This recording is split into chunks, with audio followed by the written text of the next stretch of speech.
Good morning, everyone. How are you?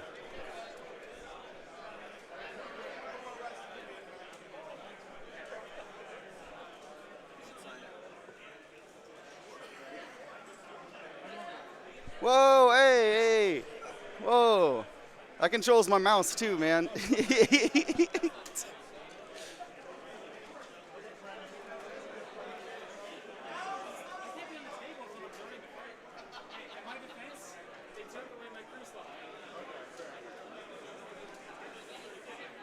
All right, guys. We are good to go. I'm telestrating today. We got pairing set up. Got my got my thing going on, and should be a great day.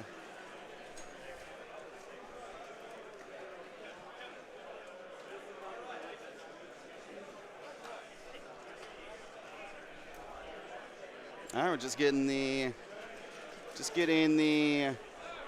uh, pairings up right now. Trying to do my best here. Looks like already got some lists going up right now. So it should be awesome. Should be very cool. I'm gonna go grab the list and let me know if anything's off, if you have any problems.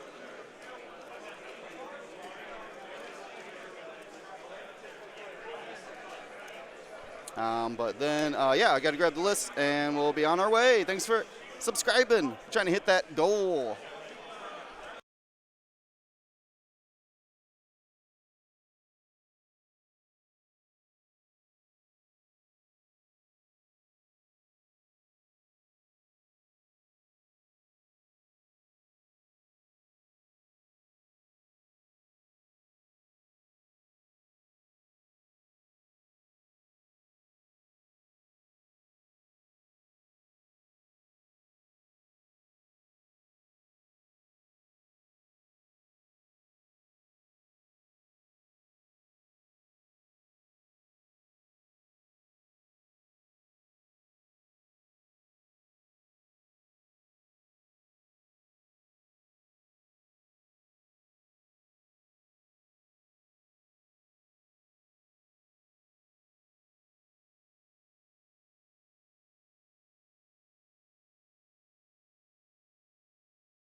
All right.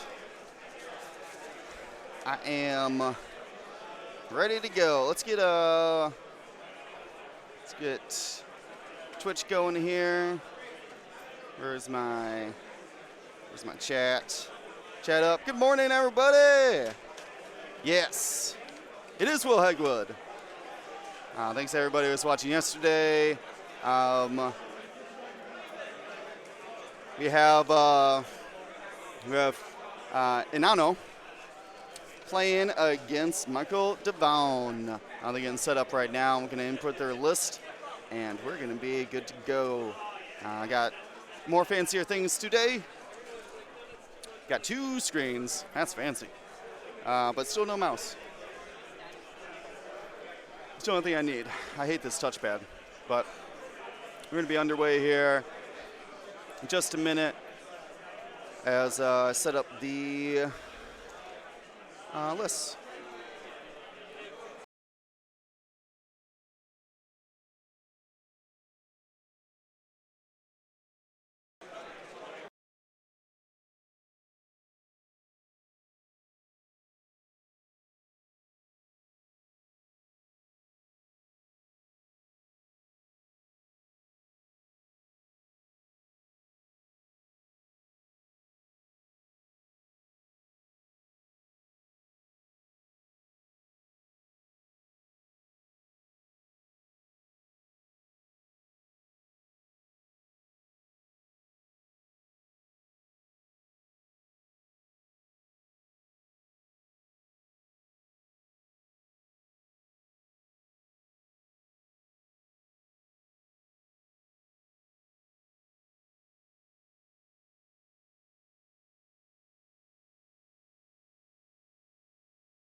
Well, I had the list in, and I did not do it right, apparently.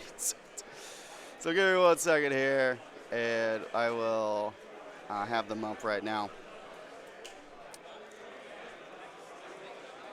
Otherwise, this should be an interesting fight. There's going to be a lot of medium bases out on the board here. There we go. Now I got it to work. Look at that.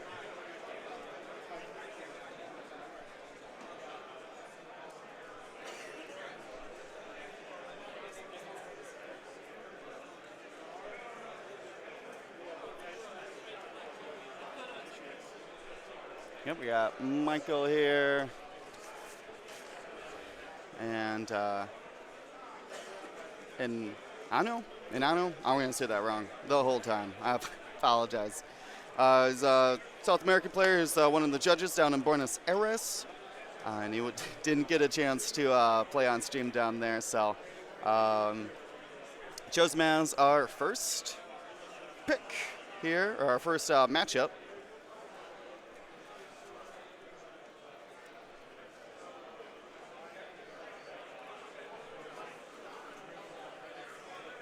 It's getting set up here.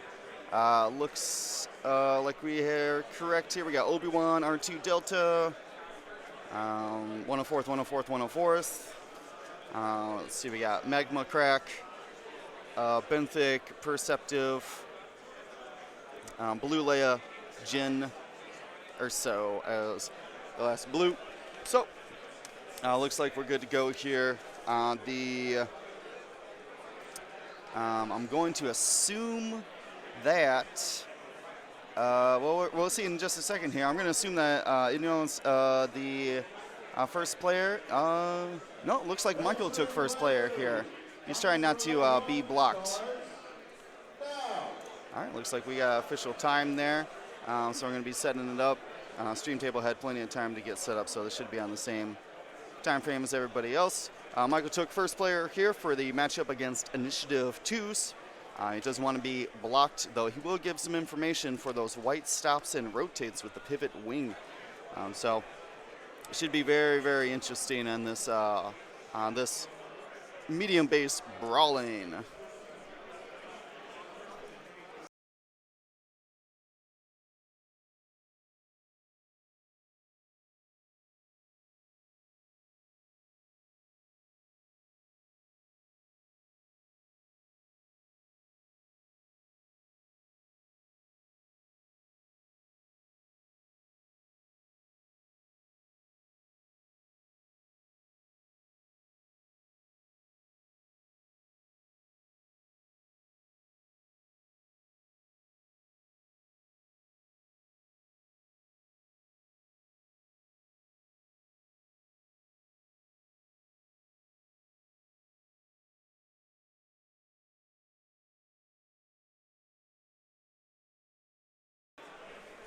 All right.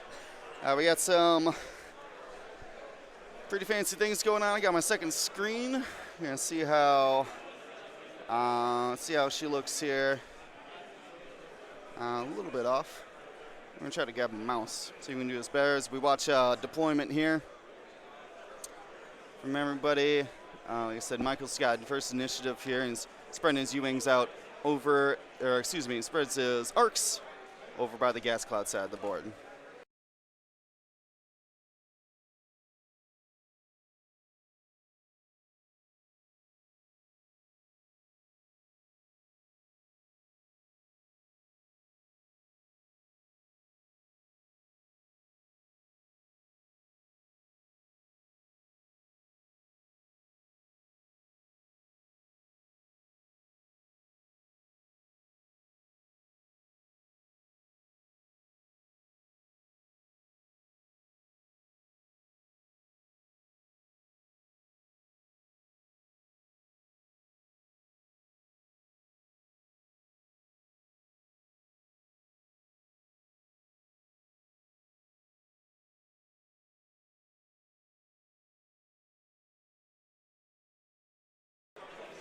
All right, got my mouse ready.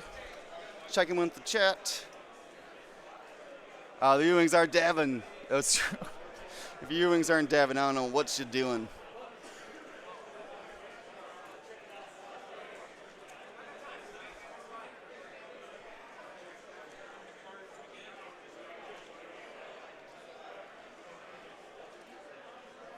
You do need a badge to get down into the lower areas once you get into the hotel. So, unfortunately, spectators really aren't allowed. We were trying to order some pizza yesterday, and none of the pizza places would deliver because they know they can't get into the convention, which is pretty amazing, actually. A lot of miniatures gaming, the new Marvel superhero game is coming out. Everyone's pretty excited about it. We'll see what is going on. Oh, I got some dice. See if we can alter this. Dice, camera. Maybe we can hide those for a second. There we go. Try to get that going. It's not the best, but all right. Chat. I need to know, what is your pick for this game?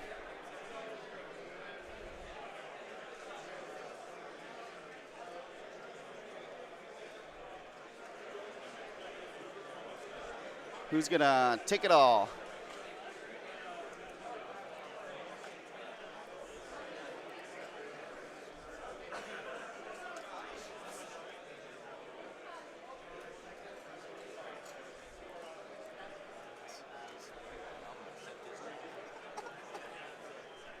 I like it.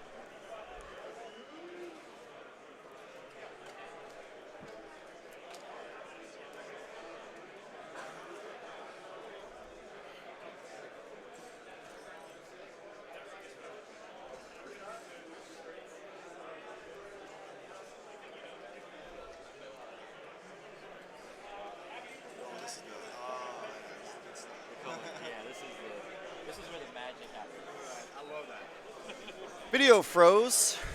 Oh, well, that would make sense. I was like, man, he's taking a bit to set up that Obi-Wan. That's okay. We will just get our camera reset here. Sometimes you got to give it a little nudge before she goes.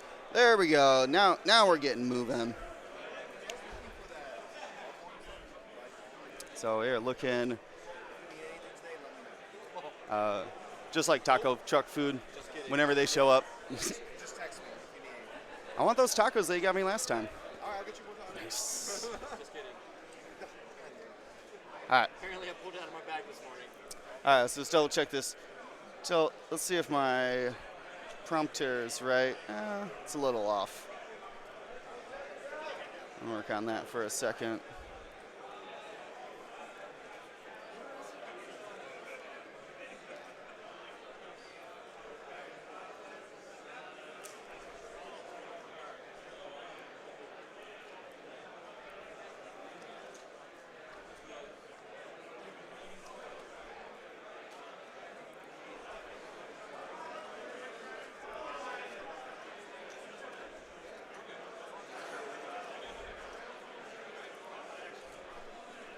Let's try that again.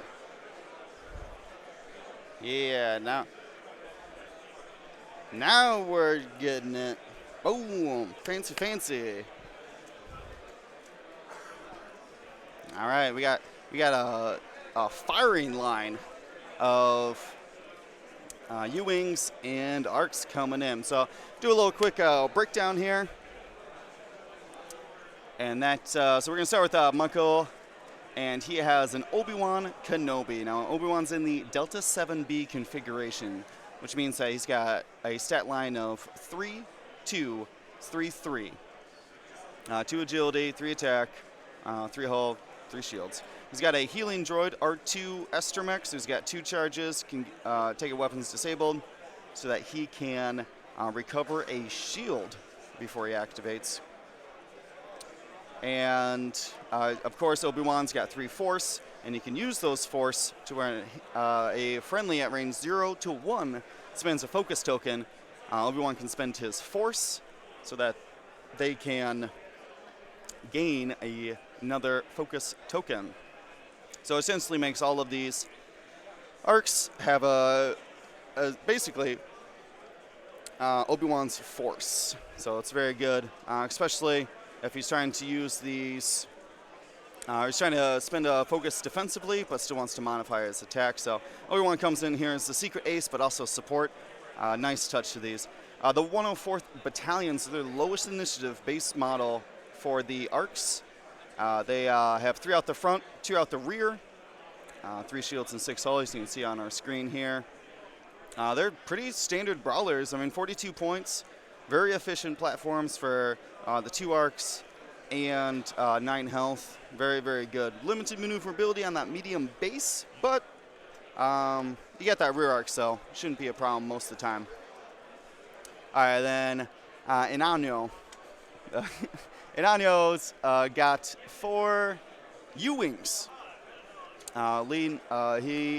His main one here, I put at the top, is the Initiative 3, Magva Yarrow. Now, Magva Yarrow is going to prevent any attacking ship. Or wait, let me just grab that. Magva Yarrow.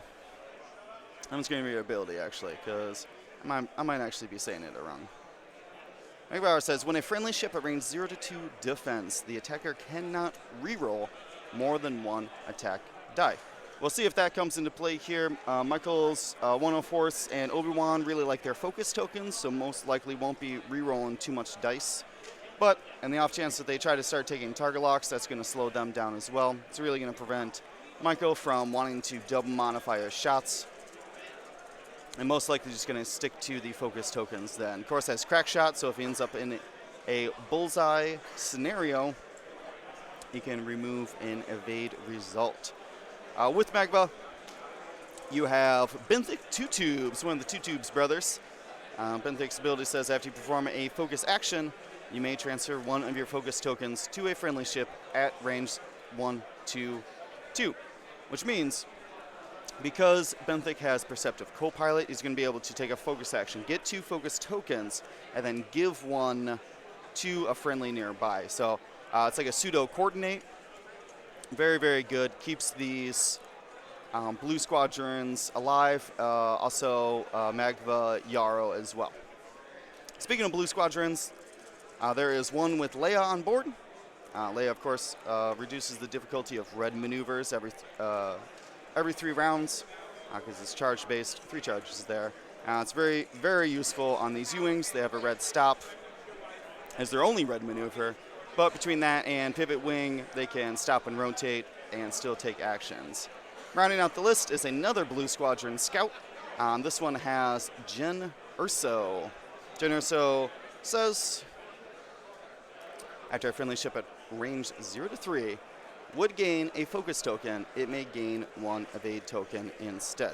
Now, it's very good synergy with Benthic 2 Tubes because when Benthic takes that Perceptive Co-Pilot and transfers that focus token, Jyn Erso can make it an evade. So he can allow, say, a wounded U-Wing to take a focus action, and then Benthic throws them an evade token.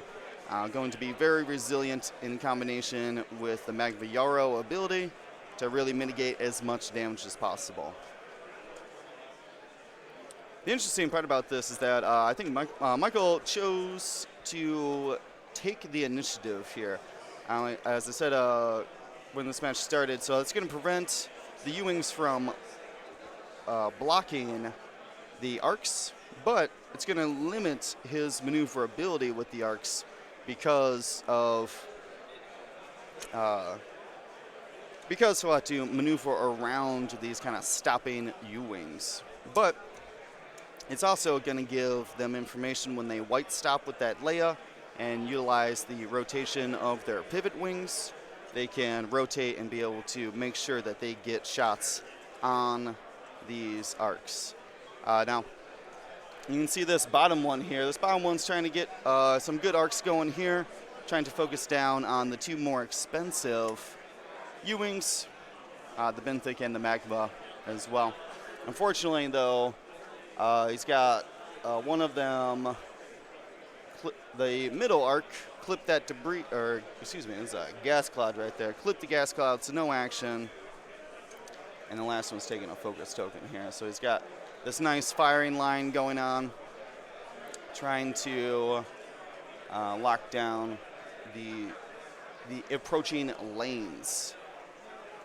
So it looks like we have a Benthic going first. He's going to do that Benthic ability, give another U-Wing a focus action. And looks like that's going to be, or excuse me, it's a focus token actually. So it looks like Inanyo here barely missing that debris. So he has options for action. Now he can take his own focus action, but he ends up locking then the kind of arc left by himself out here in the front. Looks like the other one's coming in, gonna end up bumping here.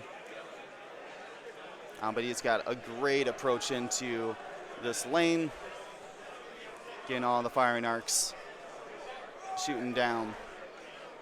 I'm surprised he didn't give the focus token to the one who was gonna bump. That's an interesting choice for me, but double modifying your shot is also very strong.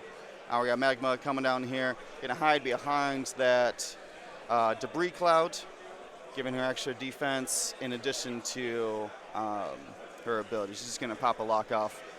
Save it for next round, most likely.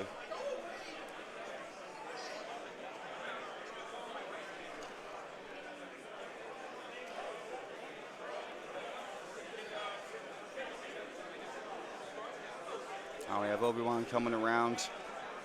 Wanted to avoid that gas cloud for the time being, but it looks like Inyo here has the superior engagement. He's got focus fire here, here, here, and here, all coming down into that one U-Wing, or excuse me, to the one arc. But it looks like, yeah, we got shots here and possibly there, but I don't think that's just going to be out of arc to hit that last U-Wing. So a little bit of split fire, and definitely Inyanyo has, I think, the superior engagement here. All right, looks like we got a focus token there being spent from the arc. Range 3, and there it is. Look at that. It's able to spend the focus token and take no damage.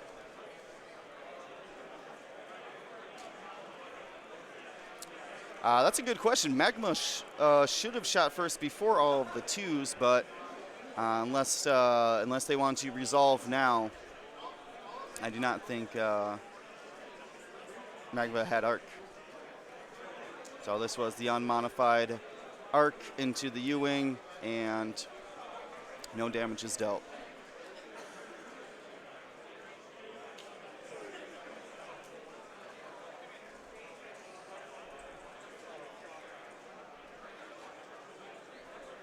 Debating whether to spend the focus. He's only got one agility, at most two. There you go. Pops it off for 3. And looks like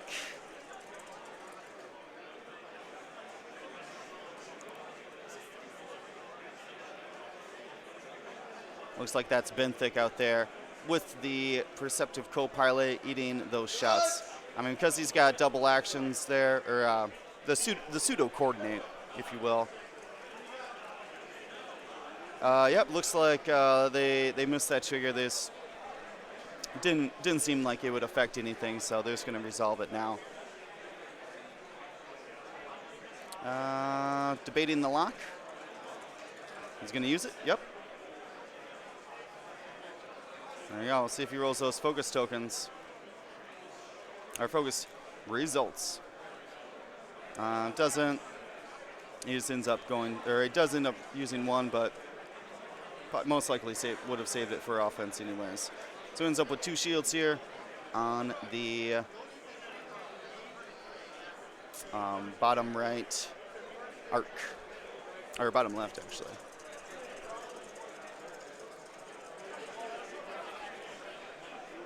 All right, so that was the unmodified shot from the U-wing. 90 no results here. Range 2 from the one with the target lock.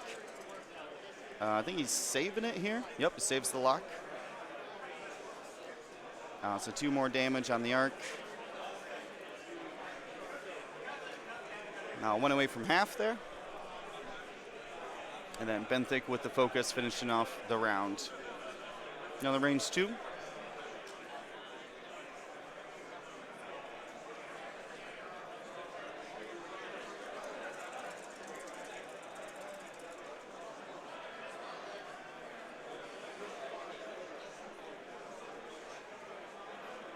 Yep, so, a crit coming through. We'll see if that crit is hit, crit. Something about an action.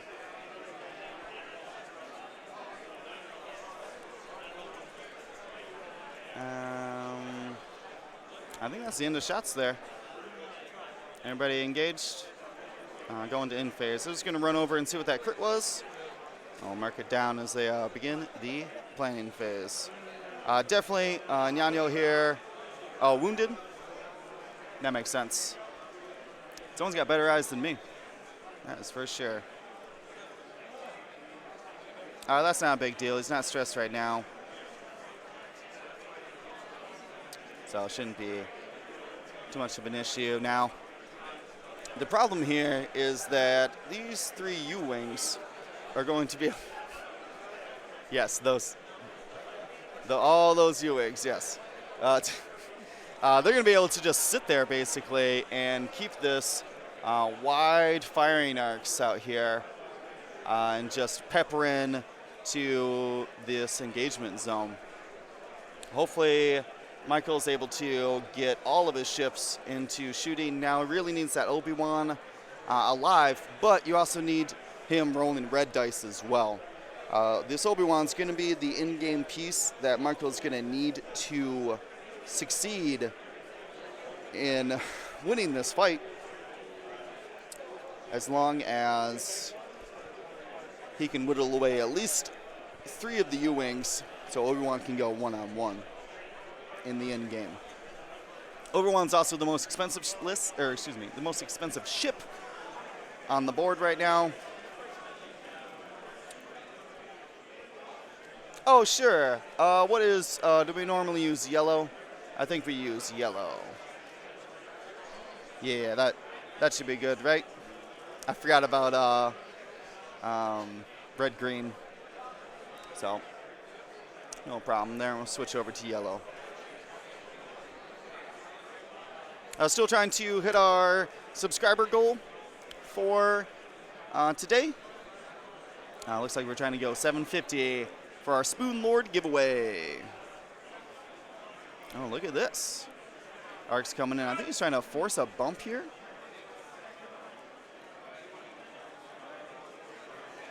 The angle of that bump is going to be very important, because if those U-wings do sit, he might not have arc on that rear U-wing.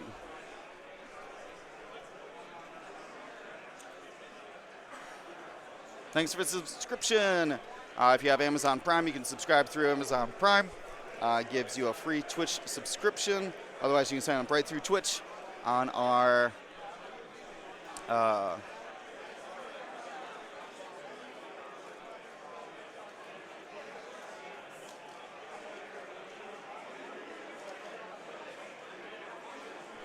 you can subscribe directly through on our Twitch channel as well. You can also sub out subscriptions, or excuse me, gift. You can gift subscriptions as well if you're just feeling extra generous. So, let's see. Oh, also, I got to give a big shout out to our Kerpal Creatives, Andrew Knuckles.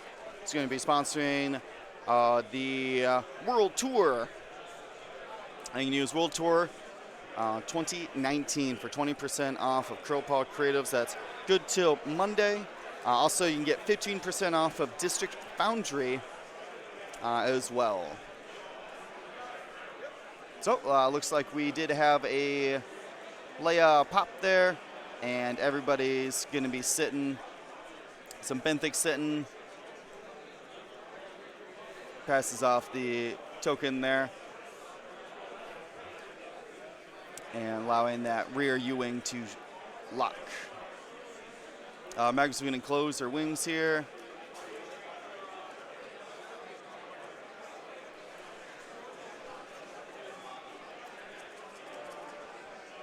Flip around, come in behind, and pops off another lock as well. So we'll see where Obi-Wan here coming in, just trailing behind these U-wings. Oh, we got quite the engagement going on right now. Obi-Wan comes in, trying to be safe here. Wants to make sure he's got an exit lane by coming in too. If he cut down here and pointed here, he'd have to turn out like that. But because he's facing this direction, he can one bank or, oh, he's barrel rolling actually.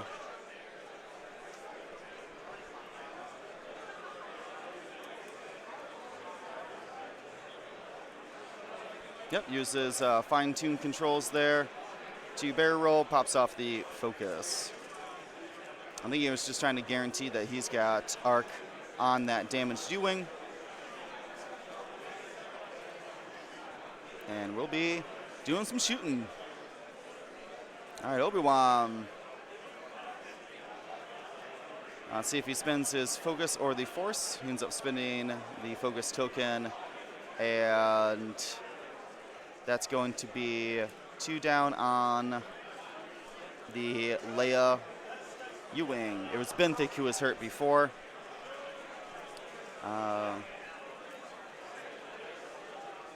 Taking a moment here. I think they keep doing that. Is Magma not 3? I might go yell at him for just a second.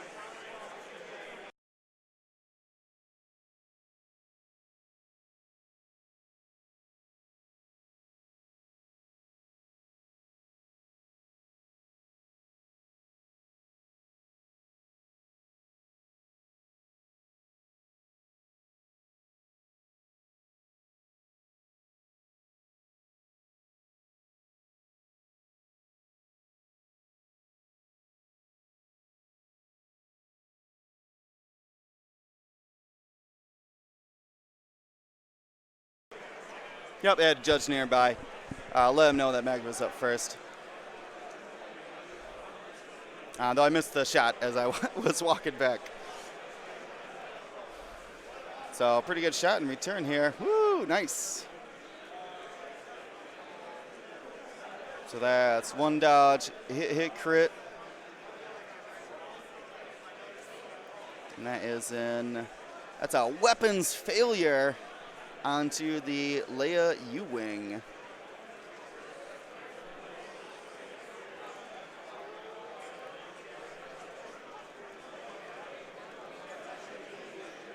I think Maverick blanked out there, even with the lock.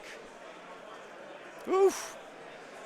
Marco's making up for this, the poor engagement first round by rolling some hot fire. So it looks like that Leia U-wing's gonna take ultimately just 1 there. He's got 2 hull left. Or excuse me, 1 hull left. They start with 5. He survives the round.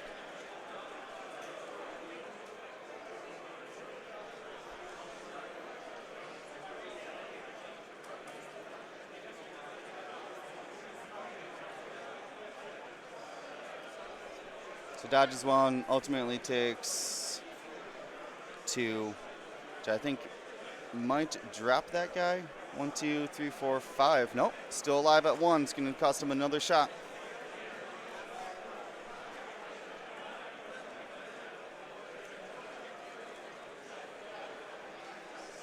All right, range 1 here. Spends the luck. And the focus.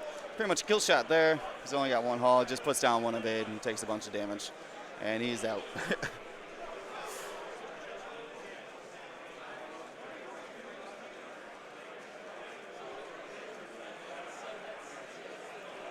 All right, looks like Benthic then gonna fire into the next arc.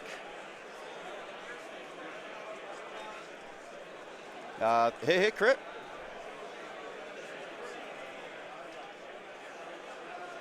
Focus result, had the focus token, so spends it, takes 2 shields.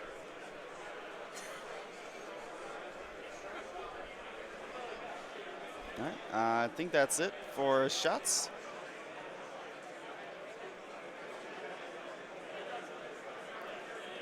Double check in here. Yep, he's gonna get removed.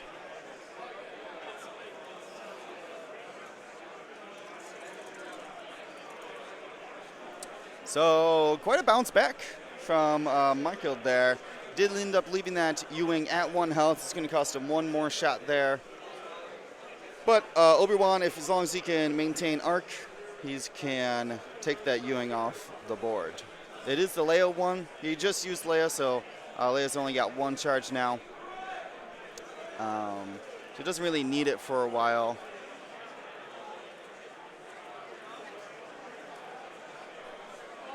I'm in trouble.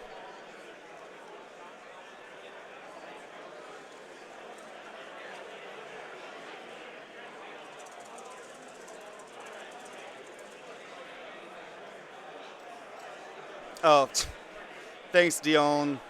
Yeah, we know. Oh, we know. It was 79 degrees all night. Last night and the night before. Trust me, I know. Sweating.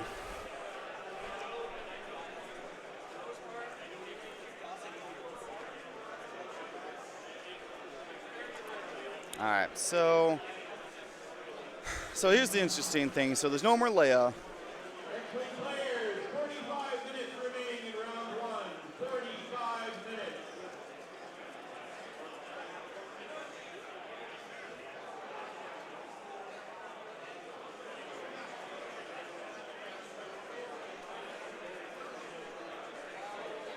U-Wing's going to be in trouble here because they have no more Leia stop, so they're not going to be able to get their actions if they do plan on stopping, keeping these firing lines.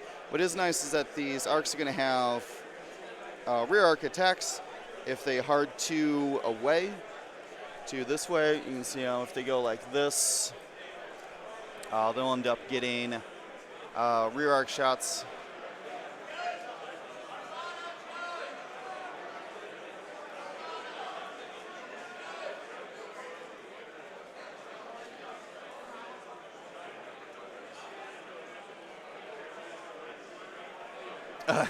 Yeah, 79 degrees Fahrenheit.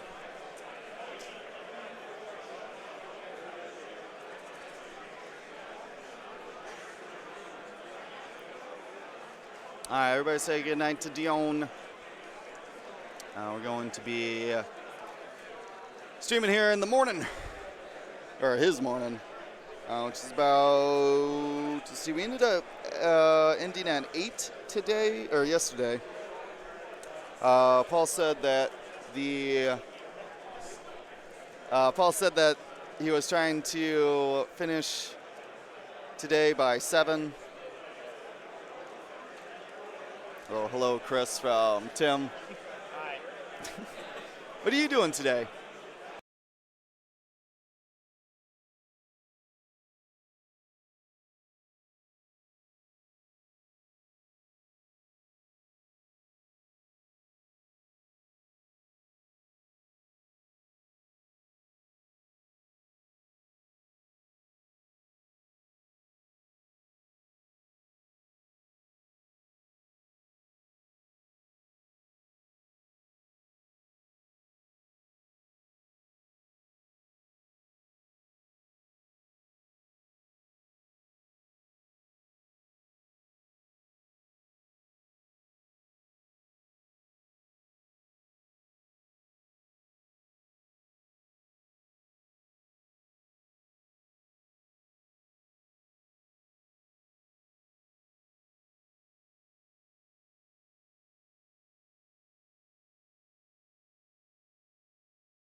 All right. So, looks like the arcs did come in, trying for those rear arcs shots. Benthic coming in. Ooh, sneaks over the arcs, trying for a block on Obi-Wan. If he does anything more than a one bank.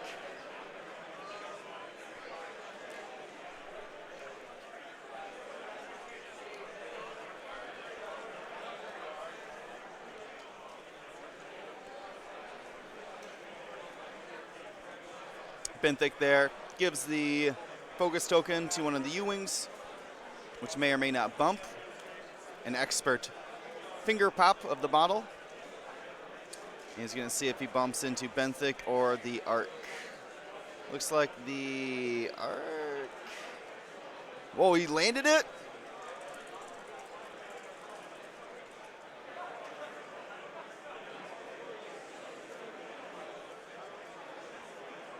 Slight judge call there, making sure everything's proper here. It's very close maneuver.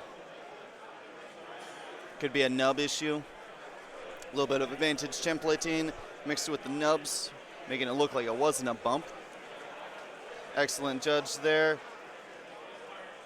Just double checking the line, make sure it's got it lined up on the template correctly. And we'll see if it ends up being called a bump or not. Alright, it does have that focus token. So, ultimately, was ruled a bump.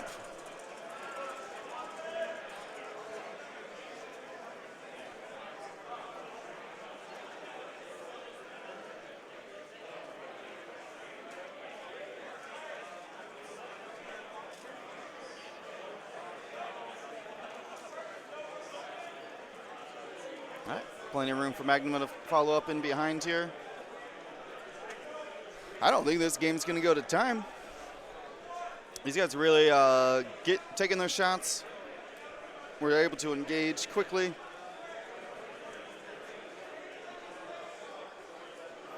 So hopefully we'll have some extra time for some giveaways. Giving away things every round. I got cards. I got these new cool. I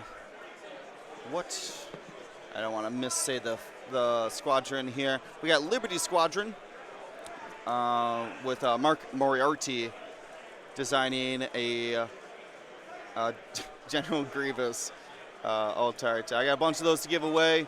If we meet our stream goal, if we get 23 more subscribers, I'm going to give away a little special prize that I got from Liberty Squadron, and it looks pretty awesome. In addition to obviously the Spoon Lord giveaway. All right, looks like Obi-Wan here did do the one bank. He's going to fine-tune controls, barrel roll backwards to hope that he can grab an arc on that U-Wing. Thanks for the description, Fett. We need 12 more of them. Oh, wait, 22? I don't know how math works.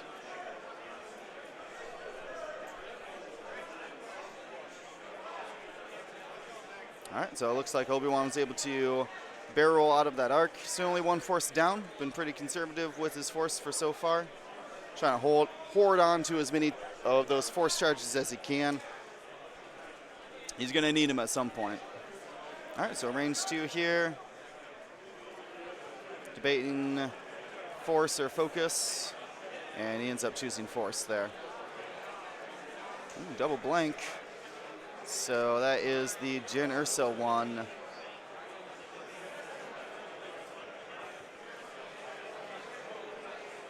Jyn Erso taking a couple shields.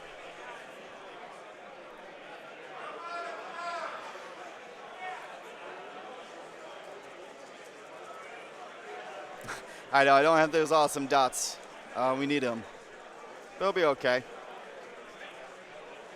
So it's Magva's shot here. Range 1. Hit, crit. How many crits do you want to take? No crits or 1 crit?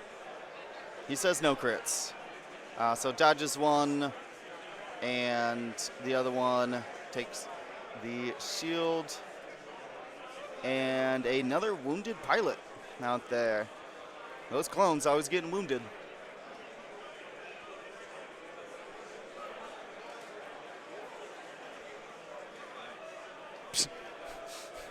Michael calls out the range one here to the Jin Urso U-Wing. Though, Benthick's pretty hurt too. Blue's got one shield. Looks like he's going into Benthick then. 2 hits into Benthick. 2 natties. All right, the other arc is going to finish off the hurt Leia Ewing. I think he can get a kill shot there by... No, he doesn't have the focus. Double natties! Ooh! Ooh! Leia one squeezes out of that engagement.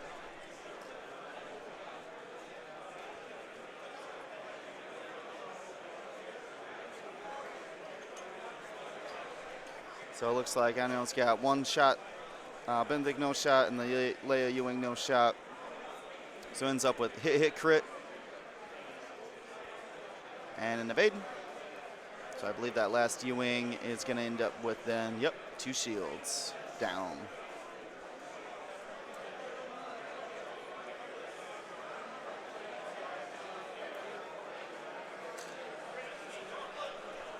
All right. So Inanyo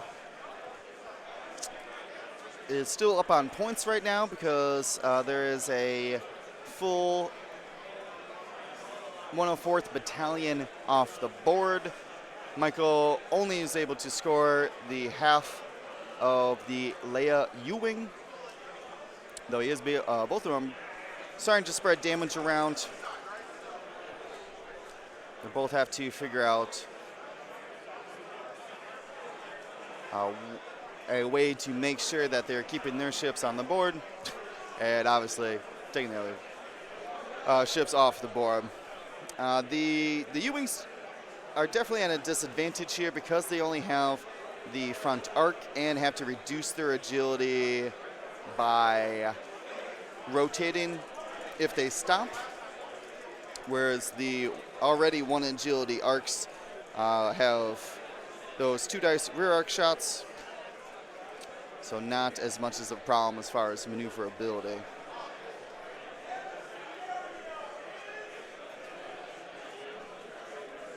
I know, is this called Soldier Boy? I have no idea.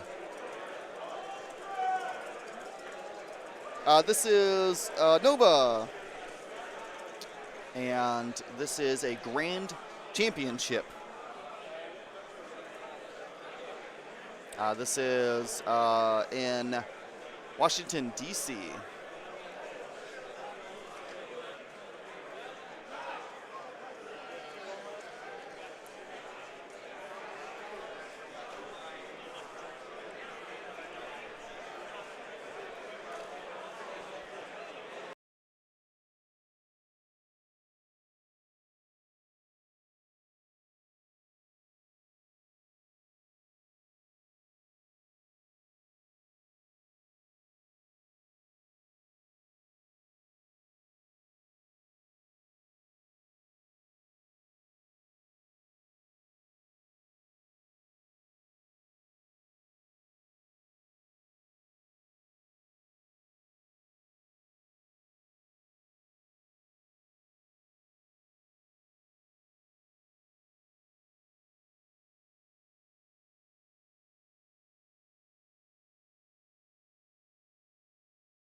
Let's see here.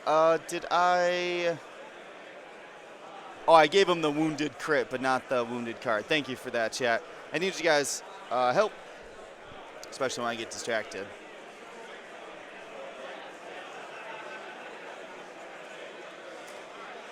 So it looks like we have the arcs here trying to position themselves to make sure that they can take advantage of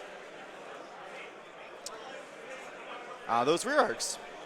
Looks like, yep, he did flip that wounded pilot here.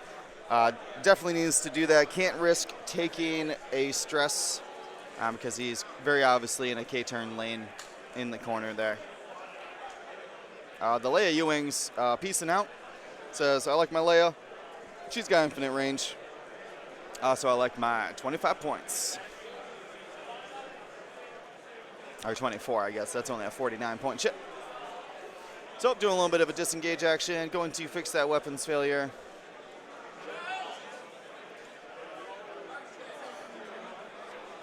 That is true. This will be 2 charges on that Leia, so really needs to find a way to take it down.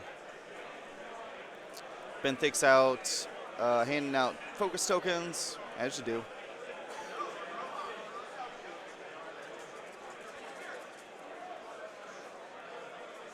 Jin goes to pursue the other arc.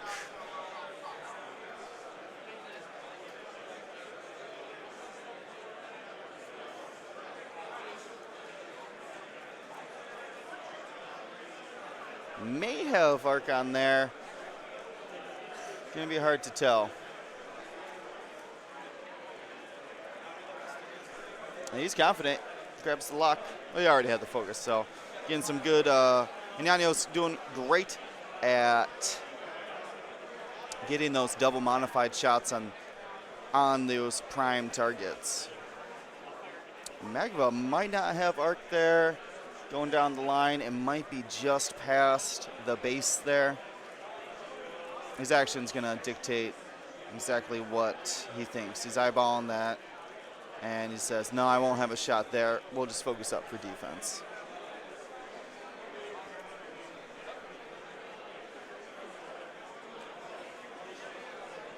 All right.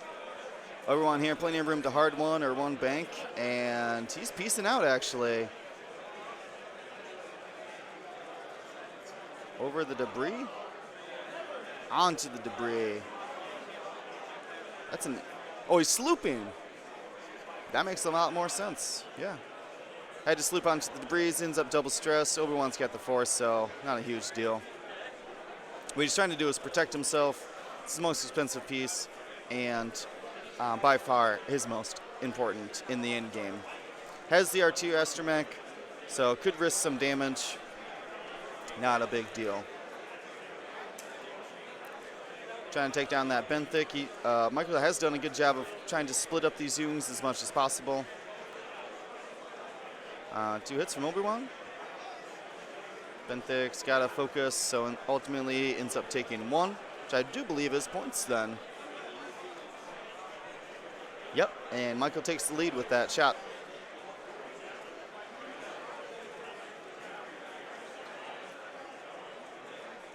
Yep, that looked just out of arc. So we got a range 1 rear onto Magma.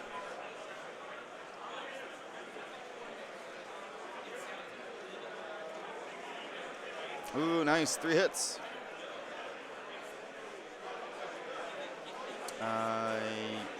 Yep, spends it there. Ultimately takes 1. Thanks for the subscription. We got 20 more to go for that Spoon Lord giveaway.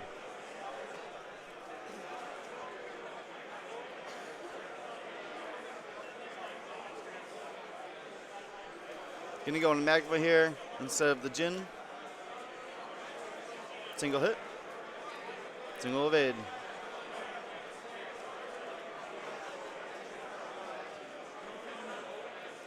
So check an arc from Jin. Looks like possibly range 1. There's range 2. It's got the lock. There it is. Double modifying out there, getting it done.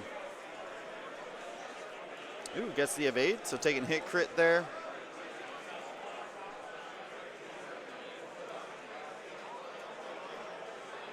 Damaged engine. That's okay. Not a big deal. A panic pilot right there would have been real bad. Damage engine. It's going to increase the difficulty of those hard maneuvers, but he's very obviously in a K-turn position right now.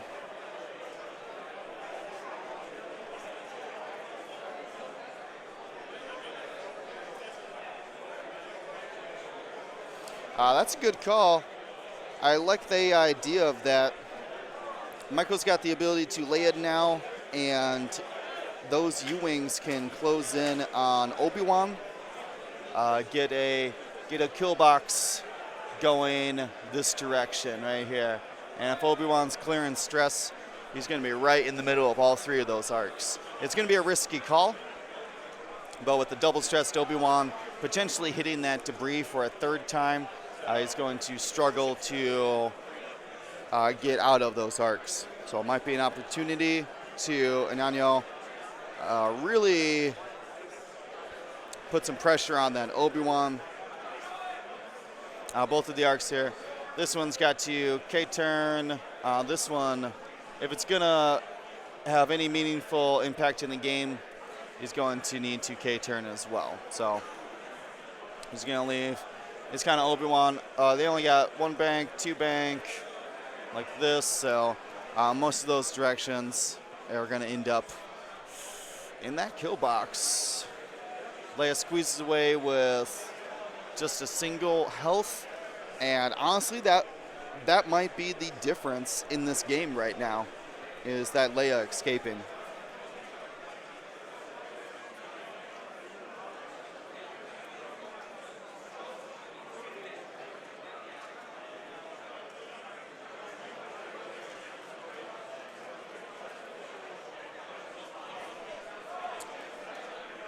Five straight might not get him past the U-wing. It's going to be hard to say. He can. There's that Leia flip.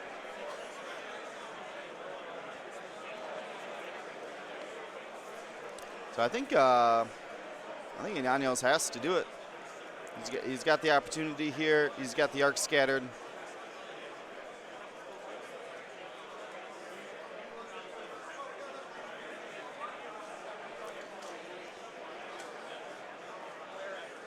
Yeah, that's not a bad idea. If Obi-Wan can run into a ship, could be a way to prevent one of those shots. It'll be interesting to see what he decides to do about it. Hopefully he recognized that these U-wings were going to set up that kill box for him with the Leia activation.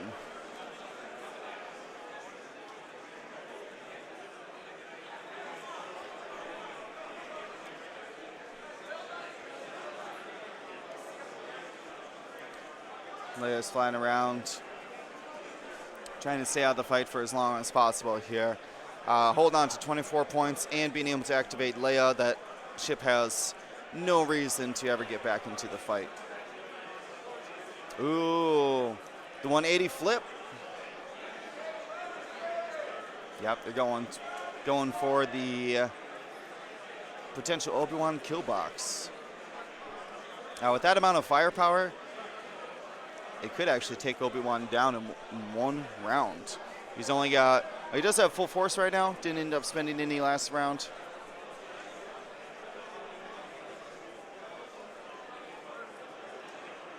Oh yeah, there it is. Setting up that kill box. 3 bank might get Obi-Wan out of that arc, but it's going to be very close.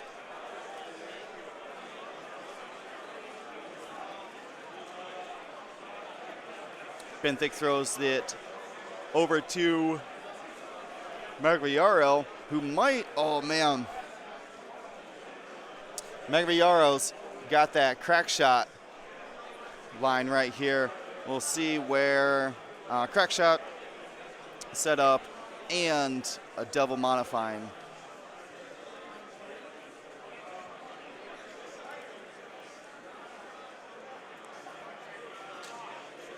So it looks like Obi-Wan decided to try to keep out of range 1 while still obtaining a shot. And looks like he might be out of that bullseye. It's going to be close. Ends up removing his stress and gaining his stress from that. Still up at 3 force. Got a range 1 on Benthic, who does only have 4 health. So could take him down with a double blank scenario here. Ooh, hit crit. Ooh, rolls the evade, or single. So hit, and the crit is damage sensor array. So basically totally fine. Oh, it's all Benthic's ever done is focus, so totally fine.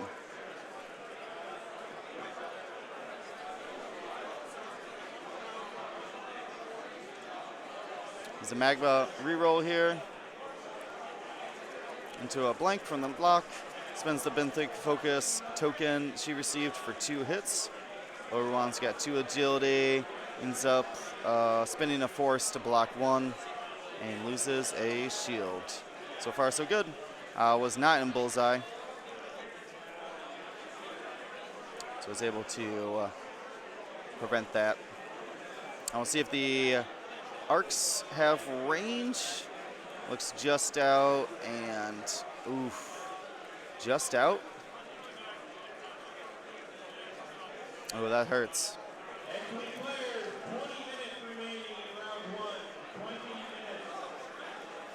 So this is range 2 from Jin. 3 hits.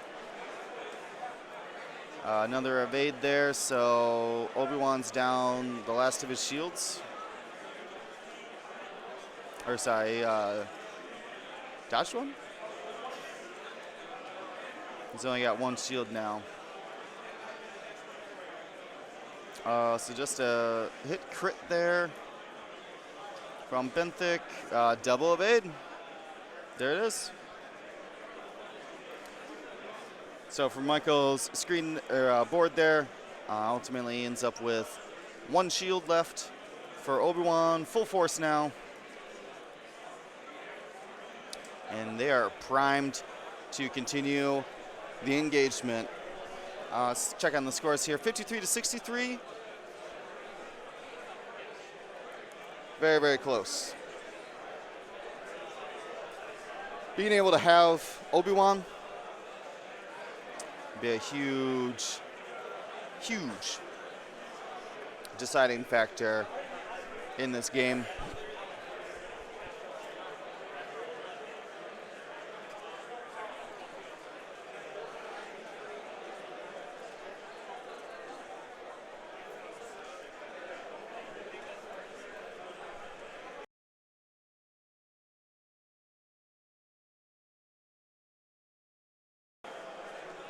Just a reminder here, we do have our coupon code World Tour 2019 for 20% off of Kurapal Creatives. Also applies 15% off of any District Foundry orders as well. So go check them out. We love our sponsors. Great guys. Andrew Knuckles, Ken Cho.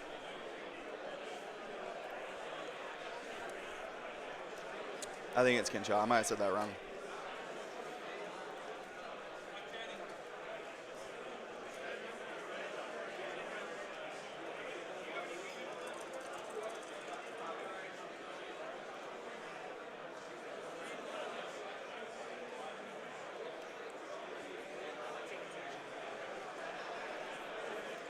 If you want to get more active with Gold Squadron, go ahead and type !Discord in Twitch chat, and we'll give you a link to our Discord channel. We can talk to us directly, get special prizes for being a Patreon, a Twitch subscriber, get into our different channels where you can talk about lists, give some list suggestions for our lists of the week and questions of the week as well for our Tuesday night podcast. You can also get a hold of Luke, show off the awesome painting you've been doing while watching his paint cast.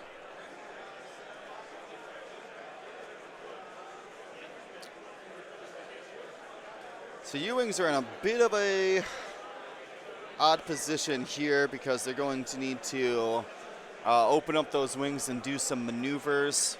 It's going to be hard to say what exactly the best situation is. Honestly, I would take this benthic into the middle here. He can post up there. Probably a hard 2 won't bump, so that these guys can flip around and get those arcs either facing this way or get them facing basically towards whatever U-wing, or excuse me, whatever the whichever way would get them marks on this kind of hurt U-wing. Or man, I keep flipping around. I apologize.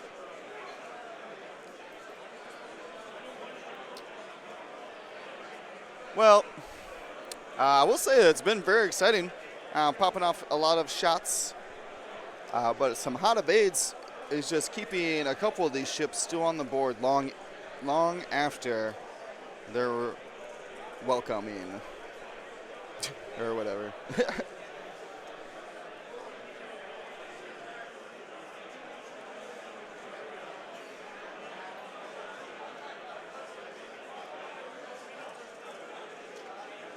All right, Benthic deciding just a 1 bank here.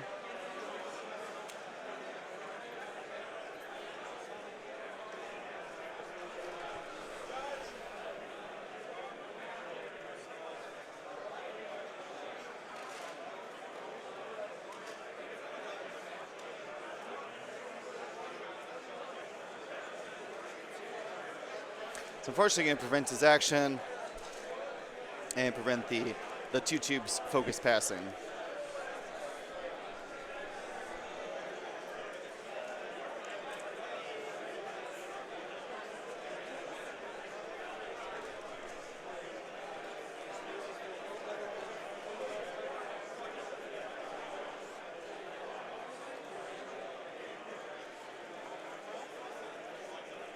All right, looks like Leia Ewing's going to end up hitting that gas cloud out there.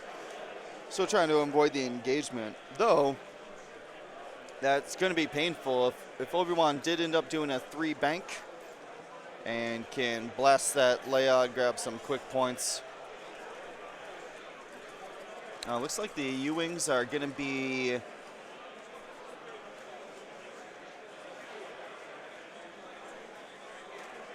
looks like the U-Wings here.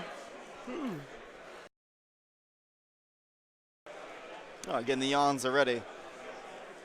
I drank a big coffee, but I'm going to blame Marcel. And whatever Tyrannosaurus was caught in his throat last night. Not keeping me up. I was pretty tired, so I went to bed early, but certainly a rude awakening. All right, let's see what this Obi-Wan did.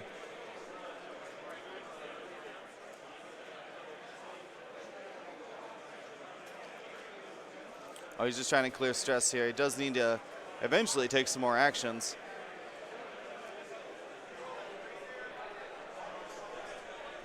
And I think that was the decision with Benthic there. If Obi-Wan tried to just 1 bank, he would have just been stuck there. Magma and the other U-Wing would have had range 1s onto him. But he's able to clear stress, hit a gas cloud, no big deal. Still ends up having 3 shots on him, though. And he chose not to regen? I'm very curious about that.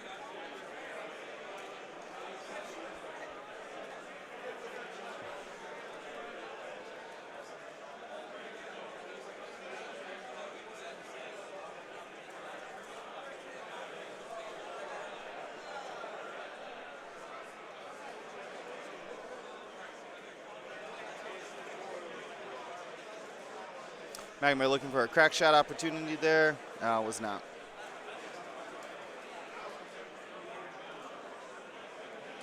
So I have some long range shots here. Actually, they look like range 2.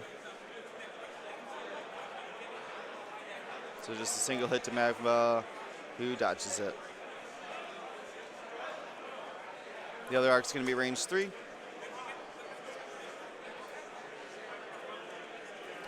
Trying to hit the Jin one if possible, but ultimately has to settle for Magma.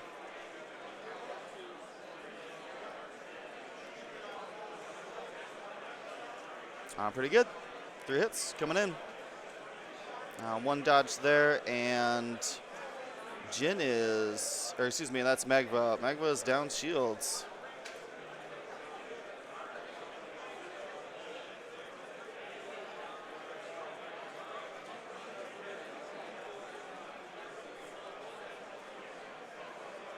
Looks like a range 2 here. On to Obi-Wan. Excuse me, range 3. I was able to dodge 1 and will end up taking. Oh, sorry, that was Benthic. That was this shot. That makes more sense. Now we're going into Obi-Wan. Yeah, he's able to spend a force, preventing as much damage as he can there. And looks like another range 2. No mods.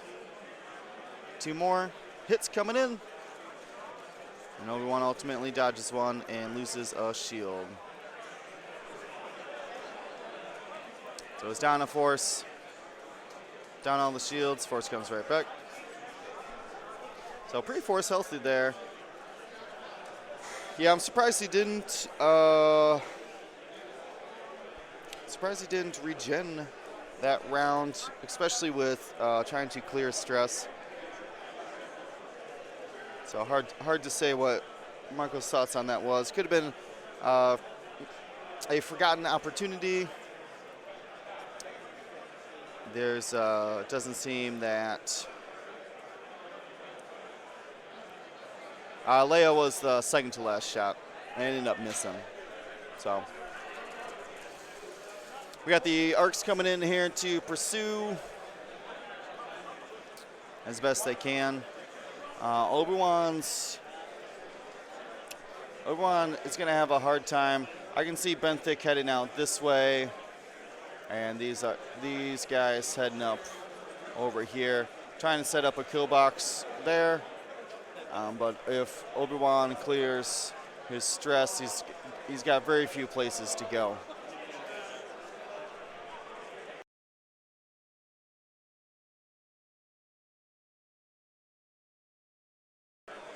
Marcel Manzano, one of our Gold Squadron hosts, just came back with a report. Turned in his match slip.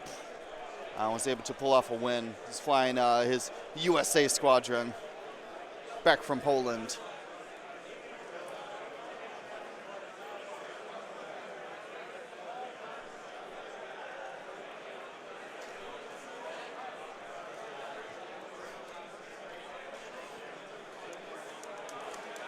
How many players are here today? Do you know, Tim?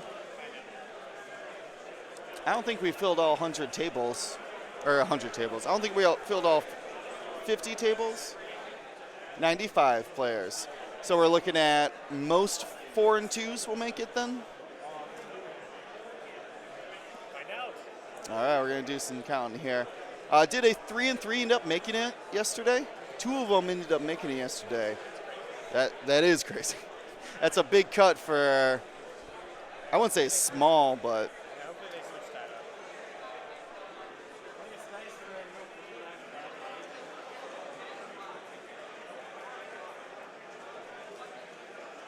all right, looks like we have a red barrel roll coming in from the outside arc.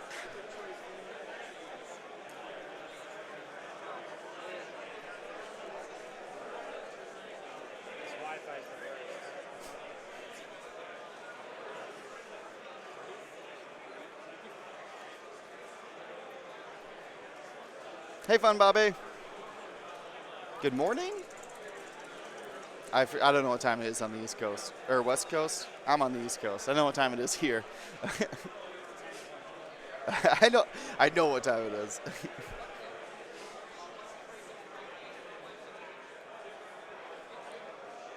Yep, there's that Benthic coming around. Still going to keep range 2, so he can hand off a focus to his friends.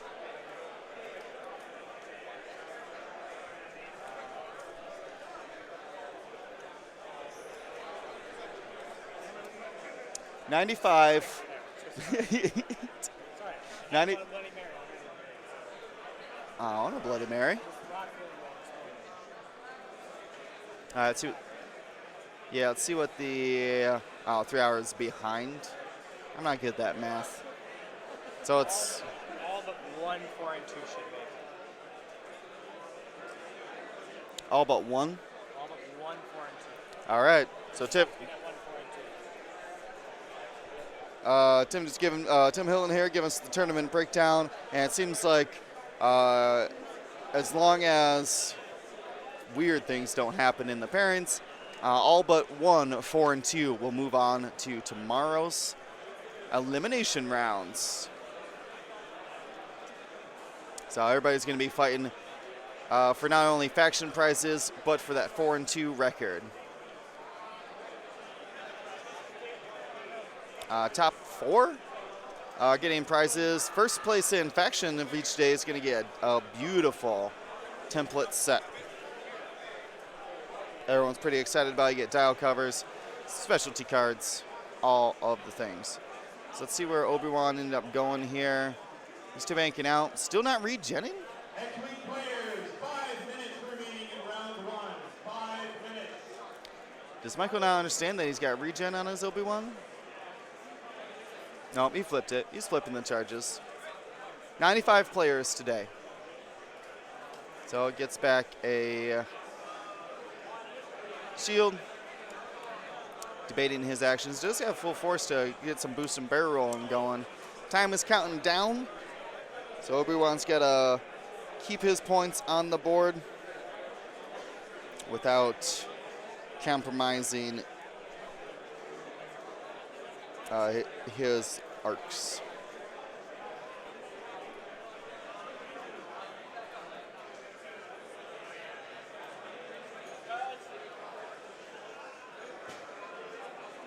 $13 players, yes. Or less? No, we have more players today. There was only 82 yesterday.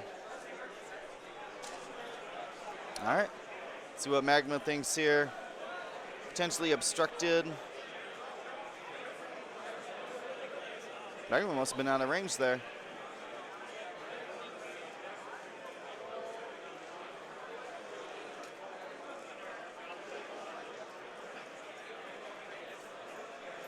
So that was Hull going into Magva.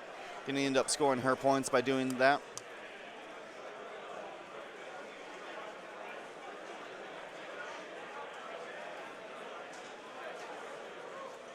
So just one crit there. Range 3. Does that take the Leia down? A triple blank on the Leia. Oh, they're checking him for obstruction right now. That's a good judge call right there.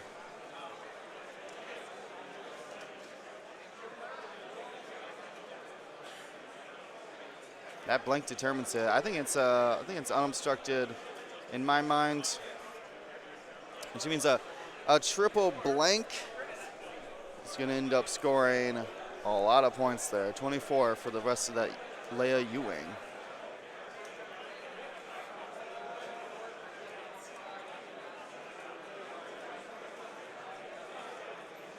Yep, so a crit there. It's damage sensor array, doesn't matter. Boom. Mike was able to score up the rest of the points on that Leia, bringing him to a total of 103. 3 dice now from the Initiative 2 U-Wings. Obi-Wan ultimately takes a damage, and that'll be the shield he regenerated here. He's got one more chance to dodge the shots, but the U-Wings have him pinned in a corner here.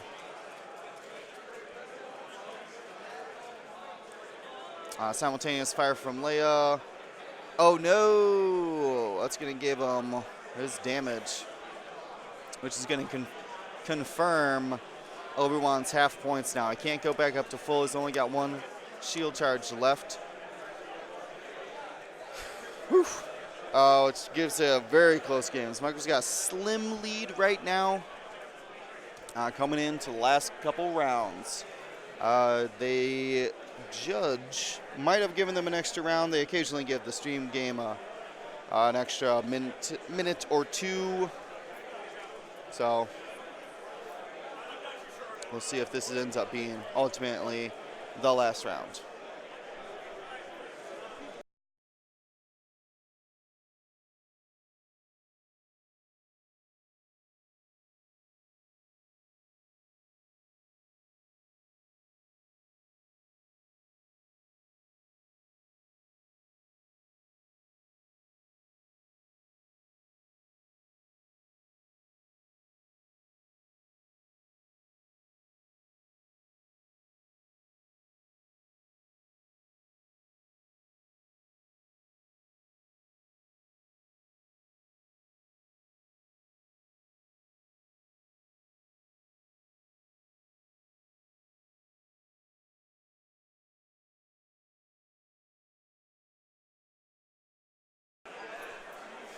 All right. So dials down. It's going to be a very close game. It's going to go down to the wire. I do not have. I need my muted symbol. There it goes. Are you not working today?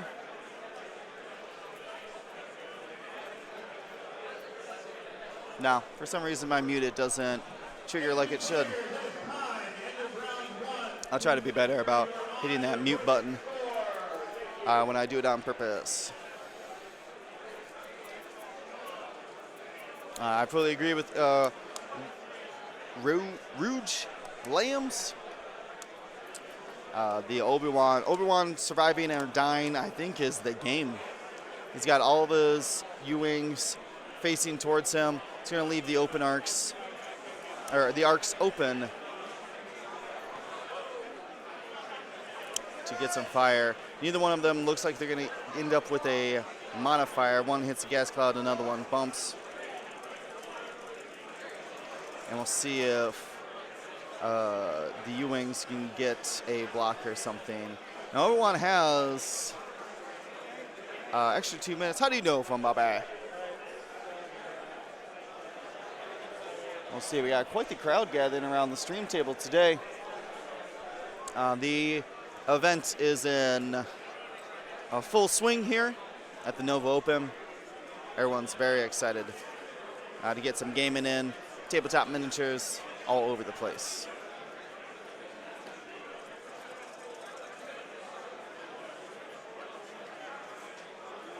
All right, looks like that's the Jin. Hits a gas cloud, there's no modifier there.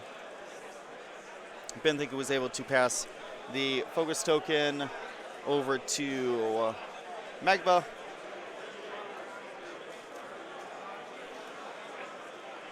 Oh, thanks. Thanks, Bobby. I did not see that phone. That's why I need you guys. I need you guys' help. I can't see everything.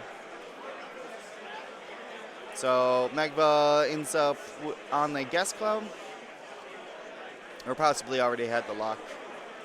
Not quite sure.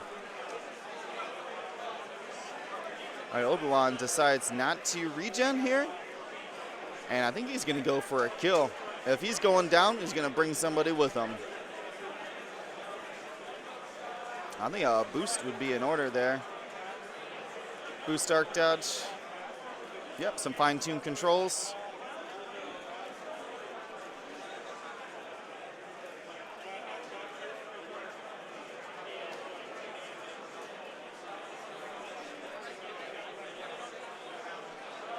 There it is. Chose violence here, Obi-Wan. And if he can take the dice down, or excuse me, if you take Benthic down, he might have already dodged him, but he could get some extra points here. So he gets just the single focus here. So that's gonna end up being just a crit. Going on to Benthic, and it's consoled fire. Ooh, still a chance for him to score. Now, unfortunately, he engages after the U-wings, or after the arcs have shot, which means Michael won't know if that consoled fire kills Benthic or not. We got Magma's double modified shot here coming in.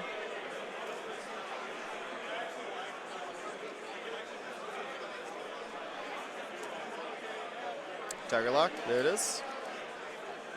Into an eyeball, and has to debate whether to spend it, and goes all in on this attack. He can guarantee at least one goes through, and that's hit crit. And Obi-Wan is done for. Crit's blinded, no big deal.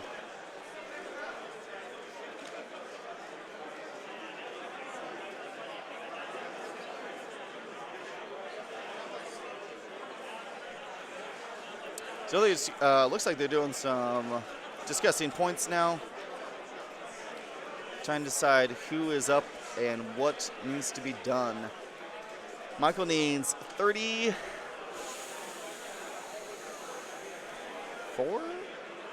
No, 33 points to take the lead. And I think he needs to take these ships off the board. It's nothing on the first one. And he needs to take one of these down. Magma's at 3. Jin's at 6, so Jin's not an option here. There's potential that Benthic can die from that consoled fire. I don't think that'll be enough points, though. 3 hits there. Looks a little cocked, so decides to re-roll it. Same result, very nice. Single evade. And Magma ends up with 2 more and stays on the board. This is the consoled fire for a blank. And I believe that is game. And Yanyo claims victory by taking down Obi-Wan in the last round. I'm going to go give him the points updates, and we'll do a little bit of giveaways.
All right, guys. We got a couple minutes here, so the games are finishing up. Don't forget the, whoa, I can't, where's my camera? Coupon code World Tour 2019 for 20% off Copal Creatives and District Foundry. We're gonna do some giveaways here. I got some awesome cards to give away. This is a dual set of, they call them Jeff Goldblum Grievuses. I love these. That's so great. This is from our friends at Liberty Squadron, art by Mark Moriarty down there. It's a 2-set. You get both the pilot and the crew. Yeah. I forgot. He could have been a gunner. Let's see. I got a couple of these to give away. I got four full sets. So we're giving them out 4 full sets for our giveaways right now. So to be eligible for the giveaway, you need to be posting in the chat. I want to see those gunboats. I want to see the Dion's. I want to see the evades. I want to see everything. If you go in there, you do have a better chance. If you are a subscriber, you can do that through Twitch Prime subscriptions. All right, giving you another moment here.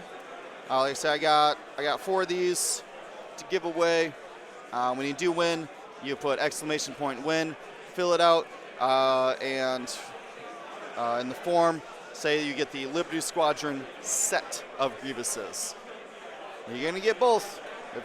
Dion's in bed, so he won't know what happened when he looks at that winning form. So we're gonna do 4 of them here. First one, giving away to, drum roll,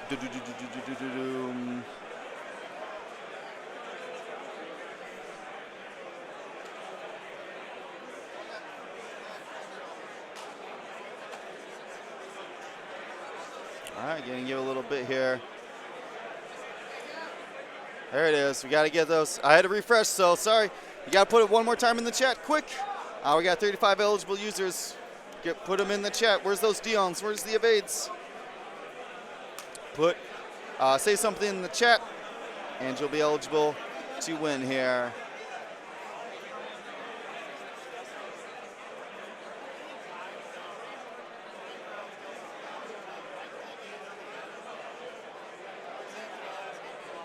All right, we're rolling it. First one's going to Genettos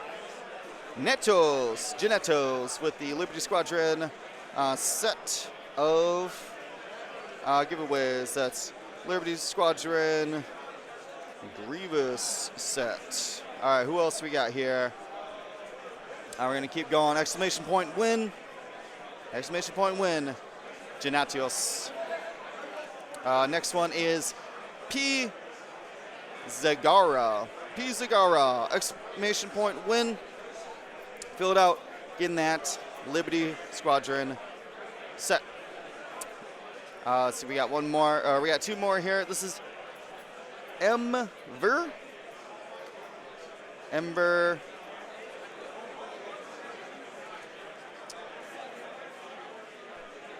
as well.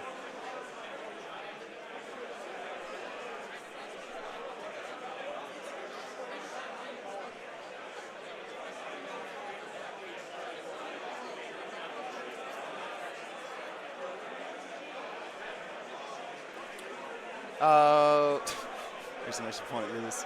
That's super funny. Wait, who did I just say? Who did I just say a second ago? I'm waiting for your name in the chat. If you want, !win. We're gonna do one more here. Roll it. And this is going to Bubba Ghost. 182182 ends up with the last Grievous set. Oh, Pizarro, thank you. Everybody in the chat for helping me out with that. This is Bubble Ghost. Yeah, you're certainly welcome. Exclamation point win, fill out the form. There you go, you got it. That's going to be our sets for today. I'm going to tease. Let me go back to my camera here so I can see what I'm doing. Oh, look at this. So, if we hit this today, our 750 goal for subscribing, in addition to the Spoon Lord giveaway, and you're like, what's the Spoon Lord giveaway? You're going to have to watch the Australian stream. You have to figure out what that is. But we have one more other prize that it ties in with this. If we hit that 750 goal by round 6, it's only 17 more subscribers. Check this out. This is a huge General Grievous card. I don't have small hands. All right, I can just do a comparison, I guess. Look how big this card is. This is a regular size upgrade card. This is the huge General Grievous card. But once again, by Liberty Squadron and Mark Moriarty being the artist there. If we hit that, I'm going to weigh this huge card to somebody. If we don't, I get to keep it then. So, you better you better hit that goal. You can give subscriptions. I think that counts. So, this is huge. This is enormous. It's crazy big. I love this. I want it though, but I want to give it away even more. All right, so let me mark these down. I'll put these away. We have a bunch more stream prizes. 5 more games today. We have then as well Australian. I got to get you on camera in here. Look at this guy. Look at this guy. That is awesome, dude. What are you flying? 3 Phantoms. Whisper, Echo, and Sigma. Oh, nice. He's flying 3 Phantoms. No Krennic out there? Oh, they don't got crew slots They don't anymore. have cruise slots anymore, so I can't Krennic on Whisper, but I can't anymore. Fair enough, man. That was awesome. All right, we are going to go to a wait screen here. They're just finishing up list entries, so we probably got about 15 more minutes here, or 10 or so minutes left. So we'll begin starting after that. So should just be a minute here.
All right, welcome back. Funny thing happened, and so I looked around and I found a list that I wanted to see, and this is Noah's list. It's 3 Ty Advanced and Colonel Jendon, and I was like, whoever your opponent is, we'll just play against you. And I go over to the table, and guess who it is? It's Marcel Manzano. So I did not choose Marcel for this matchup. It's just what ended up happening, which I think is pretty funny. Luckily, he agreed to play on, and we love having Marcel. Nice. I got more. Nice. Yeah, I got a few more. I got some leftovers from yesterday. Awesome. Thank you. We did all right yesterday. 3-3. Did you get any faction prizes? What? You get any faction prizes? Yeah. That's not bad then. Made that clutch at least. There you go. Just another Podameron. Somebody else for once.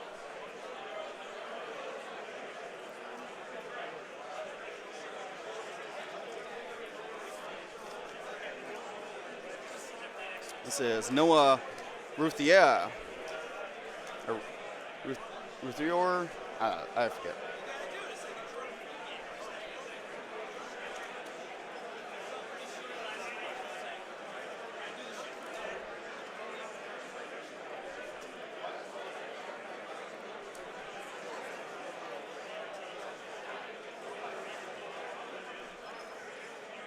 All right, just taking a moment here, getting the list set up.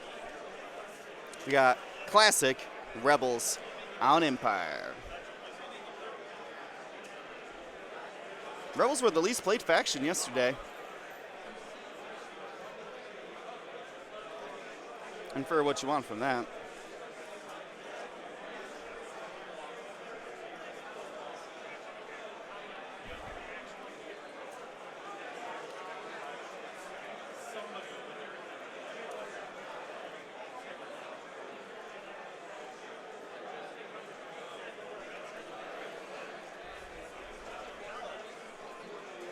Swing players, time starts now.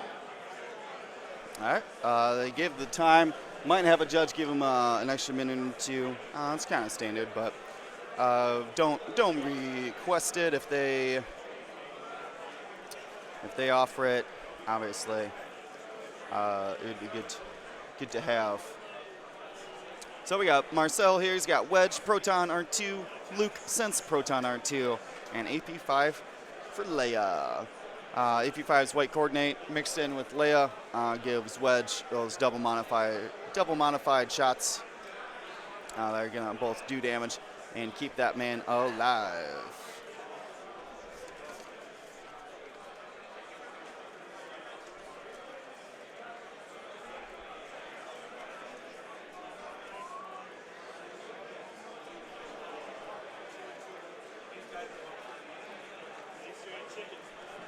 Veteran players, round 3 is going to start at 1:05.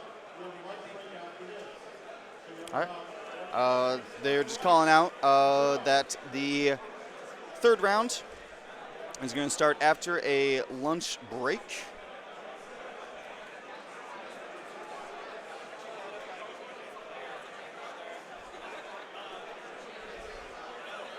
And that's going to be at 1 o'clock. All right, so we got the list in here. I'm real excited to see these Ty Advanced on the board. All right, breaking down Noah's list here. We have Merrick Still with marksmanship, fire control system, and a proton rocket. We had Ved Foslo with crackshot, fire control system, Zarek Strom with fire control system, and Colonel Jendon with fire control system and ST-321. If you're not familiar with these Ty Advanced, which is fair, I'll break down their abilities as well. Merc Stell here says, while performing an attack, if the defender would be dealt a face-up damage card, instead draw 3 damage cards, choose one, and discard the rest. He gets the critical modifier through the hit to crit modifier, excuse me, through his advanced targeting computer if he has a lock, and also through marksmanship if he is performing either a shot in his bullseye or those proton rockets. Ved Foslo is an initiative 4 and says while you execute a maneuver, you may execute a maneuver the same bearing and difficulty of a speed, 1 higher or lower instead, which gives this TIE Advanced hard 1s. You also get 3 bank blues and a 4 forward blue and a 1 forward blue as well. He also gets 2 Talon rolls and 5 and 3K, so quite a bit of extra maneuvers on the dial. Definitely by far the best dial for these TIE Advance. So very, very cool. It's the old Juno Eclipse ability, which I loved. And then Zergstrom. Zergstrom is Lieutenant Colzet in 2nd edition. Zergstrom says, during the end phase, you may spend a lock you have on an enemy ship to expose one of that ship's damaged cards. And expose would mean to flip up. So, man, if and all these guys have the long-range locking through Jendin, so they can get those advanced targeting computer locks. And that is going to really allow Zergstrom some really cool abilities there. So one thing you can do with that is if you put a crit through on a ship and you see that it was a panic pilot, you could try to flip up that panic pilot to give, again at the end of the phase, giving that ship 4 stresses. Same thing happens with direct hits. They get immediately flipped down. So you can randomly choose that direct hit as well and basically just put through an extra damage in the end phase, which would be pretty cool. Now, Marcel's Rebel Squadron here, both players are 1-1. This is table 20. So, Shit out of me. I'm gonna find this. It wasn't me, it was Tim. What? Just hold on to it because we can't use it for this round. Well, you need the locks though, dude. No, I have locks over there. Oh, okay. I gotcha. Marcel was freaking out, thought he lost all his world's dice. He just left him over by me. I don't think this is necessarily a bad matchup for the Empire. Those double torps are going to be brutal. He's going to need to, what do I want to say? He's going to basically end up sacrificing one of his TIE Advanced to, what do I want to say? To those proton torpedoes. Looks like Luke is going to be the red one here. And that means Wedge is our light bluish teal colored ship there. Boom. So just so we know. Marcel's X-Wings painted by our very own Luke Carrington of the Gold Squadron Paint Cast, specifically for the X-Wing Team Championships held over in Poland in conjunction with the European Continental that Marcel and Team USA and Dion went to just last week. Marcel, a cutthroat and competitive player, can't get away from the tournaments. He's got a lot of practice with this list. He's got a lot of tools. The sense won't matter too much because, actually, let's check out our bids here. Marcel has a bid and Noah does not. So we're going to go ahead and give Noah first player token. As we saw Merrick Steele come down before Luke.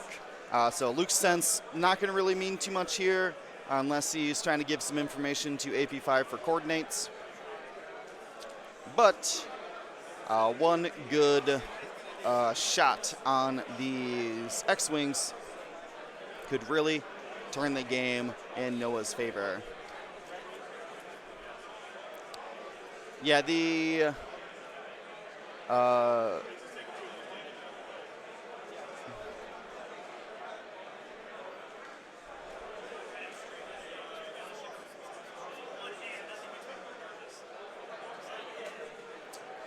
Yeah, I think that's going to be the deciding factor right now is where do they lock those Jendin locks. Wedge obviously is going to be a serious problem for these 3 agility ships with a few amount of hull. But of course, Luke is going to be an in-game monster. And it's going to be hard for any of these ships to go down. Goes ahead and flips the Jendin charge, being able to grab some long-range locks there in the first opening engagement. I actually saw Jendin yesterday. We had on stream a Jendin with passive sensors, so he can pick up his own locks then. Which I think is pretty cool.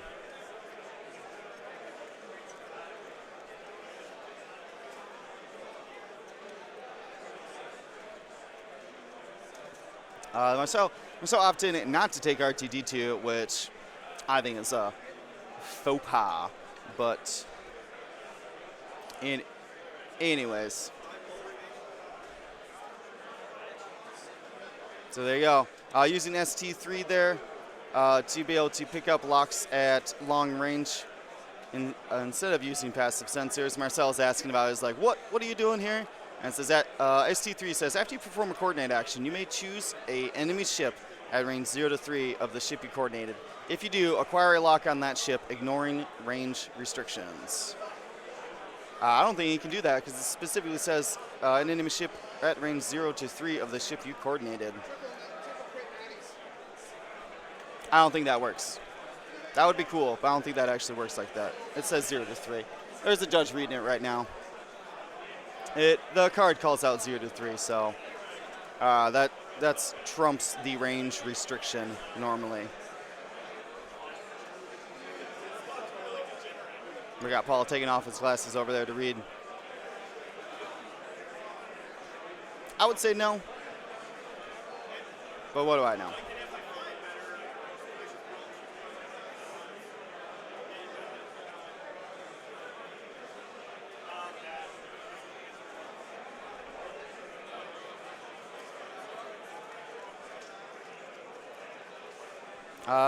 Paul rules it as good. That's an interesting ruling. Tim saying hi. Tim, what do you think about that? ST3, you may choose an enemy ship at range 0 to 3 of the ship you coordinated. Is that referring to how you normally lock things? It is, especially because the Lambda doesn't have lock. Would it work for Jendin then? It was ruled that it works for Jendin. Interesting. Looks like all of them locked Wedge, which makes a lot of sense. So are they saying that if you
We were discussing that the ruling that Paul had done ruled that ST3 does work with ST321 does work with Jendin's ability. Interesting call. It is the ship that Jendin flies, so makes sense to me.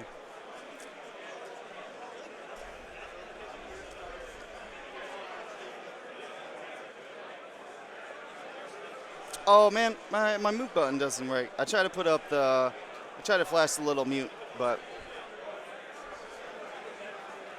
yeah, I agree. Pizagra, it does say choose an enemy ship at range 0 to 3, but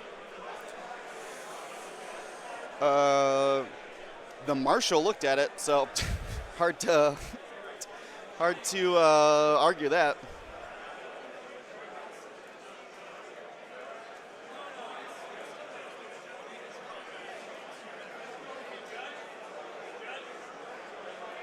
I don't know how to do polls. I wish I did. I have a poll software, but I'm not very good at it.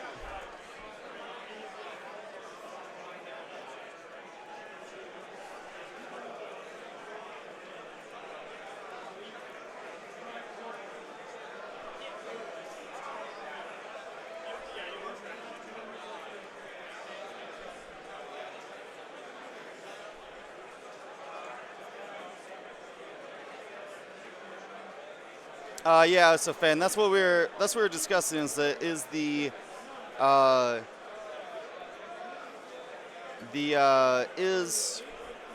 ST3 wording referring to how you normally lock, or do you have to choose an enemy? I believe it's choosing an enemy. Looks like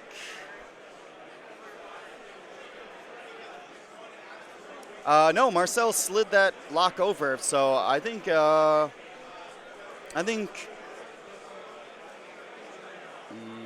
it's sitting over there. He touched it. Noah did. So looks like Paul ruled it as we assumed, that it refers to an enemy in a specific range and not in target lock range. So pretty interesting.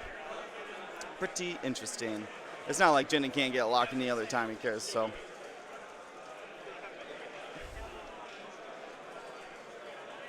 I like this deployment here Noah's got. He is baiting everybody into the corner here, trying to make sure that he's got the corner engagement here. Nice barrel roll there, coordinating, picking up, grabbing access to this lane or this one if he wants to. Very good route to take there.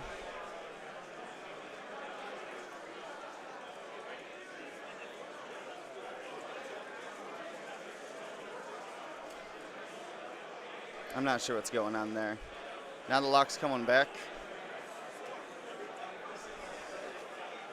I have no idea. I'm sure he'll be okay. Nope, set it back aside. All right. Well, this is Ved Foslo. Gonna have to decide probably to barrel in. Just focuses. Jennings can just probably one forward up there and pass off the coordinate. Oh, he's linking it. Oh, well. That's the thing they can do.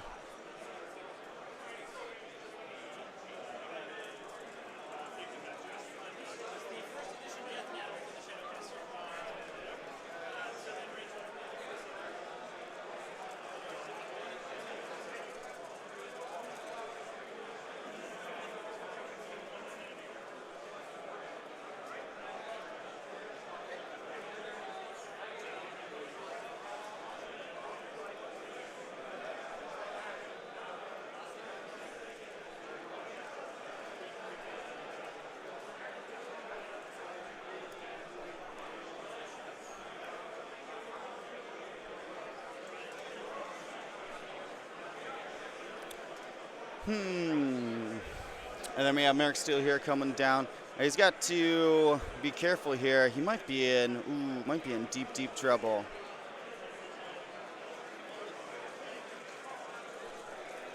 Yeah, that's potentially range from both of them there. We'll see what the lock says. Lock's out. All right, so it's just a proton torp going that way, and a 2 attack coming this way for Luke as our opening engagements, which is pretty nice. Luke's going to get that more or less free torp. Luke doesn't need to open his wings. He's shooting torps. Shoot them torps.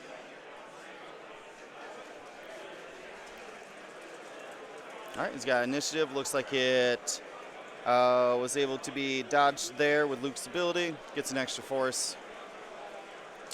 And rifles off a bunch of blanks. He's got the force for that die, so he leaves it and spends double force for hit, hit, hit, crit.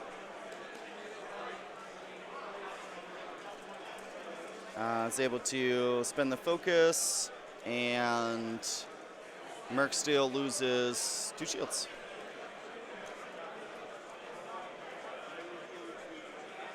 I'm gonna go turn down those lights a little bit, getting quite a bit of glare. I'll be right back as we enter into this planning phase.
All right, guys, I'm back. So I keep forgetting to press the audio or the mute button there. It should normally pop up, but I'm a dingus. Oh, that's what I was doing. I was doing the lighting. Duh. All right. Sorry, I'll be right back.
All right, I'm back. All right, and I'm the one who left those dice in there, so. All right, let's see here.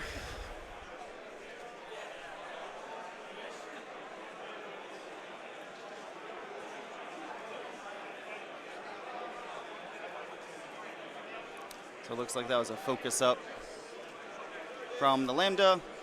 Focus up from Bedfoslo here. Ooh, very aggressive. 4 forward. You clear the stress. Pick up a focus for Bedfoslo. Utilizing that Bedfoslo ability to get the 4 green. Dialing in a 3 or green. Wow, wow, wow. First edition. But dials in a 3 forward blue, and then increases it to 4. And Ved Boslow's ability doesn't change the color, just the speed. Yep. So it looked like a focus linked roll from Merrick Steele.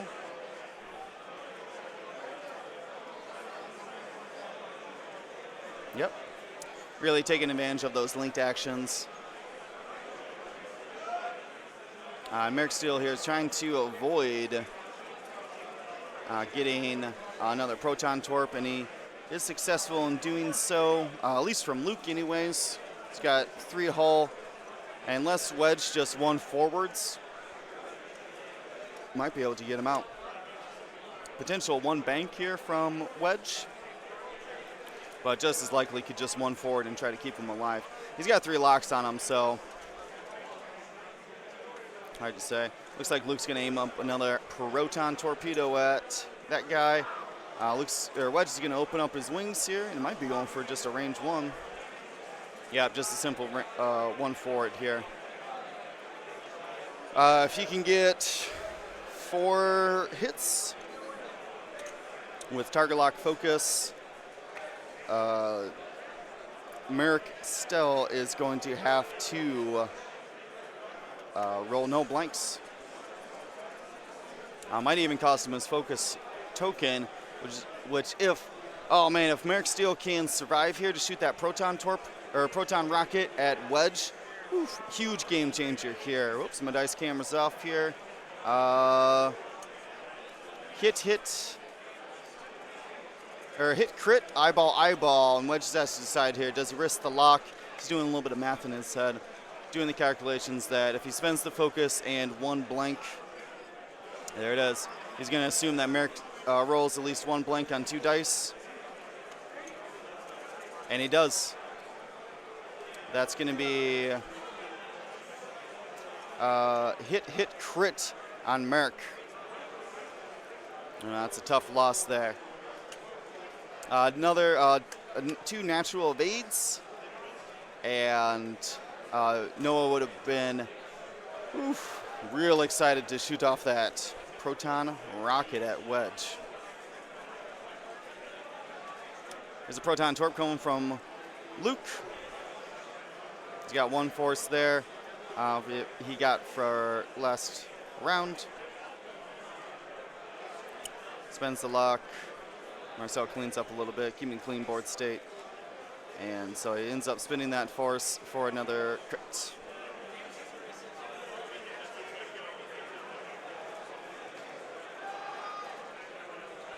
Ooh, double blank there. So blocks the hit, and Zerk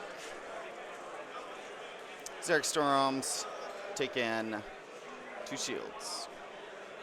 All right.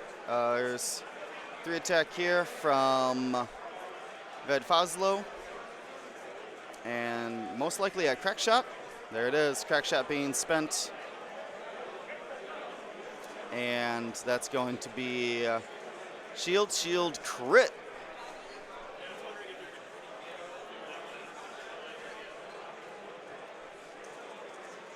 Can't tell what it is.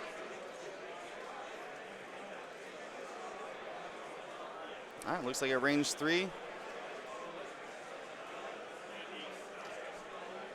Ooh, nice. 2 crits and a hit. Blocks the hit and takes 2 more crits.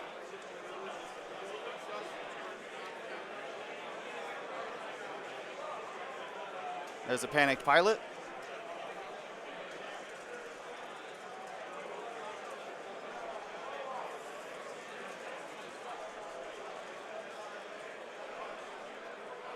So I'm going to be interested to see here if he uses Ved Foslo's ability to flip up that panicked pilot again. I called out at the beginning of this game that would be the time to do it. Now Marcel, though, didn't flip it down. Yep, so he's going to, No one knows. He's like, hey, can you flip that down? And I would like to spin my. Well, we'll find out if he decides to flip it. Nope, a little unnecessary. He's gonna make sure he's got the extra attack dice for when he attacks him. Then. Oh, it's not even the end of the round. We got a possible lambda shot here. Nope. An AP5's got obstructed 3.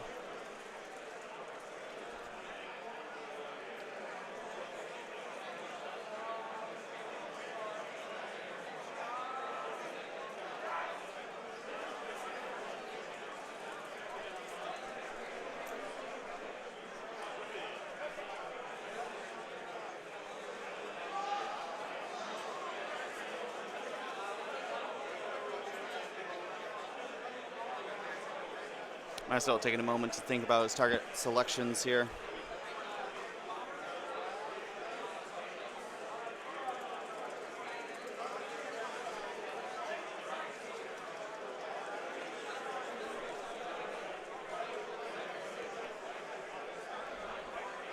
I choose the obstructed shot here for blank, so doesn't really matter. And we'll see if in the end phase here. Oh, oof, barely got it. See if he ends up spitting the lock. Now, Jenny can obviously coordinate, so he can get that lock back. But I think he's just going to save it for now. Coordinate a barrel roll or something a little bit more important. I mean, he's already down in action. Wedge is going to have a hard time getting out of the arc. Most likely he's going to heal as well. We could see a... Oh, no, he did it. Oh, brutal. This is why I want to see these tie advanced. You don't catch that on stream. A Zerk Storm flipping a panicked pilot again. Ridiculous. Quadruple stressed Wedge. Can't be coordinated. The only thing he can do right now is heal.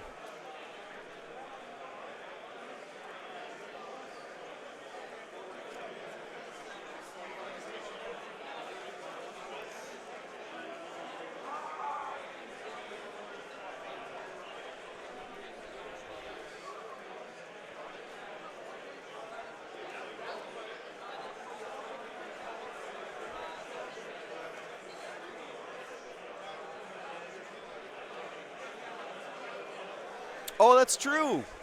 Wait, does AP5 have a restriction on how many stress you can have?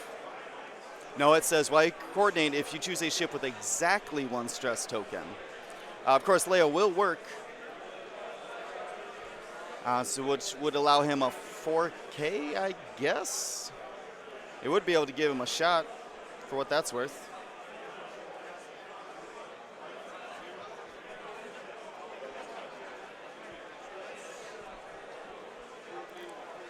So very interesting. I mean, trading Merc Steel for Wedge would be a huge trade up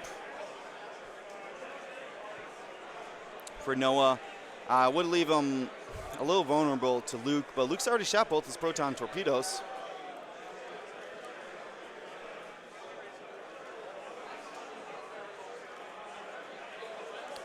Proton torpedoes are out. Merc Steel's dead. And Leia's still up, fall 3 charges there. Wedge shot a proton torp. Most likely is going to. Well, see, that's the decision. Do you just shoot and say whatever, or do you say like 4 forward and heal and just try to basically pull shots, doing a little bigsing? Didn't see a Leia activation.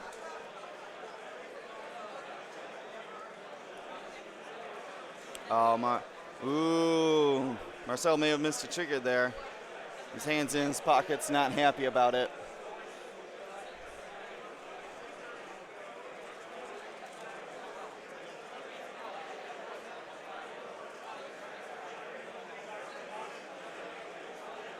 I think he did miss that trigger. Not happy about it, but I mean, he activates first. The only other trigger would be Jendon at the start of the activation, so that's on you, Marcel. You've been flying this list for a long time. You should know your triggers. Come on. He might have been upset about the focus action or the calculate action instead of coordinating, but that's normally not a problem. So he's going to give Zerk Strom a target lock onto AP5, and then Jendon will get a lock onto Wedge, trying to cover that exit lane, trying to get some multiple fire out there. So it looks like he's barrel rolling backwards here. This is an interesting call. I guess he could fit a one bank barrel next round. Noah really loves taking advantage of the linked actions here. Normally it's Vader out there, and Vader doesn't need those linked actions.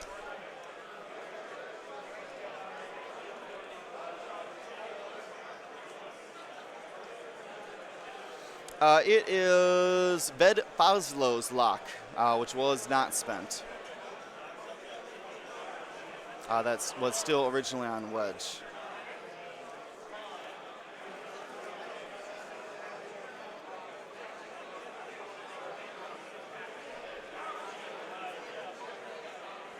Oh, I see. Little, Jar Jar Binks, the K-turn, or excuse me, the barrel roll is protecting him from not getting shot range 1 if Luke does decide to K-turn. If he decides to Talon roll, he's actually most likely blocking it.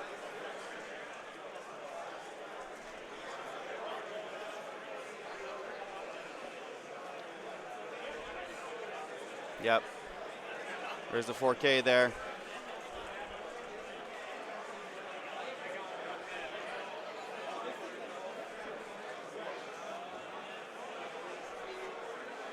All right. Gets the stress. Still has the force, though.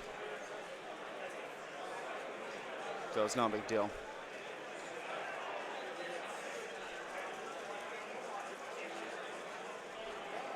Let's see what Wedge does.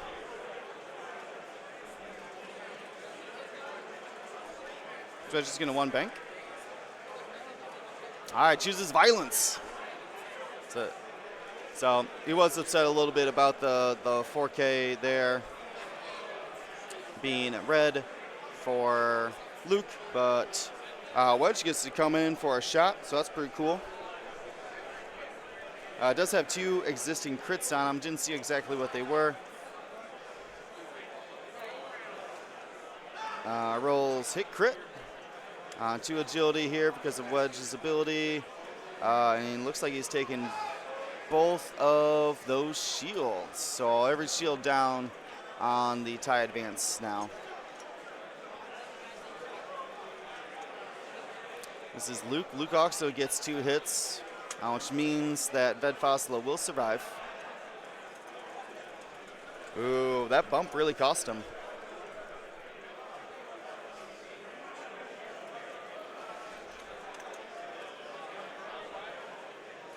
Wants it so bad. Looks like it was called just out.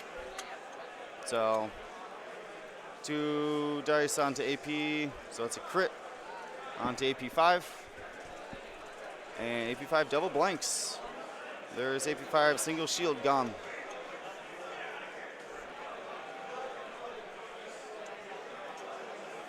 Looks like an obstructed 2. From Strom to AP5.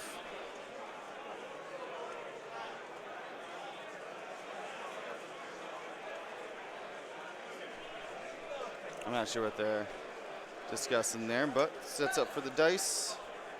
Let's see, it's got fire control system and a focus token. Boom. That is...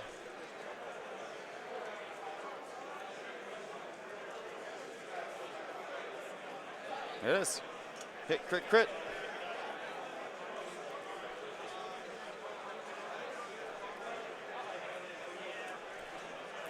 3 dice here. Has to calculate, can block an extra damage there, and just take a single crit.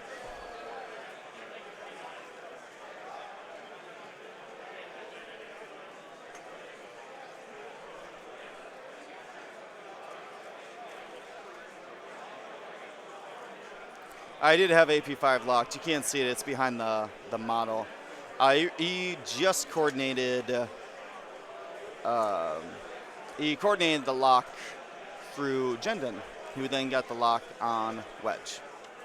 Looks like Jendon's got an obstructed shot here. He's going to re-roll it there with the focus, or excuse me, with the target lock. So he ends up with 3 hits. 4 dice from obstruction. And I think that's Wedge out. That's Wedge gone. Marcel's still up on points, though. Was able to take Merck still out and has so far halved Ved Foslo.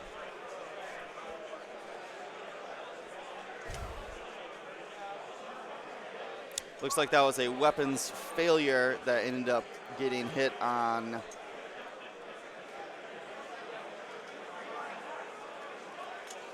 No, maybe not. It was not a weapons failure. I think he only rolled 1 dice by mistake or fell out of the box or something, so.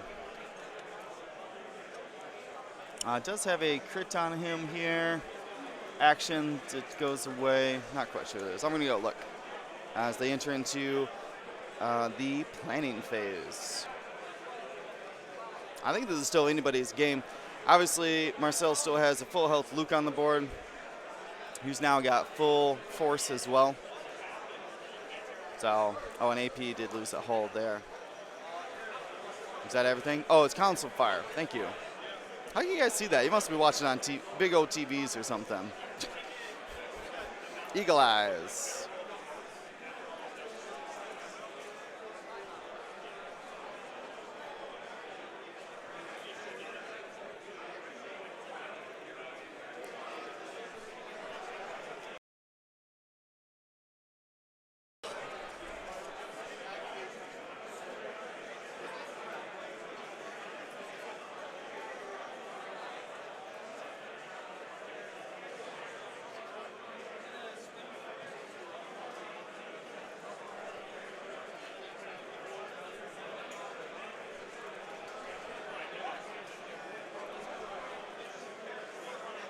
Oh, that's what the single die was, obviously. That makes a lot of sense.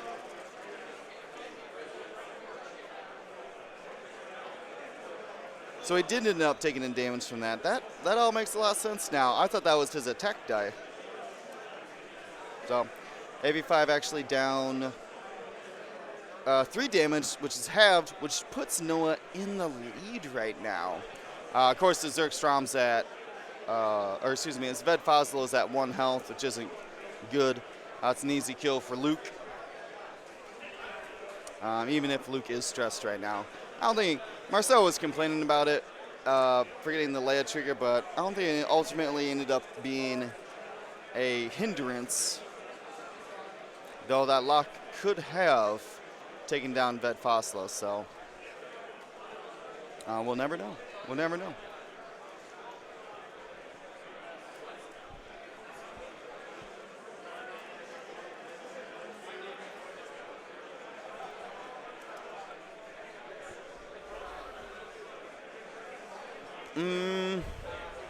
Thinking about Jendon's actions here, I would more likely assume a stop from Jendon than anything. Potentially a 1 bank out and then coordinate.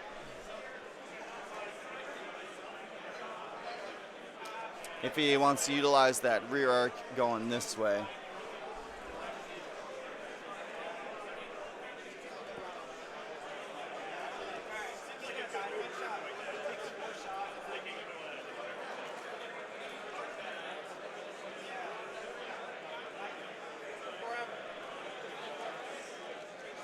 All right.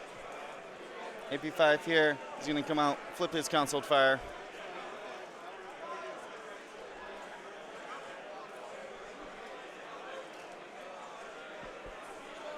There it is. Jen's just saying, I like shooting. I got a big ol' arc. Who needs actions?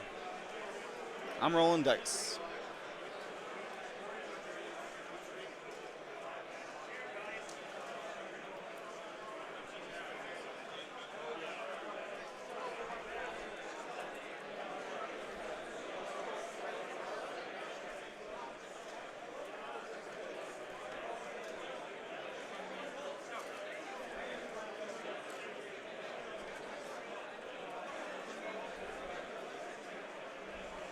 I like this positioning here from Zerkstrom. If he can barrel roll back towards Luke, he can. There it is. So he can keep. Oh, he did not roll for the debris. That's a good call. There was a judge standing right there, so maybe we missed it. I'm sure the judge didn't.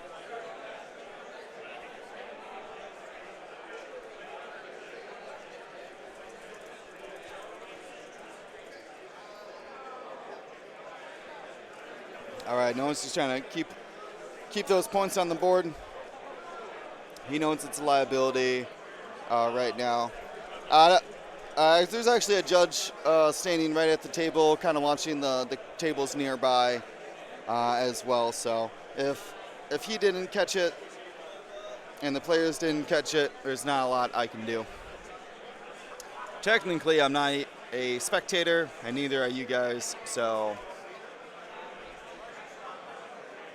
Whoa, don't be dissing on them cardboard templates, Dutch.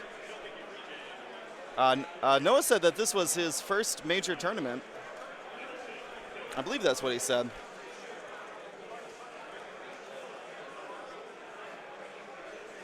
I thought his list was very interesting, very, very cool. Well, never see those named tie advanced out there. And occasional generic, sure. But very, very interesting. I mean, D. Yoon said it, right? That the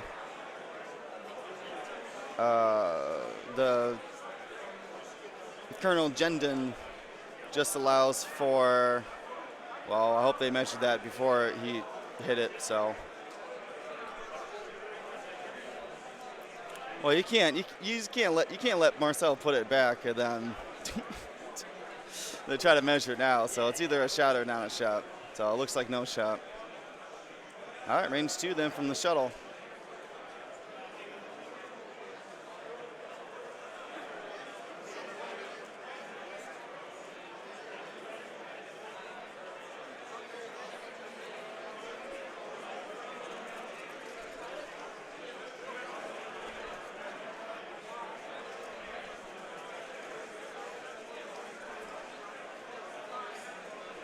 Ooh, nicely done there.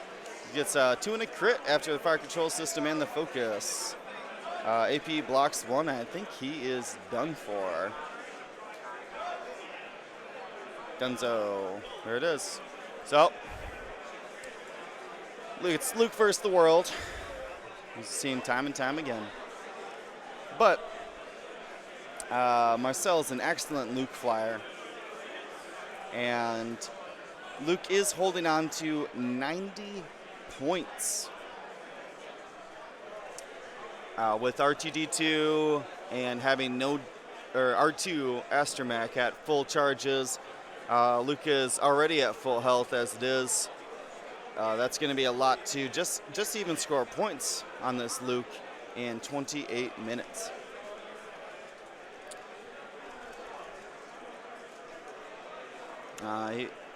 Unfortunately, Marcel's only going to get about 24 then for the 1 health Ved Foslo, which is not going to be enough to pull him ahead. So he's going to have to both take out Ved Foslo and get half on Zerk Storm, which might be easier in this scenario. Certainly not over. Luke has a serious knack for staying alive.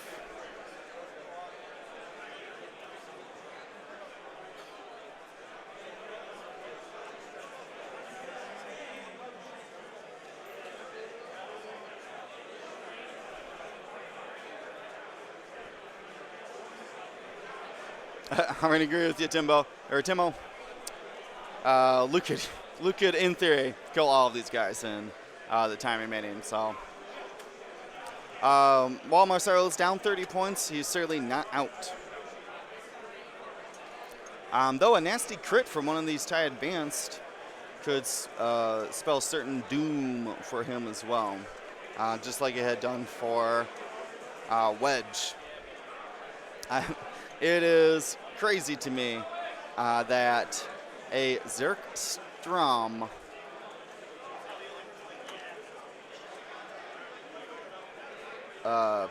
flipping a Panic Pilot really put the nail in the coffin for Wedge.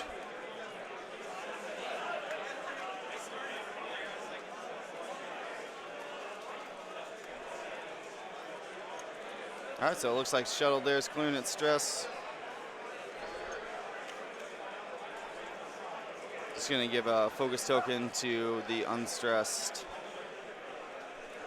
tie advance, so he didn't have to lock it. Jendon also will get the free lock then onto Wedge, or excuse me, onto Luke from ST321.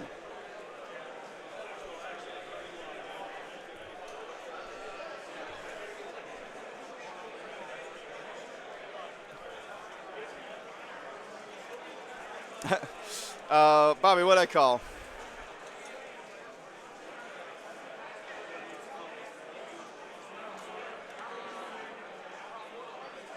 Once again, Ved Foslo increasing that 2 bank into a 3 bank to keep stress, or to clear stress, I mean.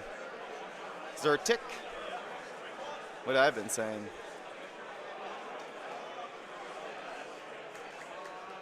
Zertik.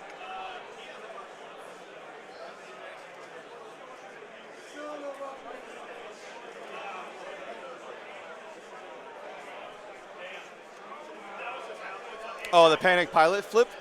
Oh, yeah, I called it. I called it at the beginning of the game. I was like, that's the thing to do down. Well, very few crits flip down. Panic Pilot's one of them for sure. And that is a nasty combination. Nasty, nasty, nasty.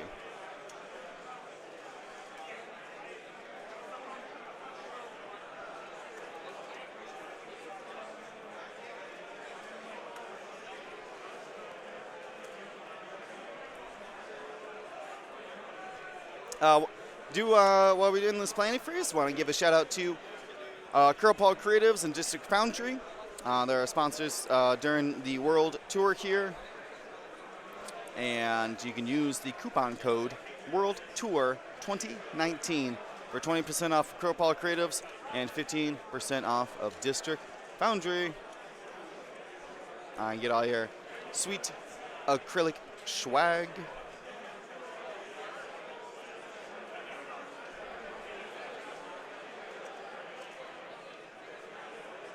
This is a hard 3 lock from Zertik Strom.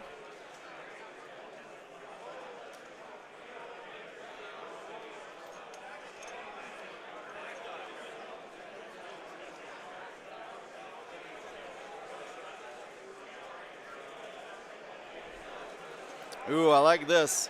So coordinates the focus and requires the lock, or coordinates the focus and links to a barrel roll. That's trying to block that Wedge, or excuse me, block that Luke from being able to 1 bank. Yep. No one knows what he's doing. He's been using Jendon. He made a joke. I pulled out a big old reinforced token for his Gen. I was like, oh, you're gonna need this as one of your tokens. And he's like, oh no, I won't. I don't do that. I coordinate. I was like, smart man. It's been working out for him this whole time. Jin hadn't reinforced. Doesn't need to. Shoot stuff. There you go. Finds the block there. Unfortunately, he linked the barrel roll just in case.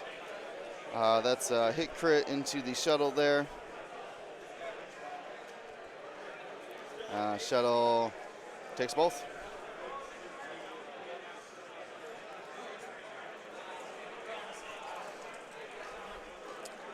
There's a fire control system reroll and gets it. Oh, and Luke's double blanks. Marcel. Oh, Marcel, that is not the time to be double blanking. Oh, what is interesting about this is that now he has a face down damage card, which is going to allow if Zertik Strom, I'm struggling already. If he can get a hard 3, grab a lock, and survive Luke's attacks, he could flip that up at the end of the phase.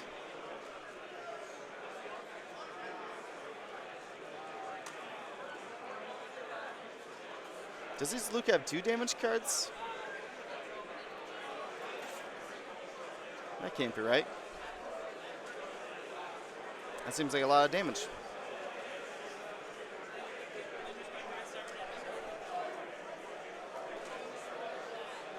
Everything cool, Will?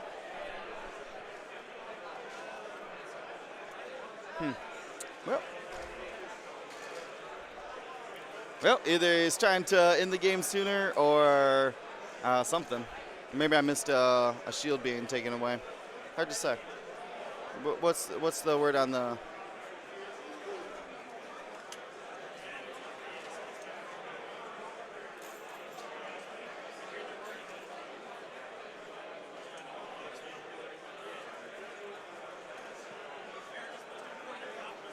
Oh, he did flip up the direct hit already?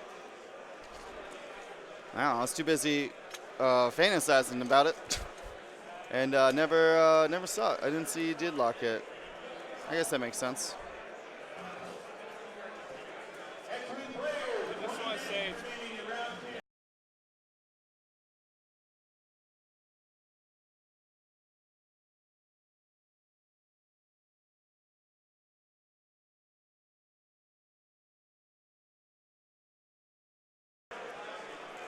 Yeah, that's exactly what. Sorry, I got the pilot abilities mixed up there.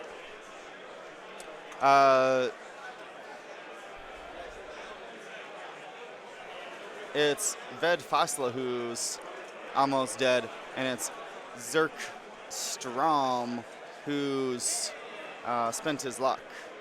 Looks like Jindin took a focus there. And Luke's going to heal up. Oh man, 50% chance here. All Zertik Strom has to do is, whoa, wow, is that shield gone already? You got the shield there. There you go. So that's the shield and a damage, or no, sorry, just the shield. He did end up getting one there. He's gonna flip it. He's gonna flip it.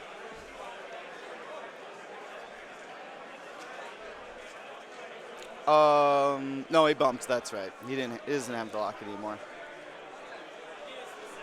That's gonna be a way to win the game. You keep that Zertik Strom on the board, and you just got to get 2 more flips. 2 more little flips. Now here's a question for you guys.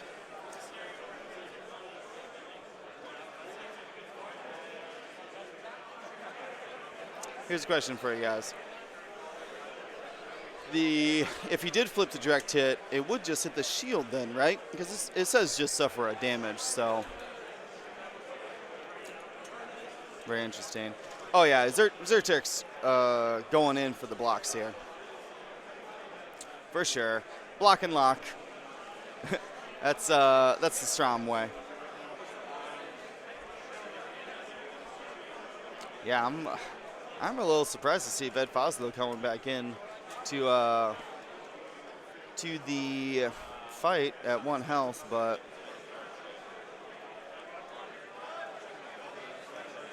there it is, block and lock time. Oh yeah, getting it done.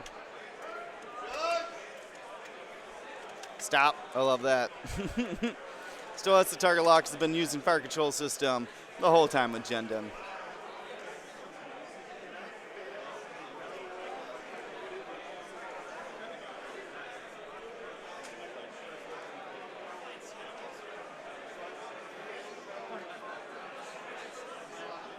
All right.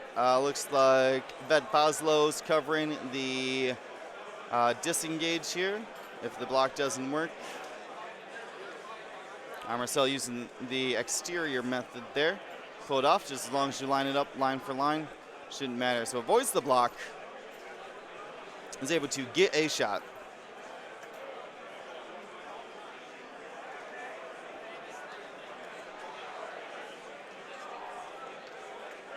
All right. Does he go for the 1 health? Do you risk the 1 health? Going to go 3 for double blanks. Let's see what he decides.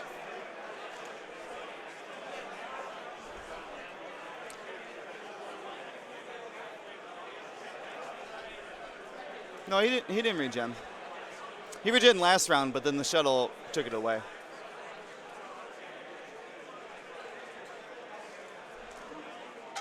So risks it. Gonna need a huge blank out here from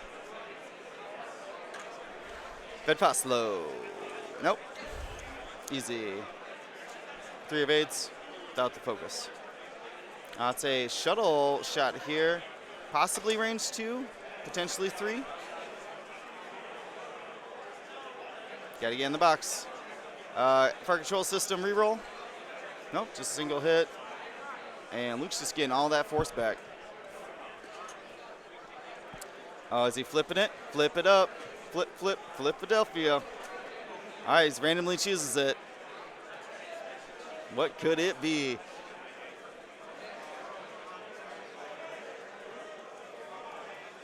Oh, no, it was the direct. Oh, man. Zertic Strom just getting it this game. Oh, that is so funny. I love this. I love this Noah list. It's so good. So good.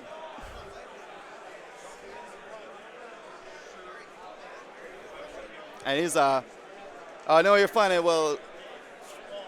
Flying it very well. Knows his triggers. A little hiccup with the ST321. I will say Marcel is cursed.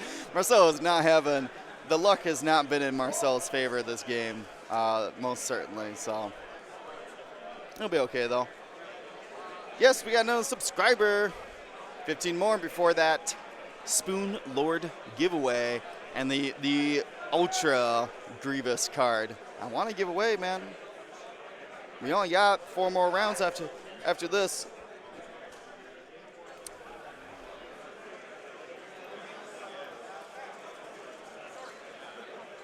MG Rockwell, throw it on the board, man. What's funny is that I thought the fire control system on Colonel Jendon was the, what do I want to say,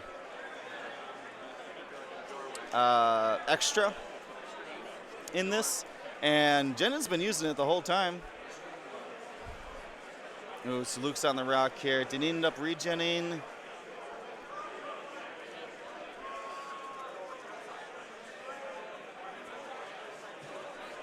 He did not regen.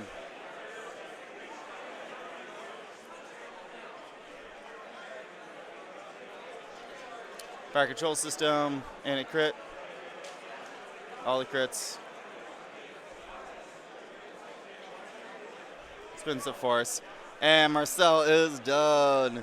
What a crazy game. Zertic. Oh yeah, I was calling it Zerk, wasn't he? Zertic Strom, MVP. Flip, does all the things. Oh, they're just double checking here. I don't think it matters. Per se, yep, the cleanup token, so it doesn't matter. Crazy game. All right, we're gonna do giveaways in just a second. We go congratulate them. And I'll be right back. I'm gonna remember to hit my muted button.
All right, guys, I'm back. Going to the giveaway page. Giveaways. No, did end up winning. He was very excited about it. Marcel was a little disappointed, but I mean, he saw the dice he was rolling. And oh yeah, I got you.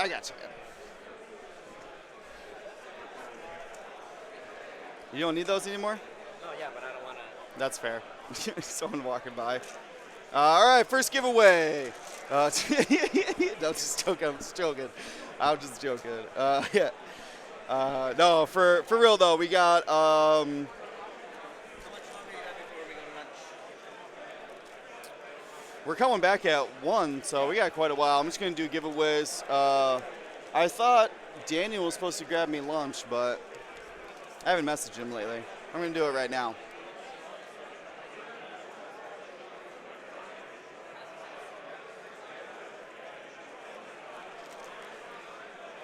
Anyways, pulled out. We got a couple minutes here, and we're gonna start giving away these Jersey Shore X-Wing cards. I'll show you all of the cards you're gonna get in this pack. This is one prize. You get the whole pack. Very cool. In the pack, you get Obi-Wan Kenobi. Oops. General Grievous. This is Captain Oiken. Tali. I really like this Darth Vader shot too. With the Luke and the moons in his mask. Very, very cool. Then you get actually I think this is a double-sided. Yeah, you get a Vader crew as well. I love that piece of art. That's very, very cool. And then you get Boba Fett crew. That's super. He's pointing the gun at you. That's so awesome. And this is Boba Fett pilot as well. There's all one prize. I'm gonna give away. I'm gonna give away 2 of these and maybe something else. If we get a subscriber, for each new subscriber, I'm gonna give out a random prize too, right now. Don't forget the coupon code World Tour 2019 for Kurapal Creatives and District Foundry. All right, so this is for the Jersey Shore X-Wing set. I got 108 eligible users here. And yeah, I want to see them gunboats. Get them subs. Trying to give away, get all them subs in here. If we, I gotta get back to my thing. If we hit that sub goal, the moment we do, well, at the end of the round when we do, I'm gonna weigh this giant Malcolm Grievous. In addition to the Spoon Lord giveaway, I don't know what that is, but we're gonna find out at 150 subscribers. So let's go back to our random drawings here. We got 115 eligible users right now. We're going for the Jersey Shore card pack. First winner is Sotolan, or Satalan. Might be Satalan. Exclamation point win. And put in the information there. I do need everybody to please, I'm trying to get a list going here of people for the Jersey Shore set. But if for some reason this doesn't get saved, Dion's the one that ships these out, and he's not going to remember. I mean, this is all recorded, sure, but it's a lot of extra work for Dion. So please, when you fill out the form for exclamation point win, put in the thing you won. I mean, do have records of it. Just please don't do it around. Yeah, that's a subscriber. There we go. Got another pack coming. So that's going to be, so one here. I was going to give away another one, and now I got a third one in my hand. Come on, let's get a couple more subscribers, and I'll keep giving them away. If you're subscribing right now, you got a chance to win. So I'm going to refresh that eligibility. Type in the chat, and I don't want to miss any more subscribers here. All right, so rolling it up, big old drum roll here. Oh, I can't look at all the things at once. Drum roll. Rolling it. Oh, this is to Miazim, or Mazrim. Whoa, what's up? What are you doing here? Wait, get out of here. You wait for tonight there, sir. All right, Mazrim gets the Jersey Shore card pack. Put that aside. Wait, I lost track. I was giving away. Oh, sorry, that was the one I just gave away. I got one more to give away. Exclamation point, win, Mazrim. And make sure you put in the Jersey Shore set. All right, I got one more here. Unless we got a new subscriber. Did we just get a new subscriber? I wasn't paying attention. You guys are just going to say yes. I'm going to do it anyways. And just assume that we were going to get another subscriber here. So let's go ahead, refresh it here. So once again, another Jersey Shore card pack, rolling it up. And this is to Scott Karch. Scott Karch. Gets the third one for this round. That's the Jersey Shore card pack. Exclamation point win. Gets it. And you know what? I'm feeling generous this round because we're heading to lunch here. So I want you guys to come back at 1 for lunch or for round 3, and even more giveaways and prizes and things like that. So one more for everybody. How you doing, Justin? 2-0? Yeah, 2-0. What did you end up deciding? Quick draw? Well, you took fire control, so I assume. All right, Justin Brown, getting it done. All right, so we got one last one here before I go try to find some food. And this is to Minock Slayer. Thank you, Minock Slayer. Exclamation point win. Fill it out. Put in the thing, Jersey Shore card pack. That was 4 of them I just gave away. And we'll be coming back. Oh! We got another subscriber. We'll give away one more. I'm not lying. I'll give away it all. I don't care. I got nothing to lose. All right, one more. I'll pull it out. We'll set it aside. Here it is. Jersey Shore card pack. This is going to Mac Davis 25. Mac Davis 25, exclamation point win. And we'll give it away. Was that everybody? Did I miss somebody? Salt Alarm, Zerk Crunch. Oh, Minock Slayer. Duh. Minock Slayer. McDavid, 25. Exclamation point win. And fill out the form so that you can get the Jersey Shore Community X-Wing cards. These are beautiful gifts for our friends, and thank you for watching. We'll be back at 1 for more games of X-Wing. Stay tuned.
here. Welcome back, everyone. We're gonna go ahead. We got pairings up, and I got a list for you guys. We saw something similar to this Rebel list yesterday, and basically some Rebel beef. And we're gonna see if it's still good.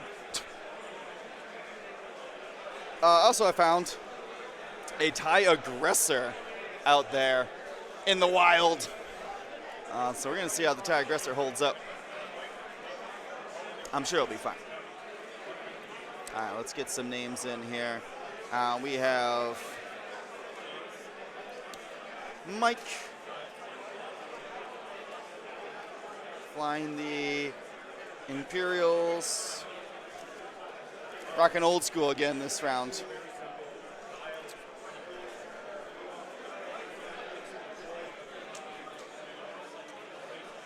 We got Mike versus Craig.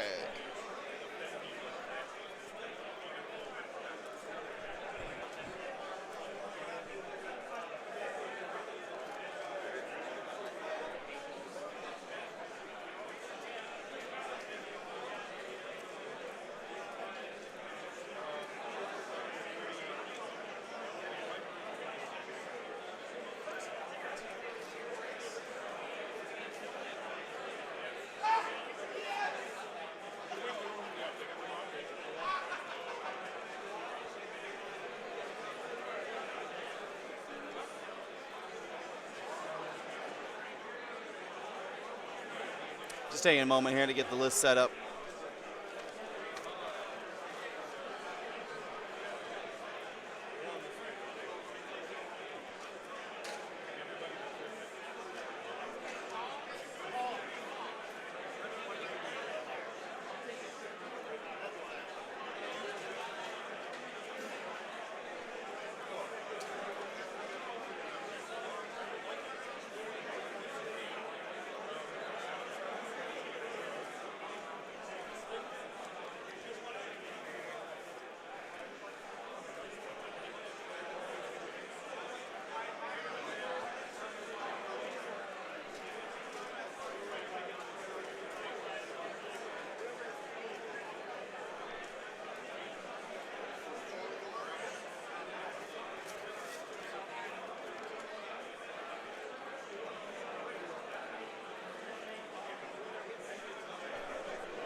All right, looks like we are starting the round with 75 minutes. Finishing up the list here, just double checking upgrades and everything, point values, things like that.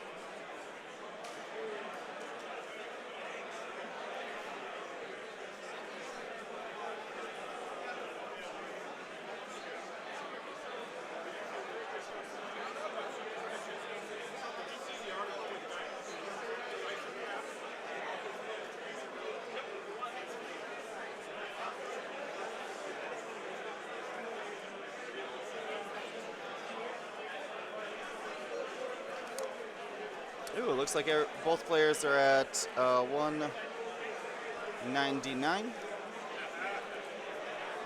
So we'll see who ended up with initiative.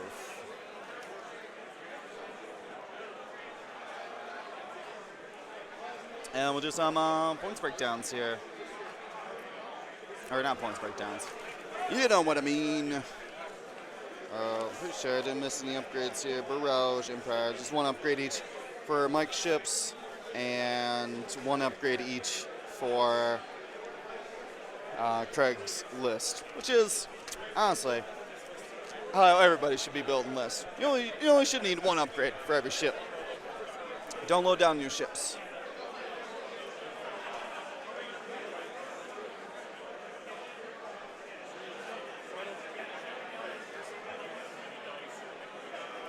A wild TIE aggressor. Yeah, they're here. All right, so let's do some breakdowns here while they finish up the rock placement. We're gonna start with Mike's list here on the left. It looks like, Craig did end up with initiative there. Because Pierce Bach is going down, who is a 4 with the rest of Craig's 4s. So, first off, we have Suntir Fel. He's a TIE Interceptor, initiative 6, very good. Has Predator, so when he lines up a bullseye on an enemy ship, he's going to get both the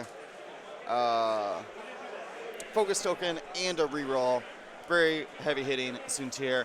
Also, speaking of heavy hitting, Pierce Bach. That's a striker who, as long as they don't have 2 damage cards, they roll an additional die. This one has a shield upgrade, making it so not just a single, or it could take 2 damage and still keep that extra die. Also, we have Lieutenant Sai, which is a Lambda shuttle. When Sai coordinates, if they coordinate in action on their on Sai's action bar, normally focus. In this build, it's just going to be a focus and lock. Then the Sai, or excuse me, not lock, it's just going to be focus. Nobody else has any other actions that Sai can do. So when Sai coordinates a focus, she gets a focus. Also has Emperor Palpatine, which is a force point that any of the ships can use. And then to round off the list, a Sinar Specialist. There we go, we see the first movements of it already. Sinar Specialist has barrage rockets. It's the cheapest barrage rocket carrier currently, and comes in at just 36 points. Barrage rockets utilize the TIE Aggressor's double missile slot. Very, very cool. Find an easy way to get focuses with Sai being around. So to round off to start Craig's list, we have Wedge Antilles. With just S foils, it's the only upgrade that Wedge needs. Wedge's ability, when he attacks, the defender has 1 less agility die, or rolls 1 less agility. Then let's see, we have Dutch Vander. So Dutch Vander with a dorsal turret, giving him an extra arc, and when he target locks somebody, he can then give or let a friendly acquire a target lock, even if that friendly is out of range. Let's see here. Also has Ten Nub, who can use stress tokens like focus tokens. With Crack Shot there for lining up bullseye and canceling an evade. And then Braylon Strom. When Braylon Strom stress, he gets to reroll 2 dice, offense or defense. Also with Crack Shot there to provide an extra hit, or excuse me, an extra punching power when it has an enemy in bullseye.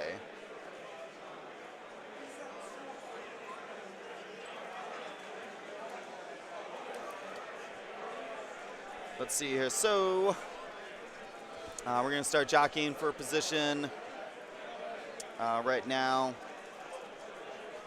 we have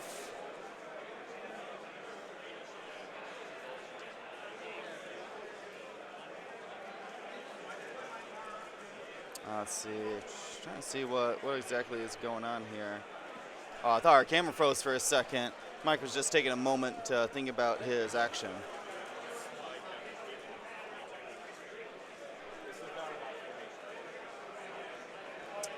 Let's see.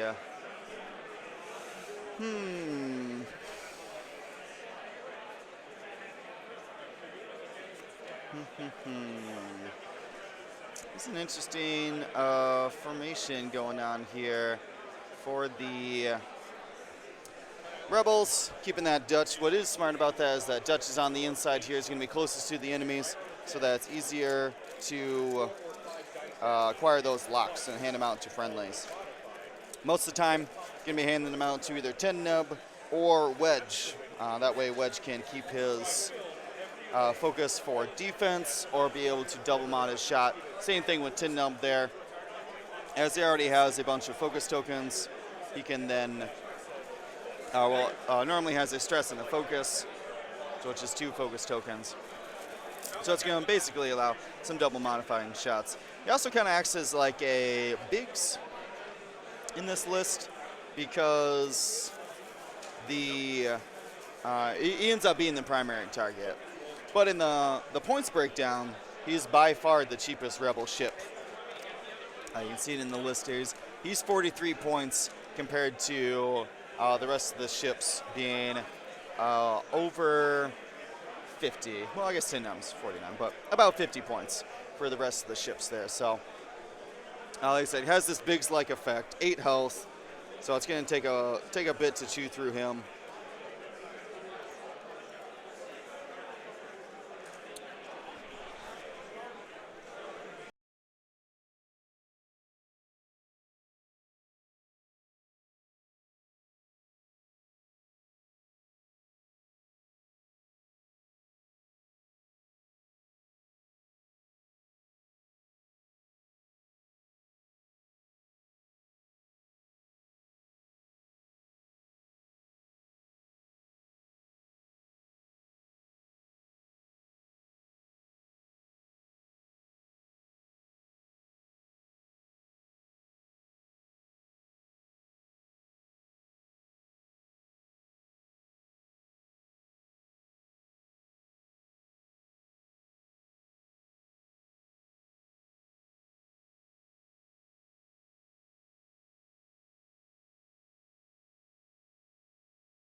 All right, guys, I am back.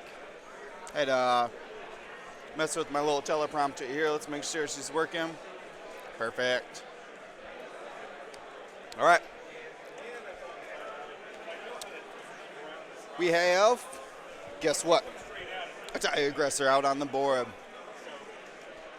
Let's see here. So Sai comes up, coordinates the focus to Pierce Sabak. So Pierce Sabak can either barrel roll or evade.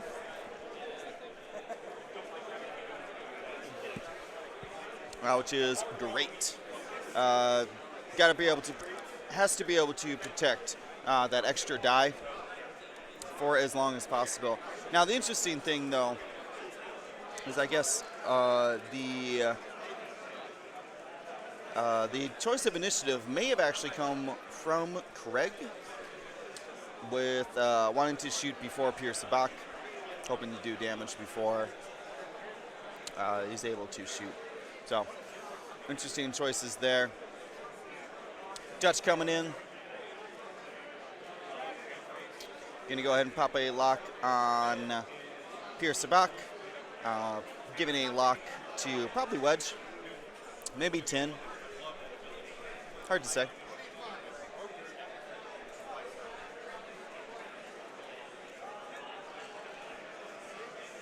Can't quite see from here.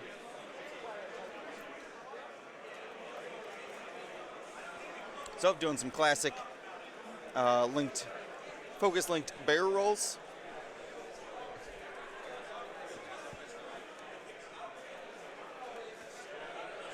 Those B-Wings do love to be stressed. It activates both of their abilities from being stressed. Braylon gets double modified shots. Tennub gets 2 focus tokens to use, so he's got a little something on defense as well.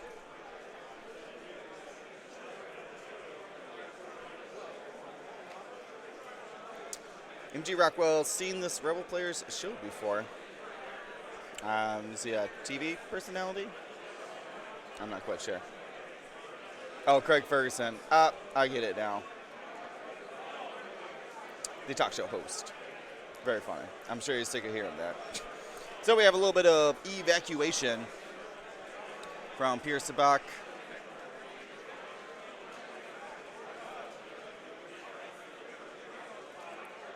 And throws down and evade.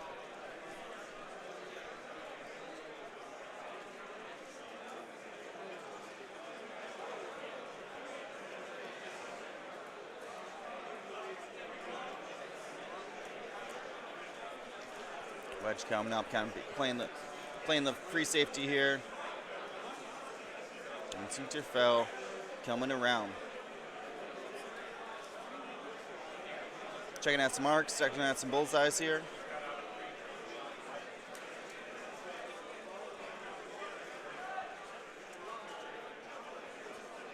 Potentially might go up and around like that with the boost barrel roll. Trying to get behind Wedge a little bit. Even a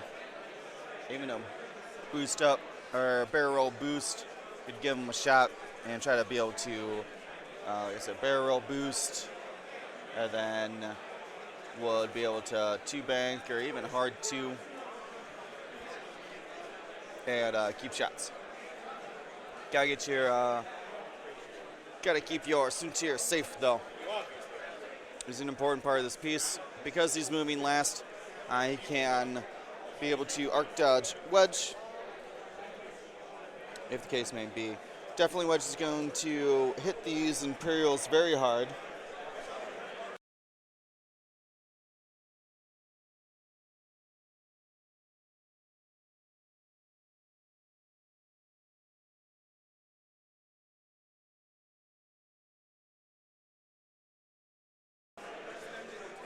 Yeah, the ability of Wedge is going to really, really hurt that Pierce Sabak. Being able to dodge very few hits. Going to look for a judge call on a bullseye here.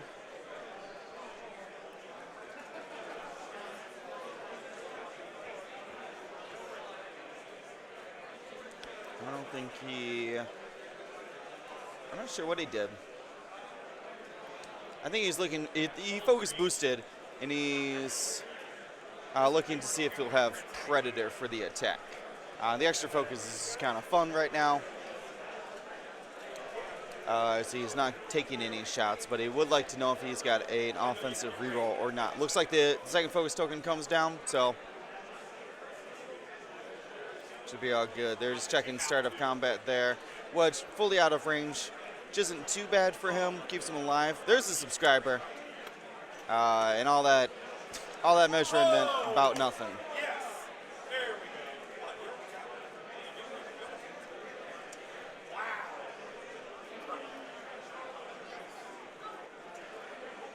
All right, didn't look like that did any damage to Wedge. Rolled a bunch of evades.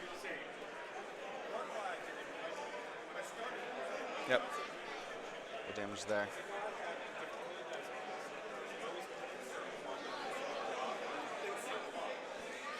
All right, this is a dorsal from Dutch onto the TIE aggressor. And successful. The B-Wings out of arc potentially has a range 3 on the aggressor. Yep, so definitely has arc, most likely obstructed.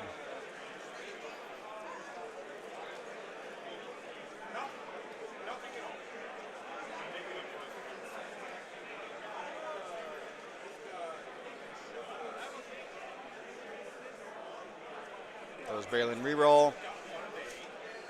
And the focus for 3. Quad evade. See those evade. Emojis. Emoticons? Emojis. And size just out. And looks like the aggressor's got a shot back on Braylon. So pops a barrage rocket. Only 4 left now. Boom, 3 hits. I got a reroll. Nope, so Braylon ends up with 2 damage. And the aggressor draws the first blood.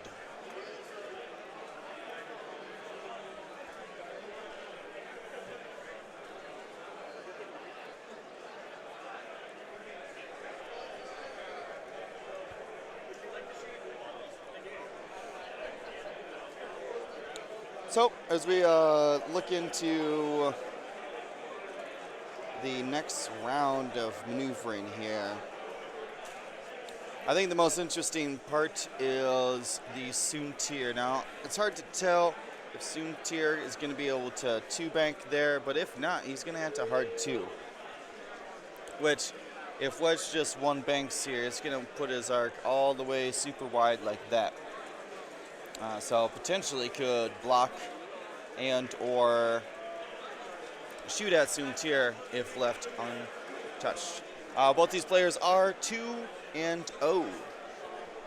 No losses, 2 wins.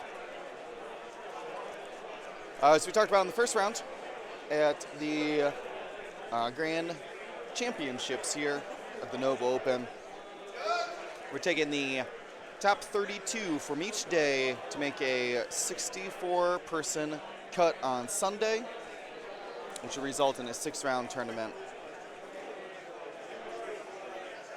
So, by the math, all but 1, 4 and 2, will make tomorrow's cut.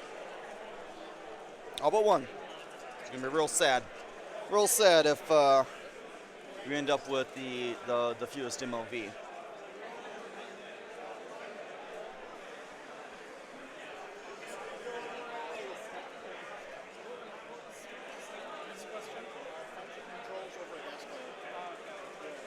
My sound should be working. Can you guys not hear me?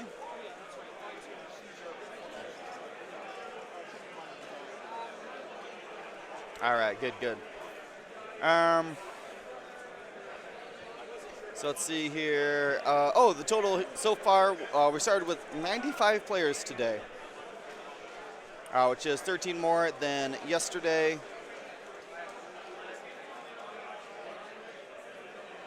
Like I said, it's going to confirm all but one. Granted, there might be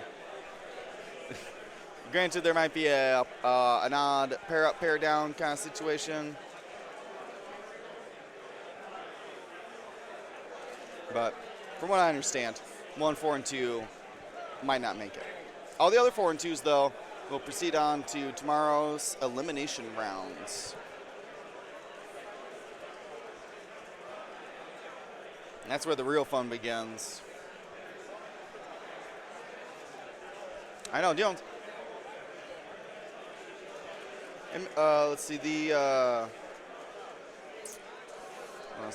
I need to get like a March Madness bracket going.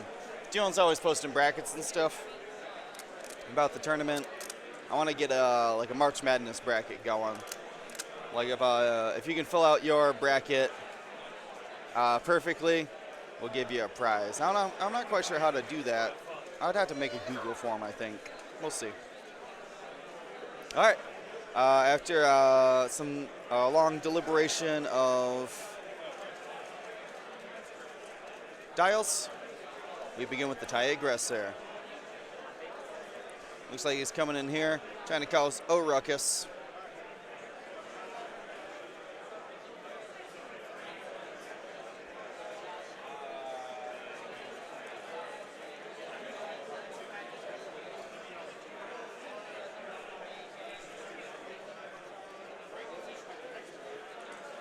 All right, takes a focus there for trying to get a barrage rocket if a B-wing doesn't end up at range 1. So he's going to reinforce the front there. I think that's what he was debating, is that should I take a target lock or then just coordinate the evade there. But with Sai having the force on Emperor, doesn't really need the focus all the time.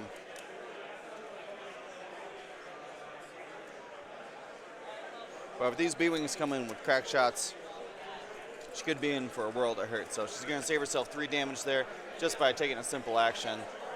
Very, very good.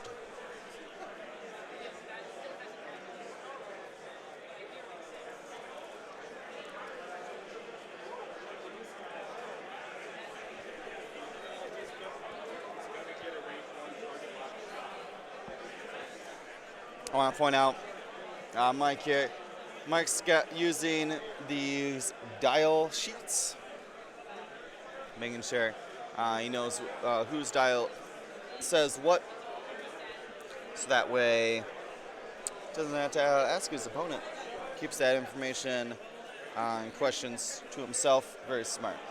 So let's see. This is 10. Looks like 10's just going to keep his stress. It's basically a focus.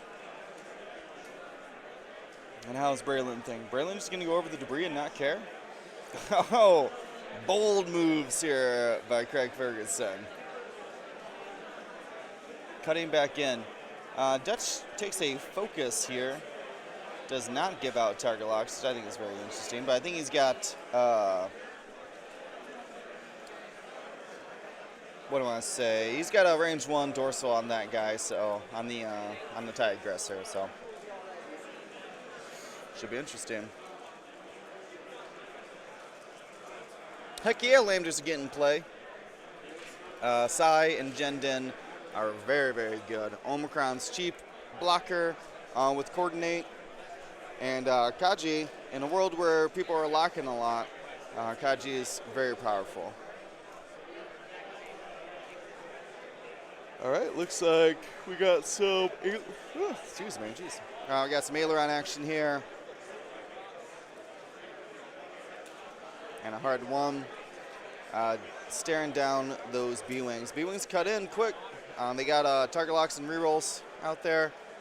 Trying to burn down that Pierce Sabak as soon as possible.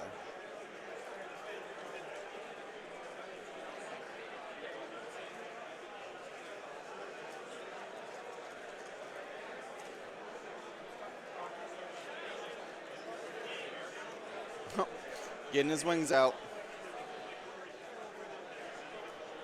Craig looking at some list, what do I want to say? Some list details. I think he was reading the Emperor card there that was on Sai. Might have been reading Pierce Sabac's ability. I'll remind everybody here. Pierce Sabac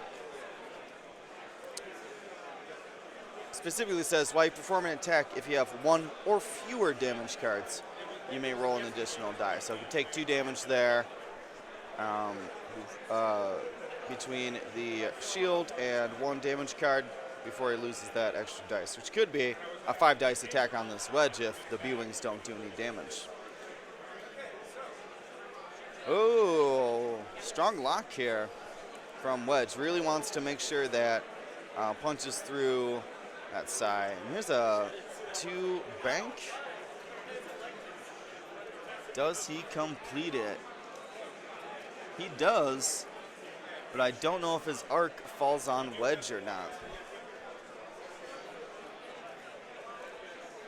Mike's giving it the full-on eyeball. See what's going on.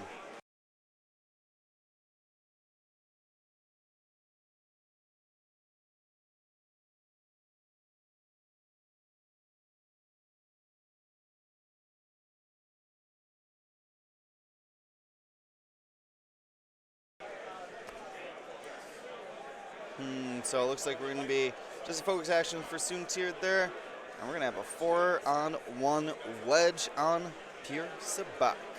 Got the evade token there. So hit crit, uses that target lock to get 2 more eyeballs. So just 2 hits there. 1 agility, got a blank. So he's got a risk.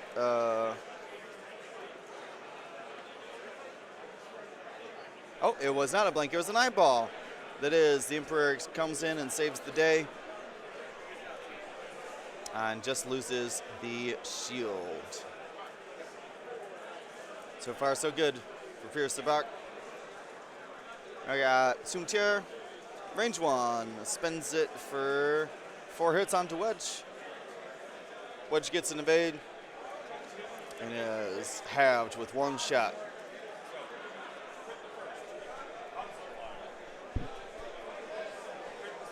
That's points on the board for Mark. Points on the board for Mike. Trying to look at some B-Wing bullseyes here as he starts measuring out Braylon's arc.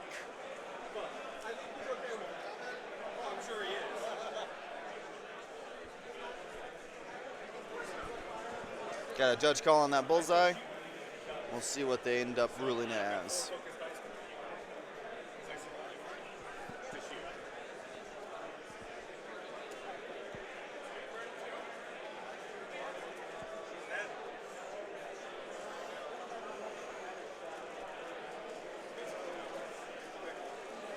All right. Let's see here. Hit crit, Braylon reroll into a 3rd hit. He's going on to Pierce Sabac. Or no, Soontir actually.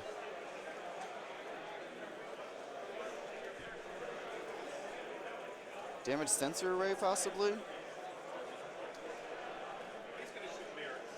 That was hard to see. Looked like potentially a damage sensor array. And Soontir's down a hall.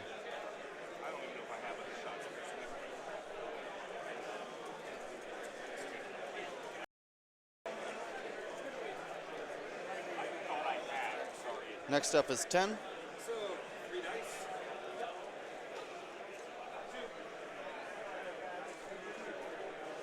Potential bullseye there.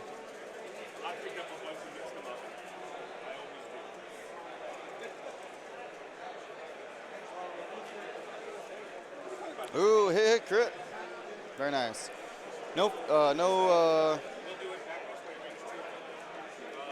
focus to spend there. No focus result to spend stress on. Pierce Sabac uses the evade token. And then 10 is going to crack shot it away. So ends up with hit, crit. And a panicked pilot. Oh no. Panic pilot. So that's not only going to give him 2 stress, it's also going to take away his actions. and his ailerons. Ooh, so that Pierce Bach might be dead in the water up there. Still gets his shot. Oh, we have Dutch up first, I believe. He's the next 4 to activate, or the last 4 to activate for Craig. Ends up with hit crit. Spends his focus. And 1 dodge from the aggressor, so the aggressor loses its shield.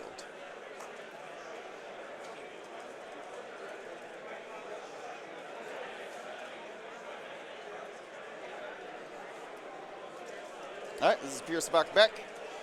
Just 4 dice here. Ooh, scoops them all up.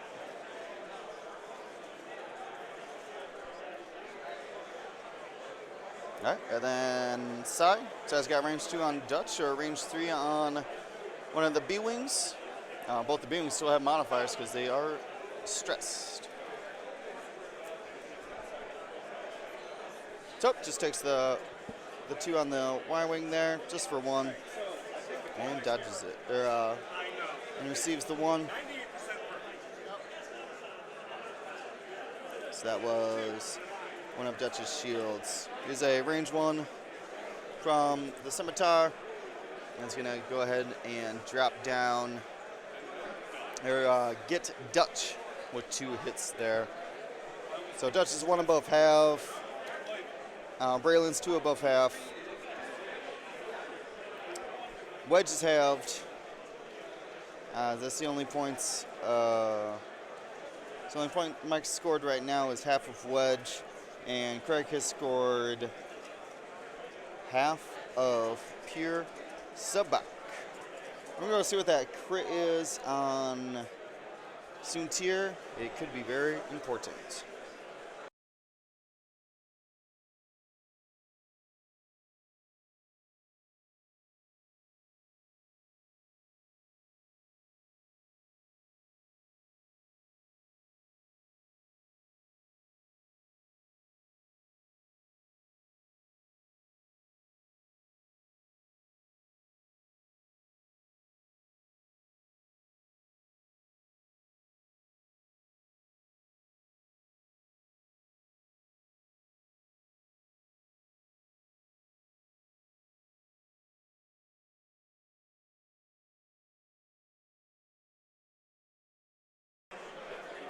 Ooh, I am glad I went over there and looked, because this is going to be very interesting. So, the crit is damage, or disabled power regulator.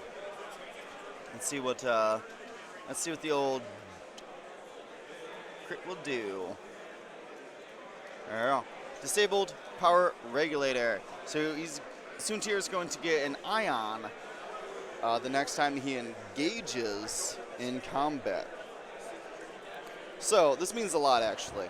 Soontir has to plan for that ion 1 forward in advance. Right? He's got only 2 hull right now. And needs to bug out. Now, here's a crazy maneuver.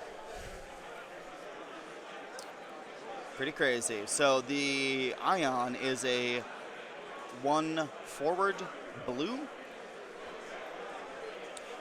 Soontir could actually sloop out to there. Try to get a bullseye down this lane. We're assuming the 2 B-Wings will be coming there. Or potentially wedge for Kane. Or Talon rolling even. So that would be, but if he does that, then the ion moves him just 1 forward, and as long as he doesn't hit that debris, he would be able to clear his stress and continue on. The other options he's got here is to just 5 forward boost out here to get some protection from Sai. That's not too bad of an idea. You cannot really turn in here and then be stuck ionized going this way. It's a surefire way that these B-Wings are going to get behind you. Now, both the B-Wings are currently stressed. You got a stress token there. You got Braylon double stressed because of the debris. and 10 nub single stressed as well. So they're not going to be able to do any of their 2Ks or their 1 Talon rolls, at least for this round, which will keep Zoom Tier safe. The other question is, what is Pierre Sabak doing?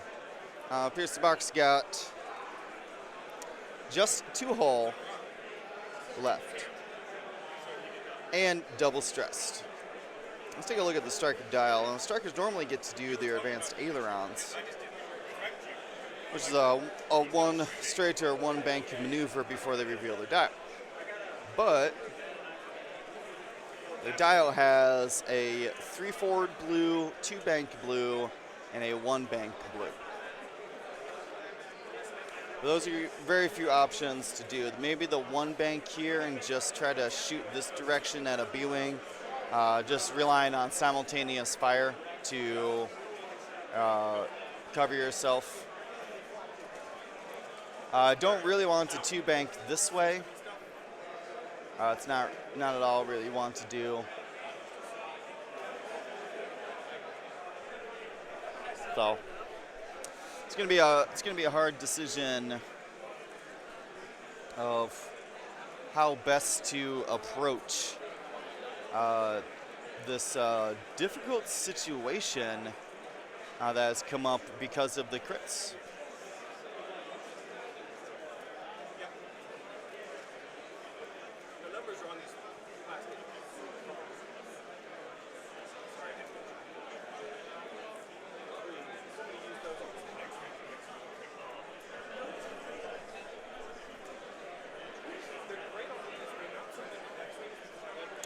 All right, looks like we got a K-turn here from the aggressor. Unfortunately, won't be able to shoot any barrage rockets, but finding some good lanes.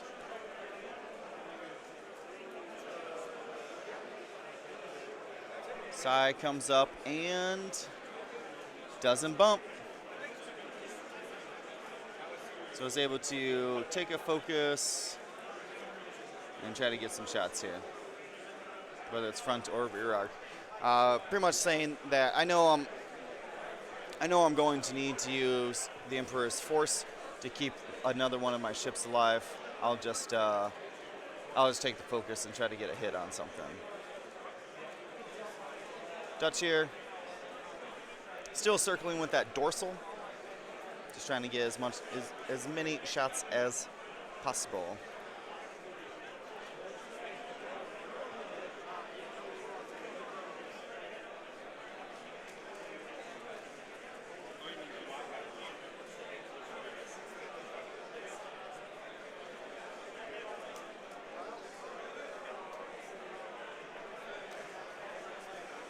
All right, so Craig's debating his action here. Maybe he wants to give a target lock. Now, just hands that target lock out to someone at range 3, so potentially could hit all 3 of his allies. But he's got to make sure. Now, looks like Dutch currently has his lock on Pierce Sabak. And he's just going to focus up and see what the rest of the B-Wings do. Just a 1 forward here for Alpha Braylon. Really want to try to clear that stress, open up those red maneuvers.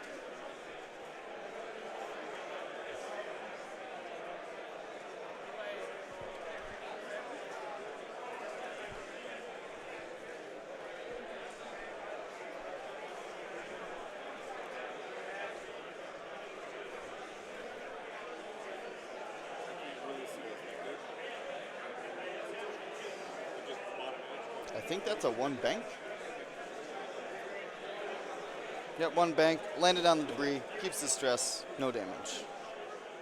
And it's hard to see, but there's a little debris back out there.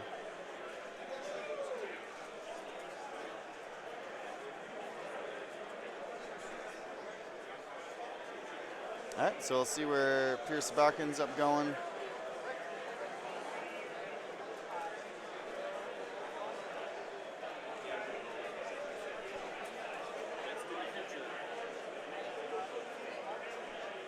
We're trying to see if he crosses through Wedge or is stopped before him.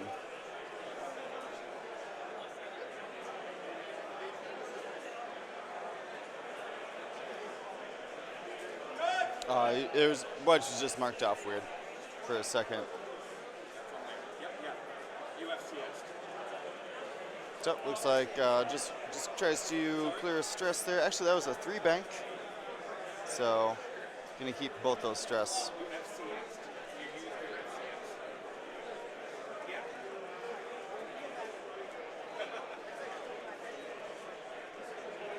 Yep, not looking good. In Braylon's crack shot. Probably not a lot that. Probably not a lot that Pierce Bach can do. We'll get a 4 dice attack back at one of the B wings, but with only Palpatine to modify. It's going to be a very swingy result. I got a 4K by Wedge, making sure he keeps his guns in the fight. Oh yeah, did he do it? There it is, easy sloop. Called it out. Sloop him, keep the lane, keep shooting. It's the only way you're gonna get 2 shots the next 2 rounds. So, potentially might die, but we'll end up with a shot now and a shot later. Ooh, careful bullseye here, and I think I barely hit Braylon there. So potentially, yep, we'll get the focus token. Wedge has got probably a range 1 kill shot. If not, the B-Wings will do it. But Wedge will do it before Pierce Bach can shoot, so this is actually a pretty big attack. To see if Wedge can just straight up deny the shot.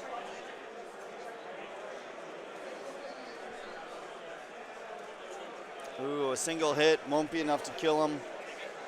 I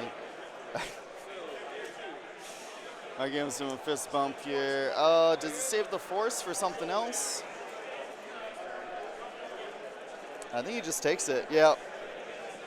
Just forgo. You survived, so. Save it for hopefully somebody who can use it for offense. Got a lot of shots coming in. Nobody's shooting at Soontir right now, though, so Soontir's free to spin the focus.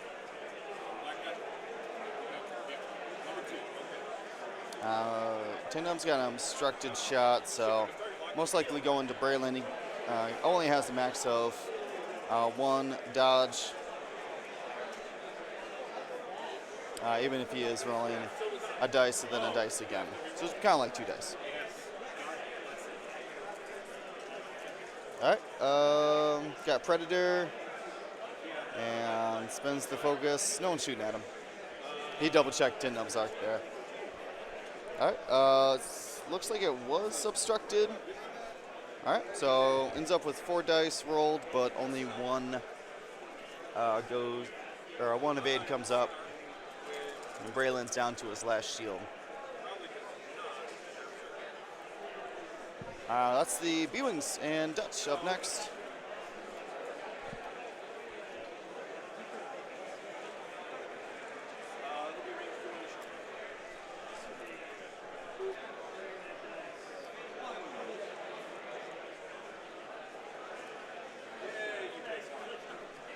All right, hit crit.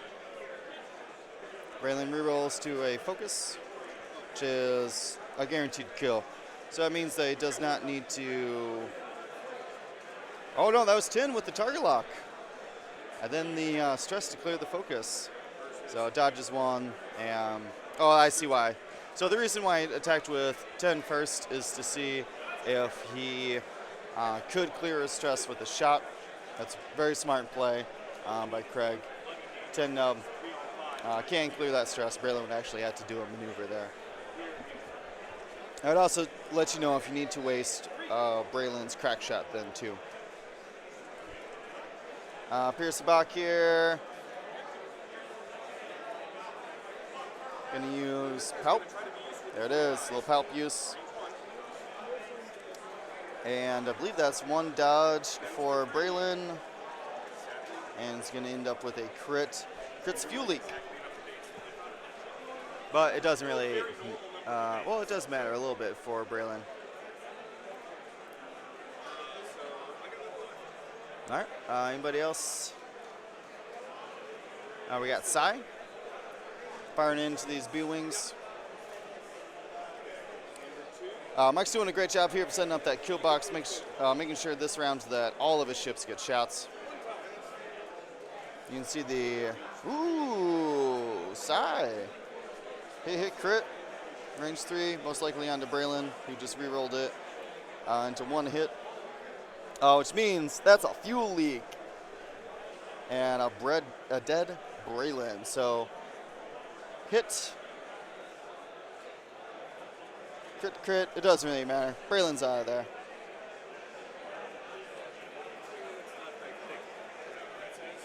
Fuel leak, if you receive a crit, you get an additional hit. So that was the hit that was necessary. Got a 2 dice attack from the Sinar Specialist for a single hit.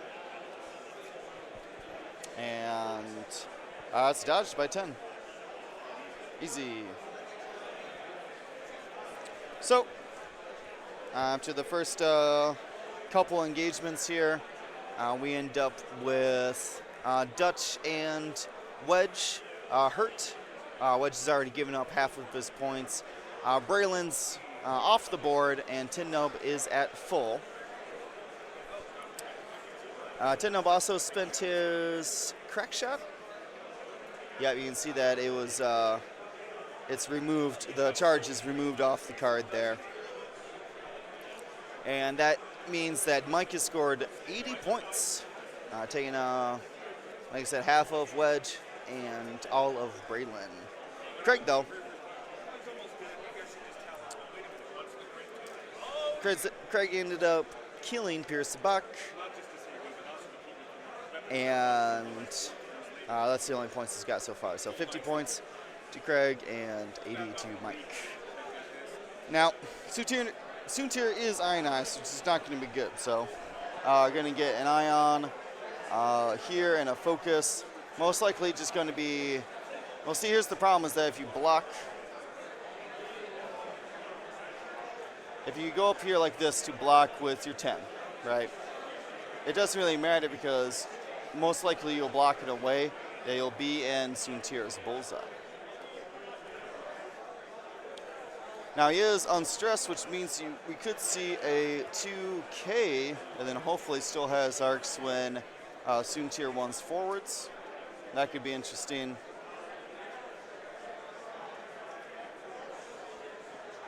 I think, I'm not sure if this bullseye lines up with Wedge or not. So if Wedge just goes 2 forward, which is what he's going to do. He's going to try to clear that stress, go 2 forward. Take that shot at Soontir. Soontir's only got 2 health right now. Is no longer critted. Already took the ion charge. And yeah, being able to, let's see, so the Tigressy moves in, the Lambda moves in as well. Covers basically arcs from here to here. Dutch has actually been the outlier. I think that's what's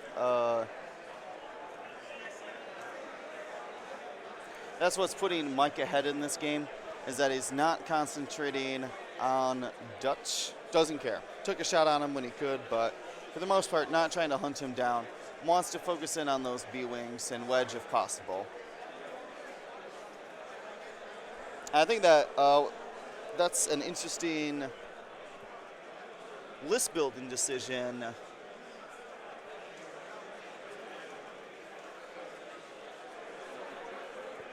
It's an interesting list build decision. So we bring, Craig's decided to bring a cheap Dutch Vander. It's a nice coordinating ship, and it's much cheaper than your other Tin Nub, your other B-Wings and things, right? So,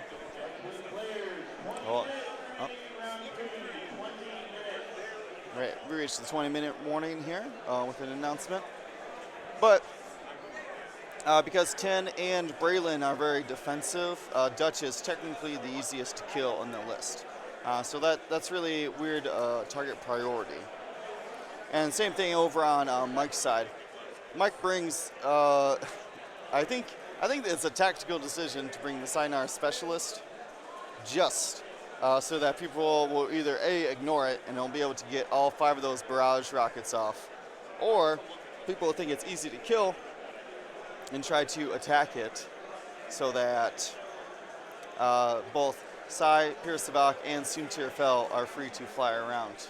My only complaint about Mike's list is that the Sinar Specialist has barrel linked evade, and that means they'll never be able to evade focus from Sai. I guess you could focus as your action and Sai coordinates the barrel roll, but then you're kind of wasting Sai's ability, so hard to say.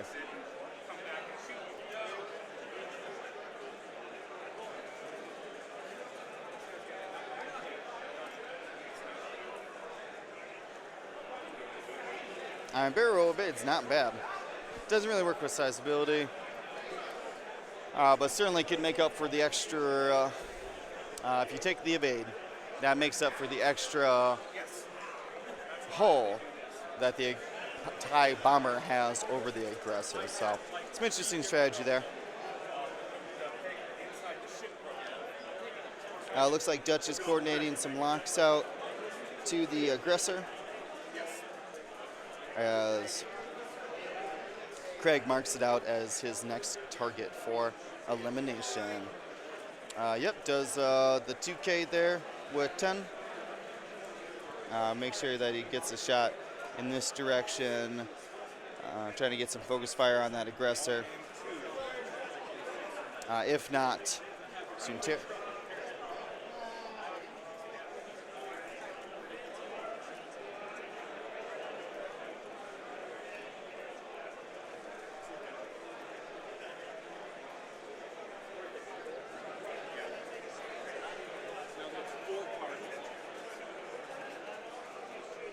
All right, comes in, clears the stress.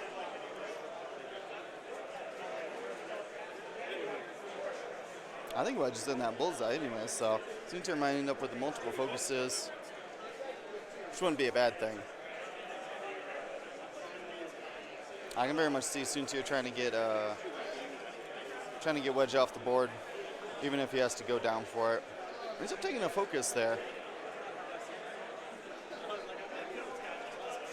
There is an aggressor shooting barrage rockets at him, so might be worried about that. He is still sitting in that bullseye, though.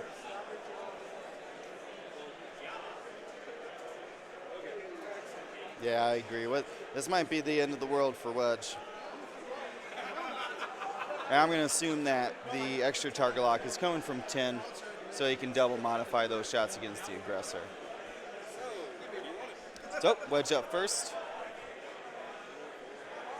3-on-3. Goes for it. Tries to get a kill. Or sorry, 3-on-2. Natties. And that Soontir is still alive.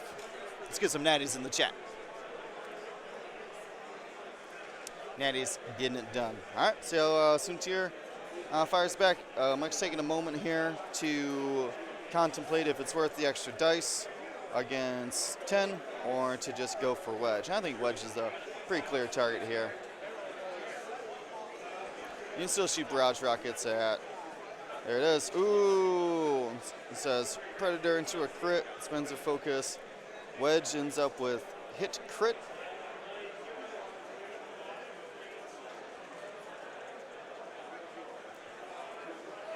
I can't see what it was. There's a glare. But that's okay. What is that 1 health? Still on the board. Most likely will die from the aggressor's shot. Or honestly, maybe even. No, I was going to say the Lambda might have a shot, but that's not how that works.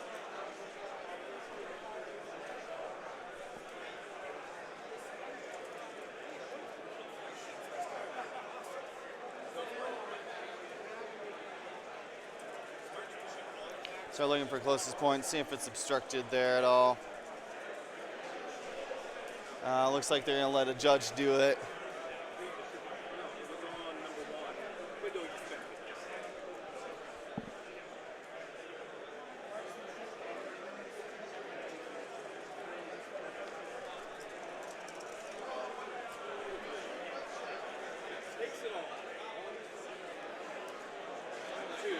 Careful maneuver here.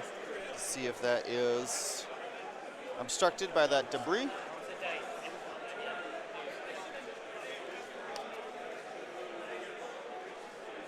I'm gonna go try to listen in. Let's see what they're saying.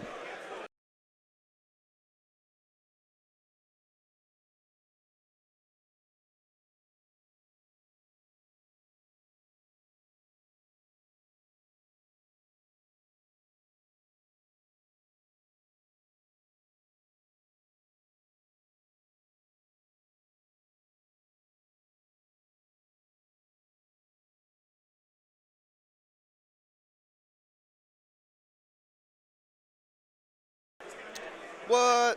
Natty's all day. Natty's in the chat. Natty's on the board. These guys are getting hot. Heated them all up yesterday. Yesterday I thought the dice were on average pretty poor. And they are bouncing back today.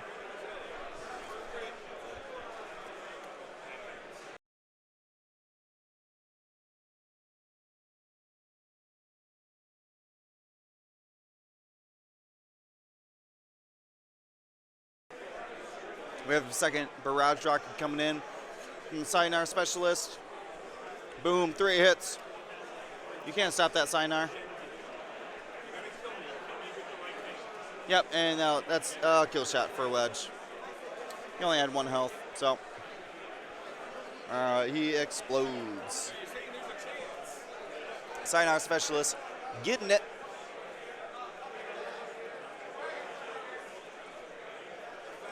That will keep Mike in the lead for now. But he is living on a 1 health soon tier.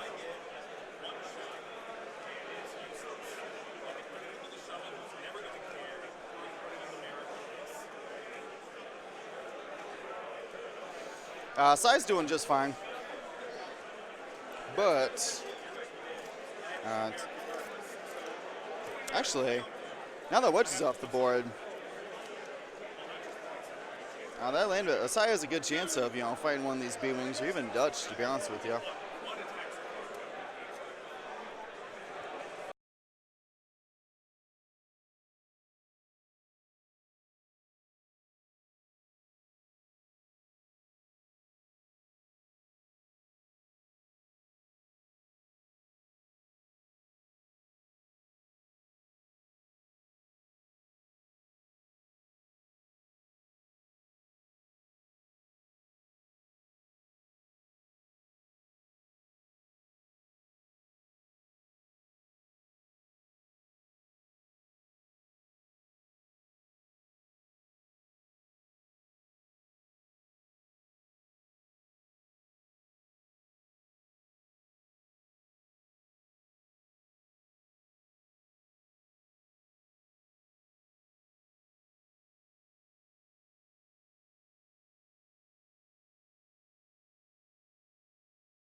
Alright.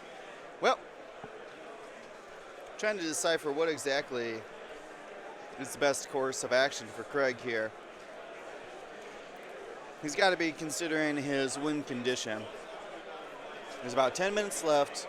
We're talking 3, maybe 4 rounds.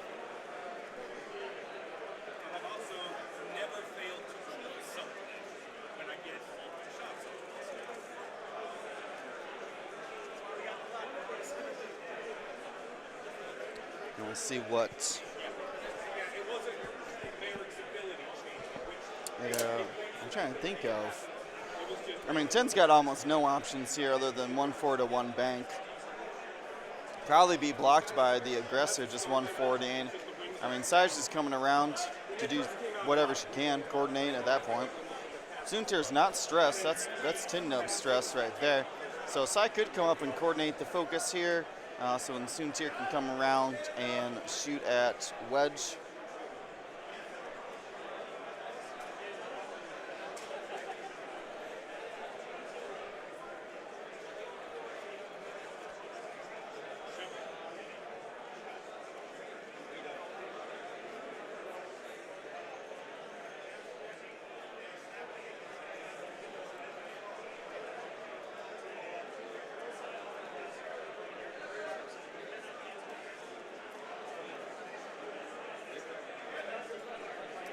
It's actually a 1 bank there. Going to barrel roll and evade.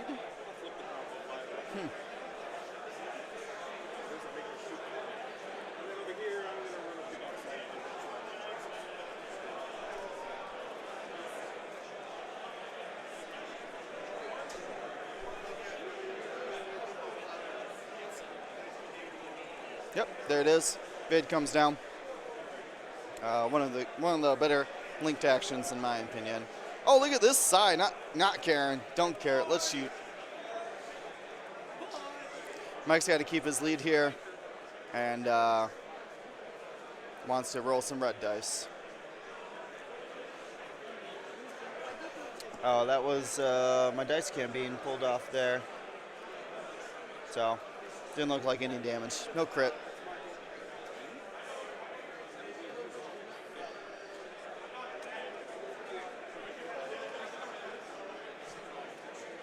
Yep, 10 just bumps here. Won't be able to get a shot this round. Will be on stress for potentially a talon roll and 2K.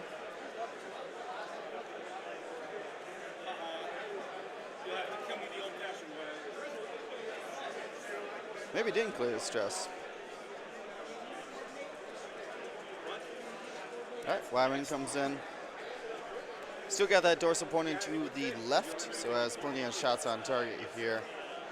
Still has his lock on the aggressor, so he's just debating whether to give a lock to Tin Nub for next round or not.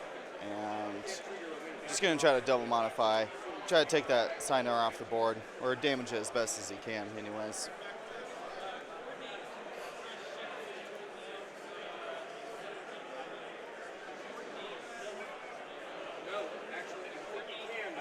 All right, beautiful maneuver here by Soontir. Yeah, and I agree. Dutch isn't longed for this world. Could even boost. He might just boost and take the range 1 predator there. Boost in. Oh, he's just gonna take the evade. I mean, Mike is at evade boost. This man's crazy. So the boost isn't gonna fit. It was a great idea, but what are you gonna do? You have to evade. You have Palp for your focus, so still double modifying both the aggressor and Soontir's defense. Oof.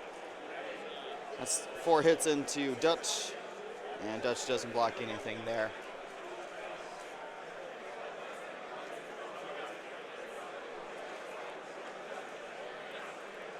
That puts Dutch down to 1 hole left, which is enough to shoot. And Craig's got to make a decision here. I think you have to go for broke and shoot at Soontir. I mean, they both have the same amount of force, or same amount of modifiers, but Soontir does get an extra dice. It's gonna be hard to say. I would go with Soontir, so far behind. Points at the aggressor. Oh, that's who he does have his lock on. So, tough choice, tough choice. I think I'd go for broke on Soontir. Oh.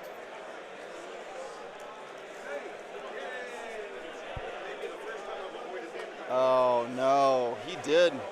He did go for broke.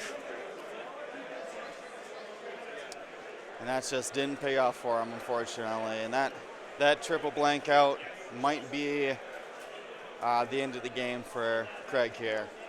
With wind down with 4 minutes left, not a lot you can do. And Sai puts one more damage into Dutch, and he's removed off the board. So it was pretty well in Mike's hands here. It was pretty easy. I mean, US bug out. Oops, I went back to red.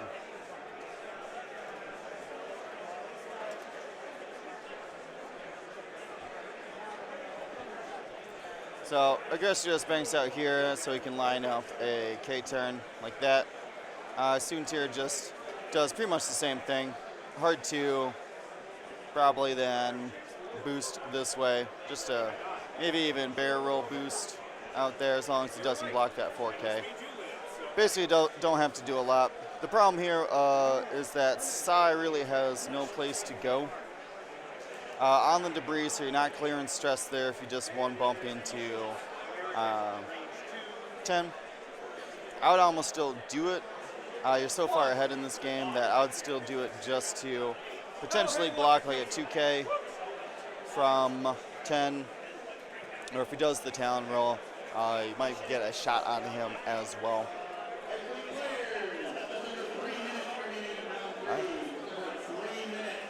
All right, gives a 3-minute warning here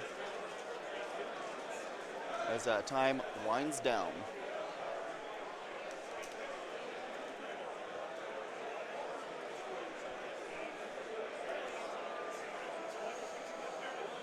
Oh, the aggressor went that way. I guess it makes sense. If 10 plans on talon rolling, his arc's facing this way. So gonna try to barrel roll here. Seeing if the nub's gonna touch. Judge calls it good. Grabs an evade. Why not?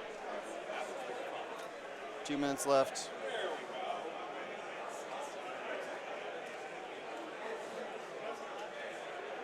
Lamb just gonna try to get a rear arc shot on the B wings, or the B wing rather.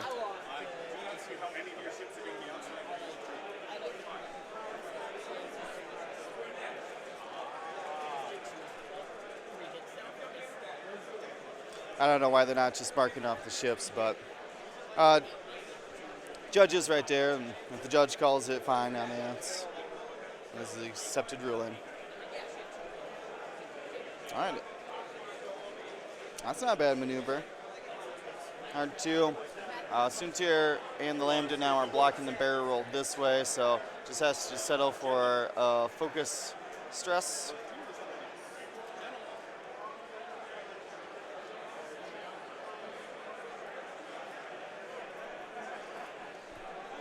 There it is. He's able to make the barrel roll. Gonna have a shot on the aggressor now, but also a shot coming back from that Lambda Zark. Let's see what Soontir does. I assume bug out here. Got 1 health. Just trying to conserve some MMV here in case you need it, so you're not the last person who you're not the last 4 and 2.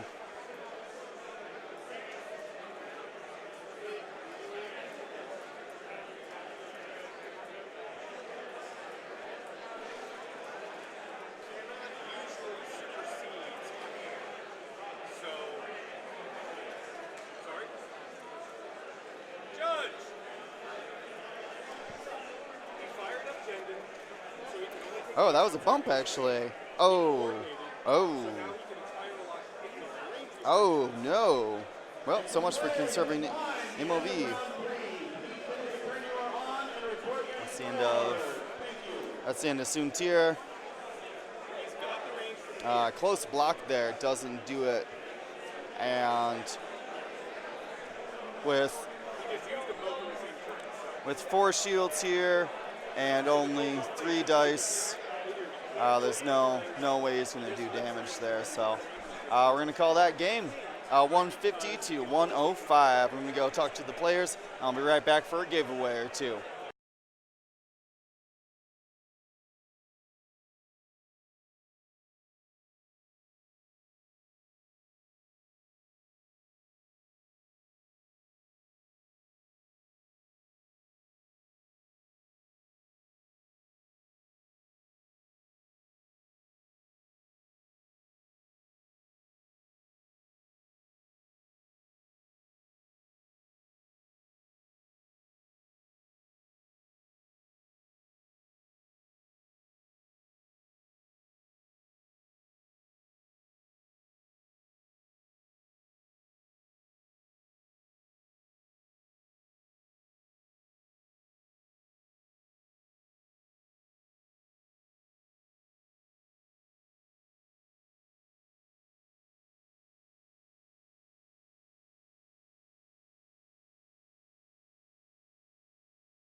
You know what time it is. It's giveaway time. We just saw a Thai aggressor survive a game with a kill shot on wedge. What is this world coming to? All right. Anyways, we're going to do a little bit of giveaways. First thing I got to say is remember the coupon code World Tour 2019 for 20% off of Curl Paul Creatives at curlpaulcreatives.com. Also, District Foundry, which is where you're going to get, you can see right there, the cool, whoops, I don't know where I'm pointing anymore. You can see right there the little pod. These are little tournament trays. You can keep your ships in, I think. It might be dividers. This is a card holding pack with a tournament tray. Very cool. District Foundry. You get 15% off of them, 20% off of the Curl Paul with the coupon code World Tour 2019. Say it with me, a little sing along there. You see you see a little marker as well, a little turret marker. Very, very cool. But it's giveaway time, which means we're gonna need a lot of gunboats, a lot of Dion's in the chat. Let's see. We just gave away before lunch a bunch of the Jersey Shore X-Wing packs, so we're gonna hold off on them for a while. Let's check on our subscriber goal. We're at 740. 10 more subscribers. 10 more subscribers today, and I'm giving away this giant Grievous card. And let's see what we got here. We got a couple cards left. We got a few cards left. We got all day tomorrow. I'm going to be giving away a lot of plastics tomorrow during the cut. So I want to have you guys get a chance to do them. I'm going to save all the plastics for tomorrow. We got plastic. Oh, there's the subscriber. That's what I'm talking about. I'm going to give away an extra giveaway then. We're going to give away the plastic right now. It's in my hand. Boom. I'll save the rest for tomorrow. And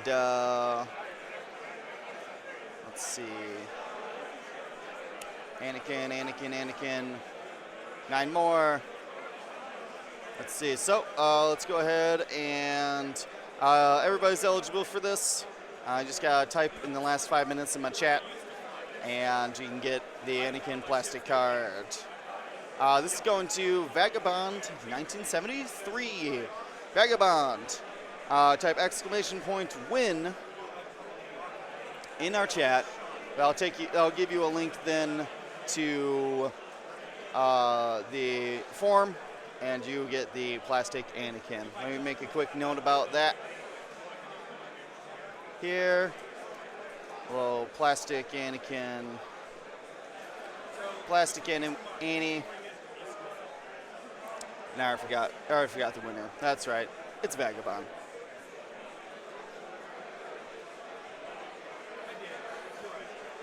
Exclamation point win. You got it. All right, we got some other giveaways here. I got to put this aside so I don't give away too many cards. I'll put this right here. Leave that right there. All right, we're going to save the rest of these plastic cards. Got plenty of plastic cards. We're going to save them for tomorrow during the elimination rounds. So let's see. We got a bunch of these cards. We're going to give away a couple sets here. We have... what we got left here? We got plenty of malls left. I like the malls. Let's see if we can make a set of cards here. We got... I'm not going home with any of these cards. Well, technically I am, but... All right, let's see. We got six malls. And 1, 2, 3, 4, 5, 6 Nora Wexleys. So I think... what else we got here? We got another 6-0 set. 1, 2, 3, 4, 5... 6. All right, so I'm not going to give away all of these. I'm going to give away just 4 sets here. I just want to make sure I can get some sets. So We got, double checking, we got 4 Finches, 4 Noras, and 4 of our Darth Maul cards. So we'll get these in order here so I can accurately display them. We have, oops, I don't know what I'm doing. Hold on a second, I don't know what I'm doing. All right. Let's go back to my camera, make sure we're displaying these. All right, so these are our Gold Squadron cards. If you're one of our patrons in the higher tiers, we send these out to you. So if you haven't gotten them yet, here's your chance. You got Finch. Oops. You got Finch Dallow there, Nora Wexley, and of course, this very cool, very awesome, from our hand-drawn series here, Darth Maul. Very awesome, very awesome. So, gonna give away 4 of these, isn't that what I said? Yeah. We got 4 sets of these. And I'll go ahead and refresh everybody's eligibility. Keep posting those gumboats, all the hits, all the things. All right, so first one here for the Gold Squadron set is going to be Nemesis 372466. Type exclamation point win in the chat. So this is the, this is Maul, Nora, Finch. We got Nemesis. We need exclamation point win. Nice. Fill out the form. Make sure you put Maul Nora Finch. Maul Nora Finch. All right, we got one more. Sorry, we got 3 more. This is going to Timo. 777760. You're going to get that set of alt arts as well.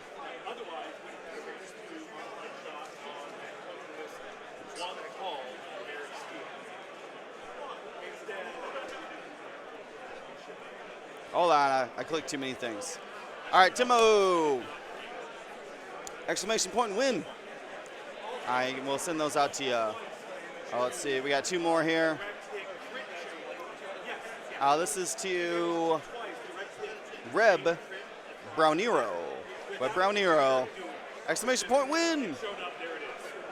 That's what I'm talking about. Quick draw on that exclamation point win. All right, I got one more set here for the Gold Squadron the Gold Squadron cards that we made. And the last one's going to be Phoenix Hawk 227. Congratulations, Phoenix Hawks 227. You can get the Gold Squadron set of cards. I gotta make sure I put these away. I don't want to give away too many cards here. But I am trying to give away all these cards. We got a bunch of funny cards still, a bunch of hilarious cards I would love to give away. Let's see. So I plan on doing today and tomorrow. I got to get rid of these and a couple more of these Jersey Shore ones as well. Got plenty of these Jersey Shore ones. Gonna see if we can give out some people to those. Now, if we can get, do we get 2 more subscribers? We at least got 1 more. I'm gonna give away 1 more. Can I find another Finch? I might give away 1 more set of these. Let me make sure I got. Yeah, I got 1 more Finch in here. Let's give away 1 more here. Still trying to get that goal for the Spoon Lord. I don't know what that means, but it's some Australian thing. That's all I can tell you. Some Australian thing. I don't know what that means.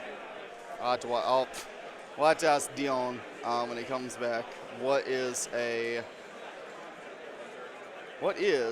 Spoon Lord giveaway? All right. So let's see. We got 1 more set here. Gonna give it away. Roll it up. This is for Mo Como 1. Recent follower and recent subscriber. Thanks for subscribing. And that is 1, 2, 3, 4, 5. 5 sets of these Gold Squadron Alt-Arts going to get shipped out as well. In Australia, when you go 0x in a tournament, I guess you are dubbed a Spoon Lord and you get a trophy of a spoon. That's hilarious. The spoon is usually given award to the first record. Mokomo 1, make sure you press exclamation point, or don't press, type exclamation point win, fell at the slot. Make sure you put Mal Nora Finch, or else Neon's not going to know. He doesn't want to listen to these giveaway videos at the end. Doesn't want to do that. Oh shoot, I got to give those lists back to those people. I'm going to set these aside. So we're going to be back in just a couple moments. We're going to check on the judges here. They're just finalizing a couple lists, so we should be back in just a moment or two. Stay tuned. Bye.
All right, guys.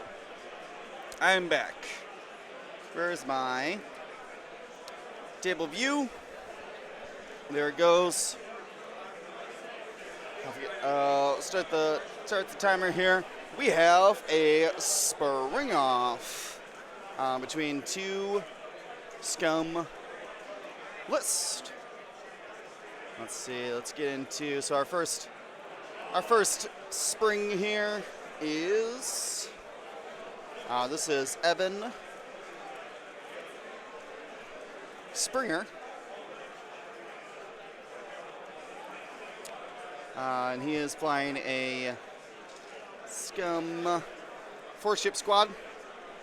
And against him, in the opposite corner, we have Joel Springall.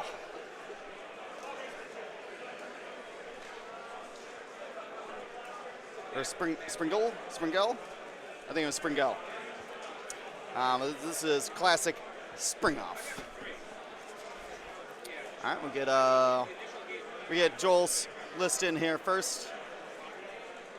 It's got 4 naked cartel marauders. And to round off the list, we have a Star Viper. Classic list. This is a Black Sun Enforcer, which gives him a 2-point bid.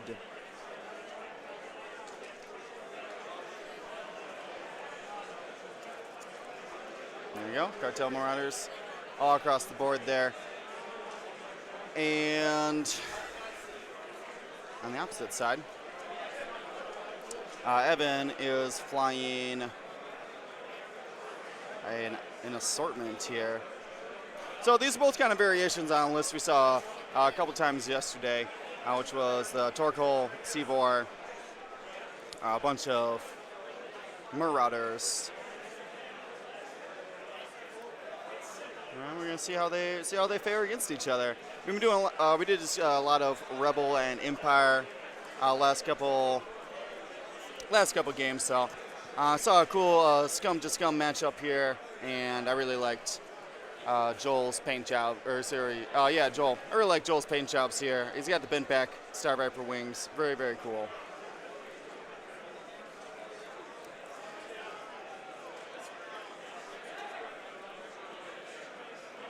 I'm gonna get these chips in here for Evan, and I'll give it a breakdown.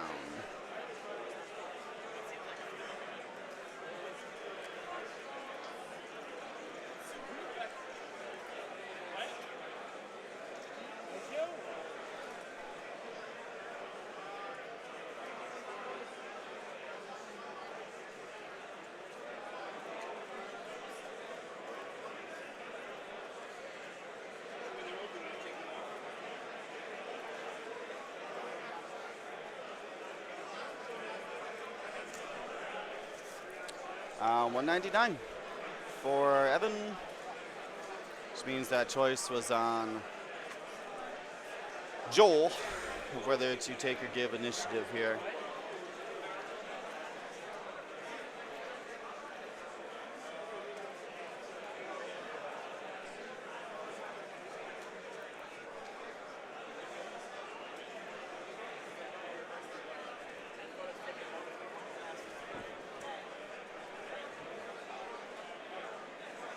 All right, I love Joel's deployment. That is great. I don't know what he's doing, but I think it's fantastic. All right, so Joel's list, real simple. Cartel Marauder, Cartel Marauder, Cartel Marauder, Cartel Marauder, Black Sun Enforcer, 4BZ, eat your heart out. And Evan starts his list with an Old Turok. Old Turok, if you're in his... or if he is in your forward arc at range 1, he strips all of your green tokens. He's got Fearless, so you can change a hit or a die to a hit if they're at range 1 and looking at you. It's a little handshake here, so we have our dials set, and we'll begin. We can see here that Torkoal is going to be the first to move. So that means we're going to switch our initiative token over to him. That's a good choice there from Joel because Torkel might not know where to put his arc. Prevents the initiative zeroing. Continuing on with Evan's list, though, we have Tirani Kolda, Akimojila. And if you are in, or if he attacks, each enemy ship in Tirani's bullseye suffers a hit damage unless it removes one green token. Very awesome. So I think this is a hilarious combination, by the way, underutilized combination, and that is cluster missiles on him, which means that Tirani's, if he has someone in his bullseye and he just shoots 2 cluster missiles, he's going to trigger that ability twice. So remove your green token first, and then does the damage on the second shot. Has R5 TK for basically fun. What's interesting about this is that, what am I trying to say? Basically, so here's an interesting thing. This is the best use of R5 TK I've seen. And when you have a enemy ship in your bullseye and you have a target lock on it, but there is a friendly ship nearby or at range 1 of that guy with the cluster missiles, what you can do is you could shoot with your cluster missiles, trigger Tirani's ability, trigger cluster missiles bonus action or bonus attack to shoot a friendly at range 1 of the enemy. Then you use munitions failsafe to just cancel all those dice. It could be 3 crits, and you said, no, that's my friend. And you cancel all 3 dice, triggering Tirani Kolda's ability again on the enemy and the defender. It's just beautiful. What a build on this Tirani Kolda. I love it. Had to see it on stream. Let's see. Also, we have classic Seavor. This one has a crack shot. So Seavor does the jamming. If he's not in your bullseye, he can jam you before he attacks or defends. And of course, everybody's favorite, Torkel Mux. Makes you initiative 0 at the start of engagement if you're in his arc, and brings Moldy Crow to give him a second arc, 180 degrees of initiative 0, with 3 dice per army out the front, and can hold on to up to 2 focus tokens at the end of the phase. 18 points, but very, very good Moldy Crow. And I love this matchup because we might actually see this cluster missile R5 TK failsafe combo work against Joel, and it is going to be glorious. Love it. Cannot wait.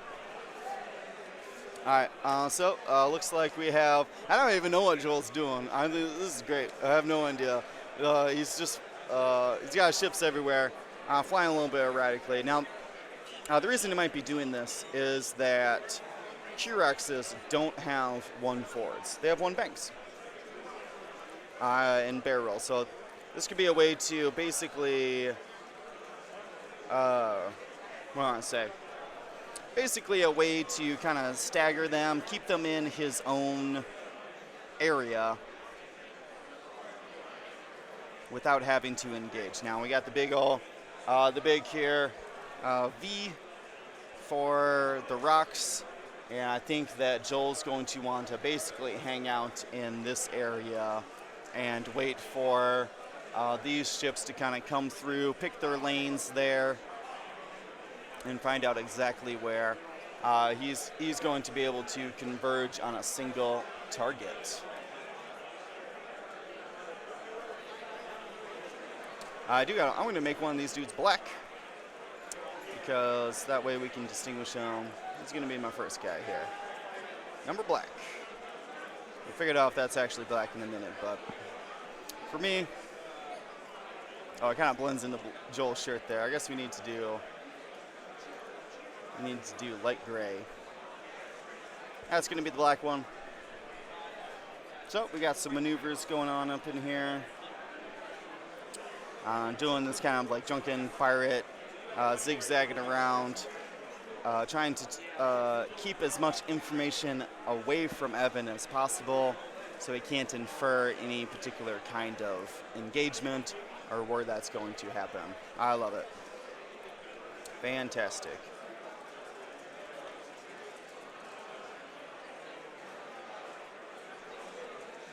I don't know how to do stream polls. I wish I did.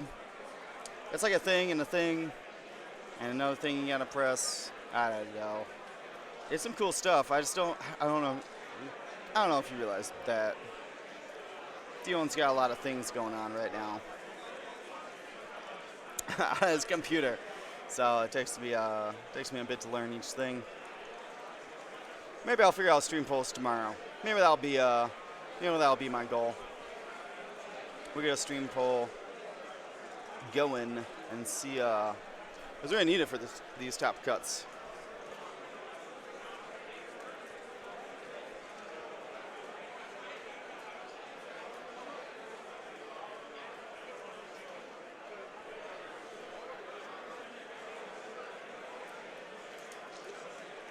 Press all the buttons.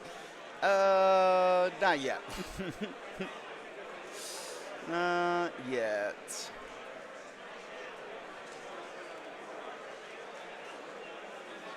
All right, so it looks like we're starting our approach run here. Seaver's very obviously taking this lane.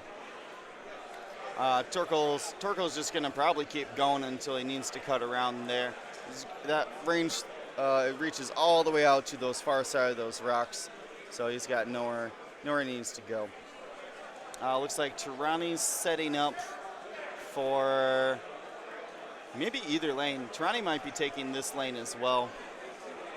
Well, obviously old T here is trying to get through that lane. He's gonna come and find some people. What even is this game? These are, I believe, what table did I pull these guys from?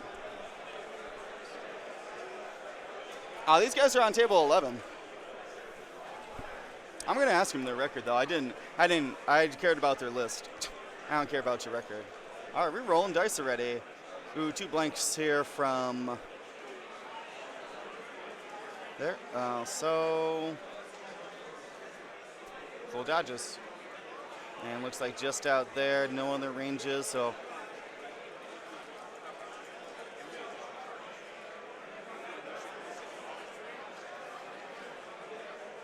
Let's see. We're gonna go ahead and clear off that.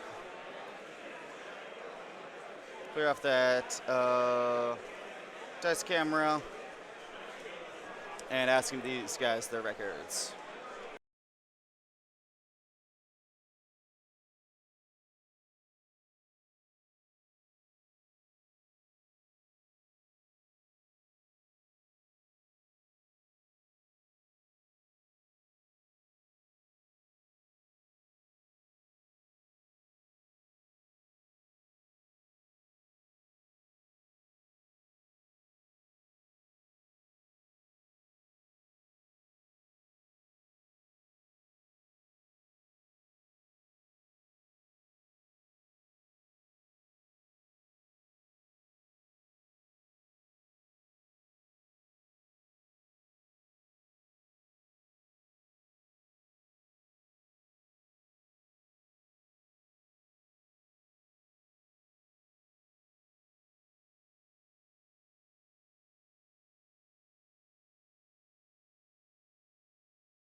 All right, it seems like these guys are both 2-1, but when all the 4 and 2s will make the cut, these guys are very much in it.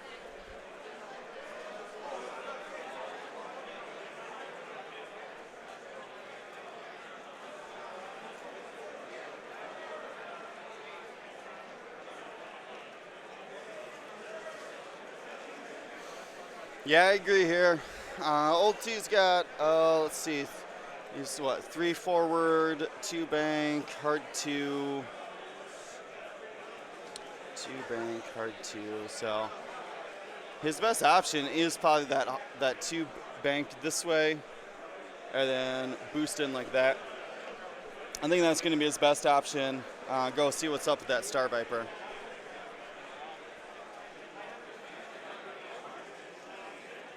Ooh, Torkoal does take the middle lane there, or the lower lane. And see, this is the advantage that Joel was trying to do by kind of just scattering his ships over here, is that there are these very clear, defined lanes that Evan has to travel through.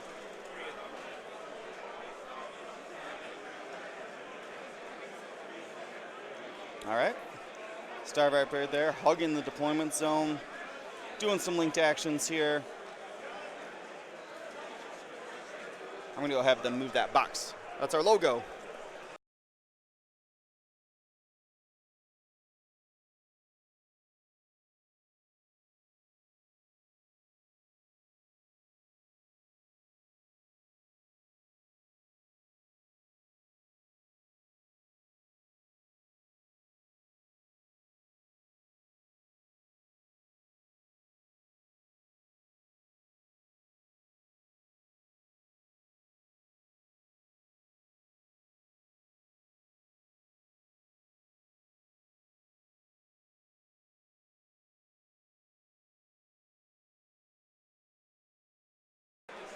Had to clear off that logo.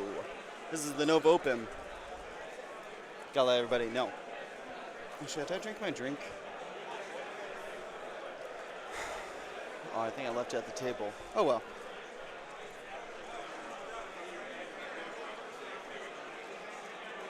So what I don't like about this is Tirani. Unless Tirani is going to go up here, she's not going to get that range 2 ability. Which is what he wants to do. I just love this Tirani build. I can't believe it.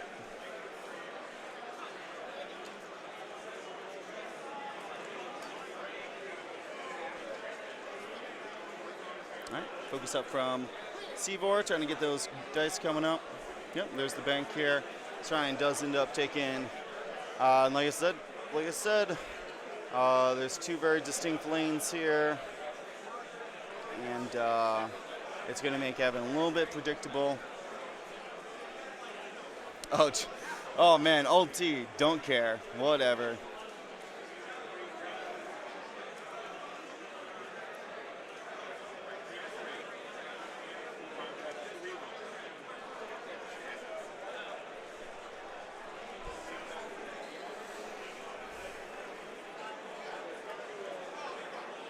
Yeah, he's boosting. I love it. That's great. Get that. Make sure you have that Concord Dom, and can strip anybody's tokens. Then that OT, don't care. Get it.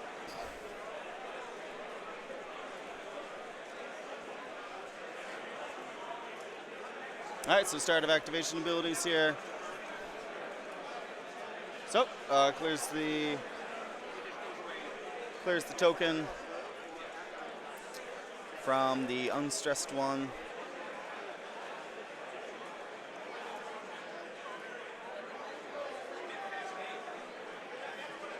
Getting a token out here for something. All right, starting with old T. Oh, my dice cam. Doesn't want to spend his token, and Netties.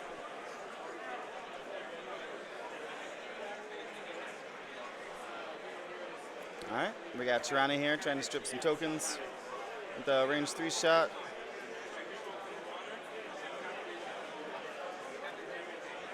All right, strips it nice.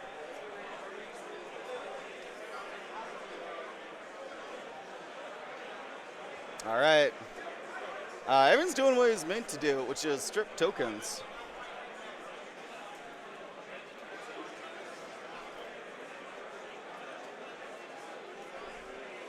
Seaver spinning it there. I got 2 evades. Joel's dodging everything. Dodge, dodge, dodge. Evade, evade, evade. We got Seaver here. Seaver just shot. So then it is on to Torkoal because of initiative. Probably gonna shoot the unobstructed 3. He's got plenty of extra focus tokens there. There it is. Makes the damage. So after all that rain of fire, we finally get a damage onto the middle Marauder. Lost its shield. All right. So, Star Viper first up, 3 hits, 2 evades, and takes a crit. Crit's going to be, oh, I couldn't see it, but thank you for doing that. I think that's Iont? I didn't quite catch it.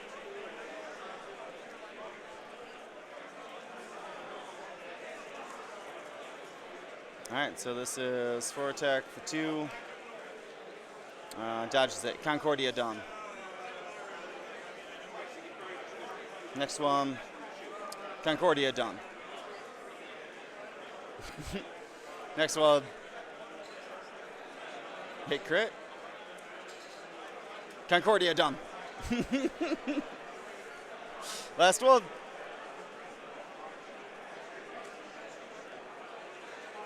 Oh, it's not done. Concordia face off. Thank you.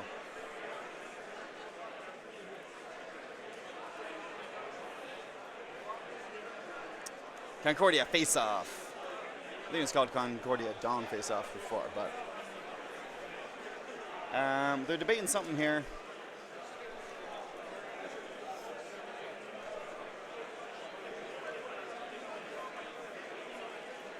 Three. Concordia Dawn. Oh man. Or excited. Yeah, I got excited. Concordia face off, and wow, is Old T facing off.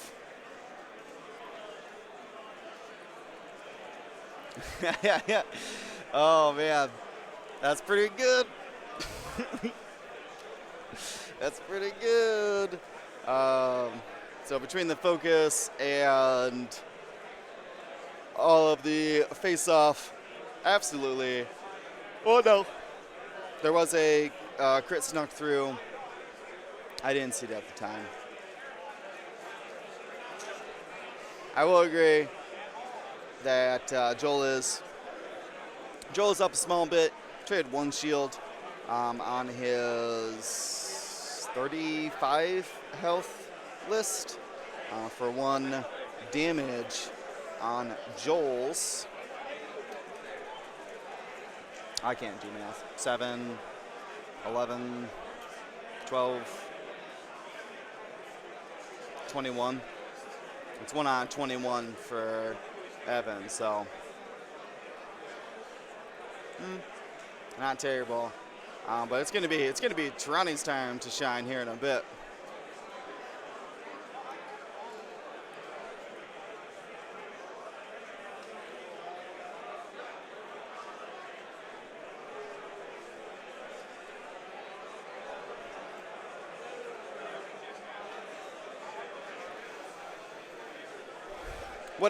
What I think is interesting, so while it was a bold maneuvering, you do need to you need to make sure that you're all range 1, and he was getting away from the Star Viper if at all possible as well.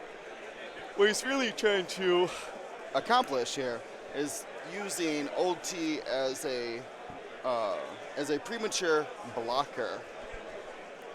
These Kyroxes can't just 1 bank. They don't have a hard 3, so they're going to have to do either big maneuvers to skip over Old Turok or bump into him. And that is some actual good positioning here. Now, Old T is stressed, though, but he came in and he did his job for this round, so.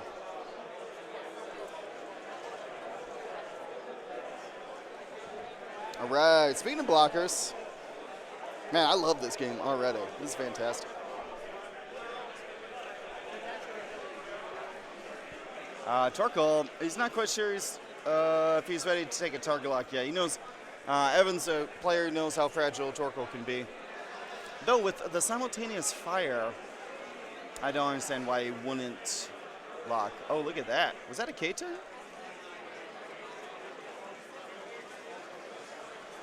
Nope, see, once again, trying to do these big sweeping maneuvers and didn't quite get over,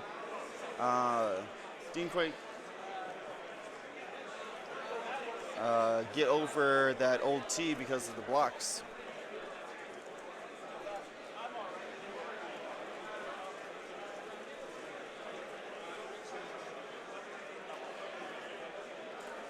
All right, so a couple mark-offs here. You're going to see exactly where that rear Kirax falls. Looks like he'll land it.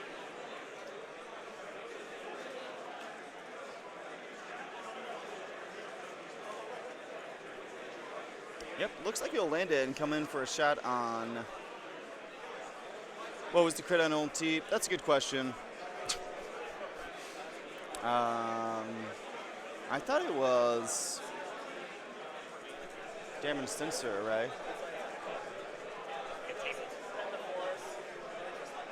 Hold on one second, guys.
All right, sorry about that, guys. Had pressing information. So let's see here. So a lot of blocks here. I like the block on Tirani right here. That's super good. We're gonna get nice hard 2 boost here. Gonna come around, try to get some shots next round. Try to get the best he can to stay in the engagement. The problem here is that we have 1, 2, 3 shots on that Torkoal. And maybe 1 shot out there. This might not even be a shot, so we'll see what happens. There's a little Torkoal token. Gonna make that guy who's gonna shoot Torkoal range 1, make him shoot last. Token he just put down, he's using to show who's his hero. Okay, perfect. Yep, so confirmed that's the Torkoal token.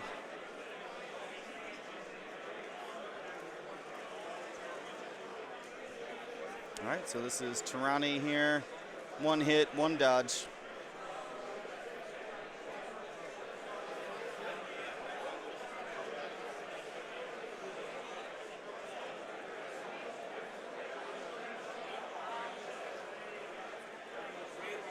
All right, possible shot here from Sivor, range 2. Double hit, looks good.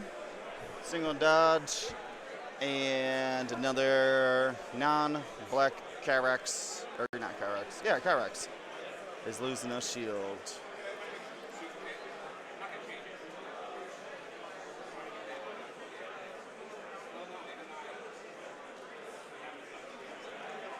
All right, that was Torkel. Dodges the hit, takes the crit, or yeah, I guess they're putting him. Thanks for putting him in the box, guys. But I think I told you wrong about where to put him. But that's okay. We'll figure out what these crits are in a second. I was about to ask, but we'll find out in a bit. That one's down to a hole. Ooh. That's a big shot on to Torkel. And he finds himself a crit as well. Chat, help me out if you can see what those... Oh, he did damage to the Black Marauder. Thank you.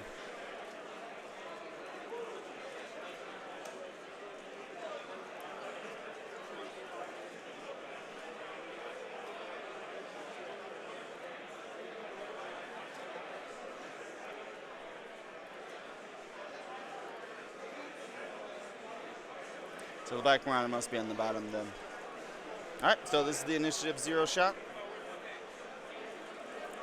Oh, it was a concealed fire. That makes my job a lot easier. Thank you. And that was on the... Oops, I gotta switch these. What? Oh, I got them all switched around, guys. Hold on 1 second. That was a concealed fire.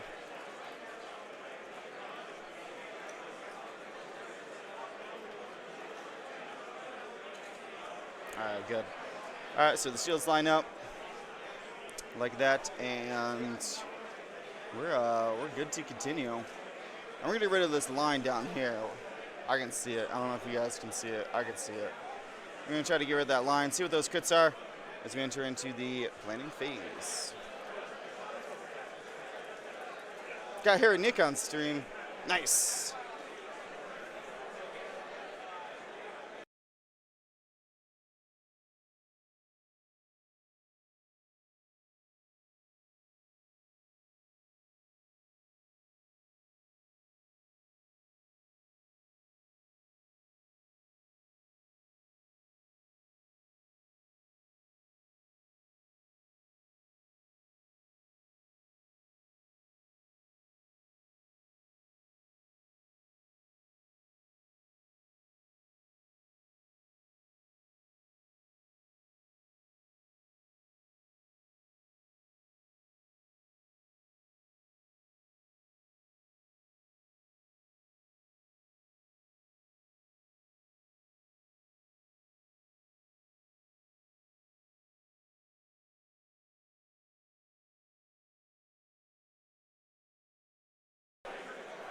Okay, so let's see here. I was able to find the crits.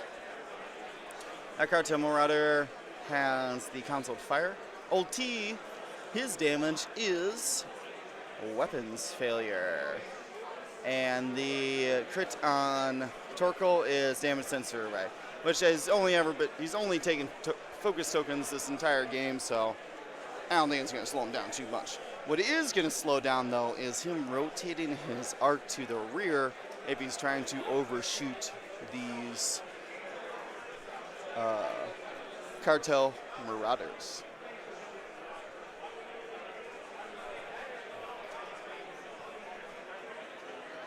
All right, I'm waiting for this Tyranny Colda cluster missiles. I want to try and shoot at his own dude. I'm gonna have a giveaway, an extra giveaway. Oh, I'm always gonna have giveaways. I'm gonna have an extra giveaway if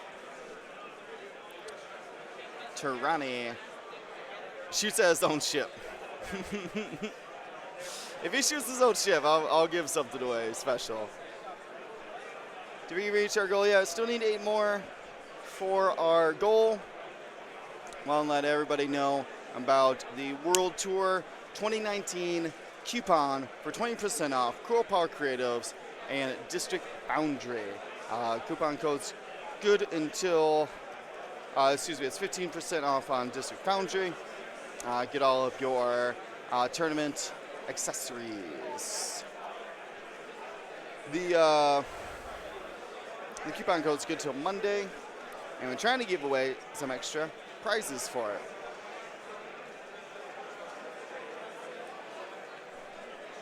Oh, nice. I got a Sprite. I'm so sick of drinking water.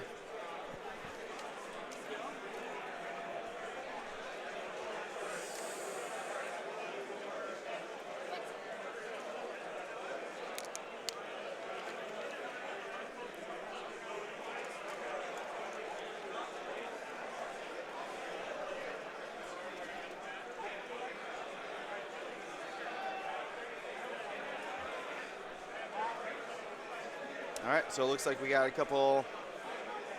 Whoa! Oh, it's magnetized, don't worry. We got a couple K-turns here from the K-Fighters, the Q-Rex.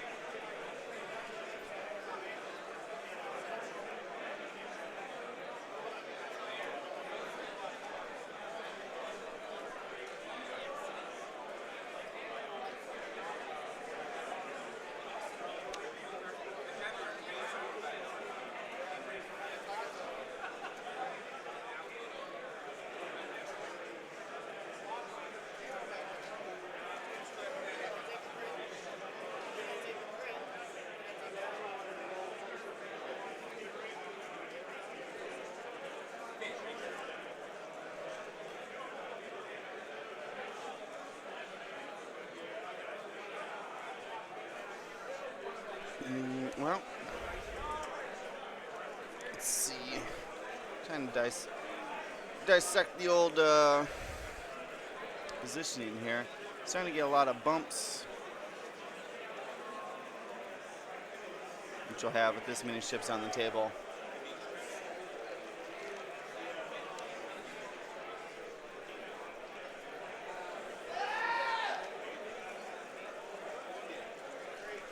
What was that? Someone just screamed. Screamed bloody murder for a second. All right, so some delicate positioning here.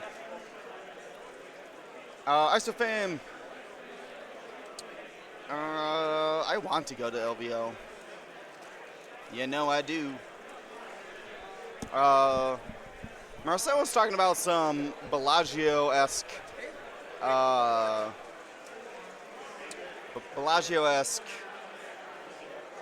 what do I want to say?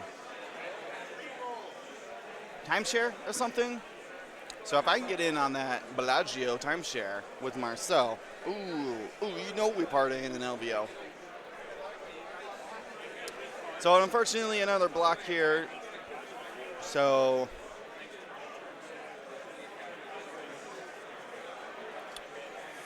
no more target lock. Like I said, if I want to see if, what should I give away? I'll give away a plastic card if he ends up shooting that his own ships with R5 TK. Plastic card, calling it out right now.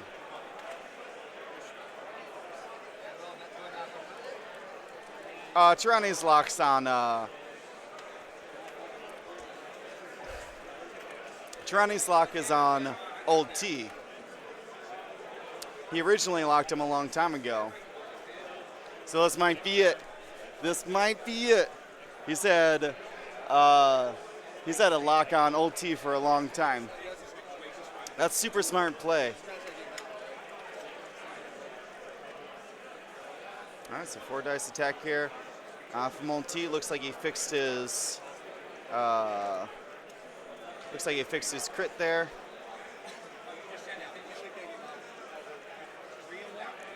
All right.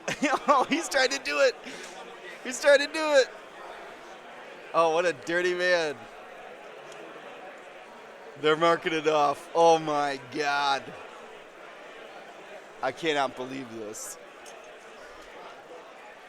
Please be range 2. Come on. That's so hilarious. Evan's a smart player. Smart. So I got distracted about that. Oh, man. Is it not range 2? Oh, no.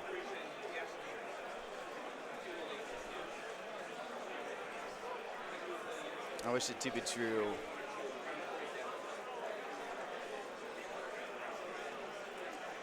Oh no, I didn't get a chance to do it. Sorry, guys.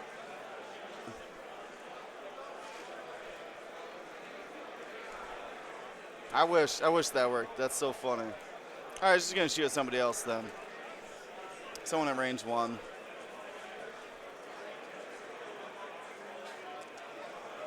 And I think that kills. Nope, that puts him to 1.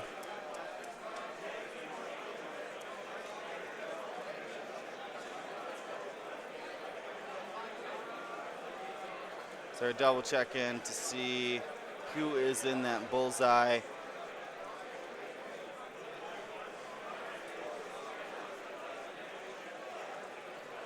So it was the Star Viper, and the Star Viper removes the focus token. So this is Seavor then, shooting range 1 at that 1 health. Console fired, Cartel Marauder, trying to initiative kill him here. Has crack shot possibly available. I mean, he could just roll 3. It's kind of a little bit early for bullseyeing, but you know, it's information to have, I guess. All right, 2. There it is. No crack shot needed. And that Marauder is gone.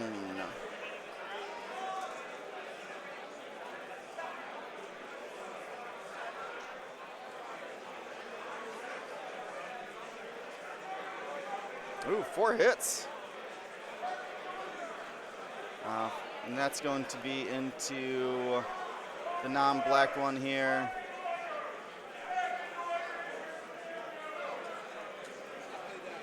That's 1 health left for that Cartel Marauder. So, all right, save your rain. Here's. Oh, sorry. Save your rain explained it. It's hilarious. This is the most beautiful thing I've ever seen. I'm putting it on the board.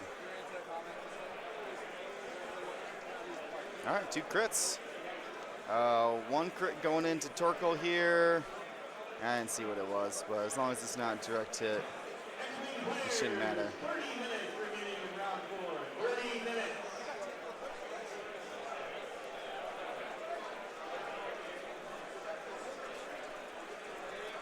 All right, they're really trying to take down that old Terok, or excuse me, the Torkoal Mux, but not enough range. So hit crit, range 3 into Tirani, and Tirani's down a shield.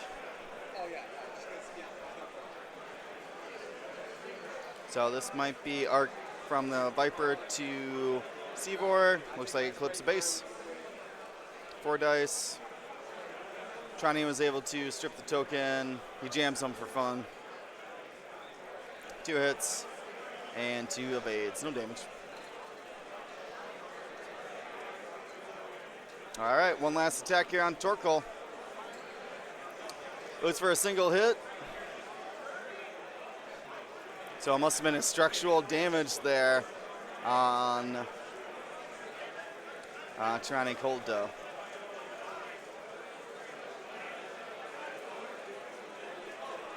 All right, I'm going to try to fix that camera again. Hold on.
All right, guys, maybe that we'll do. I don't know.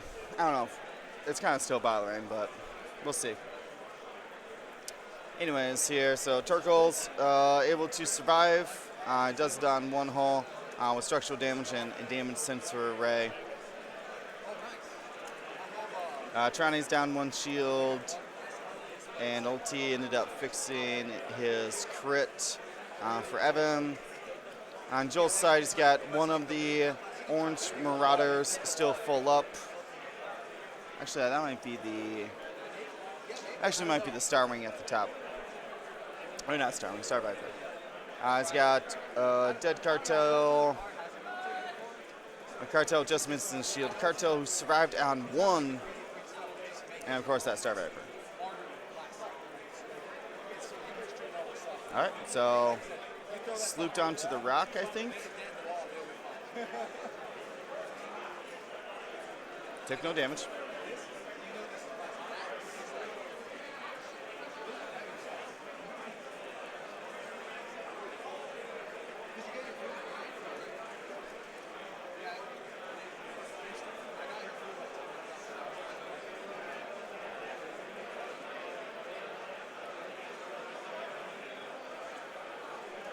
Yeah, it is the Black Sun at the top. That makes a lot of sense. I must have missed the shield on Cartel Marauder then.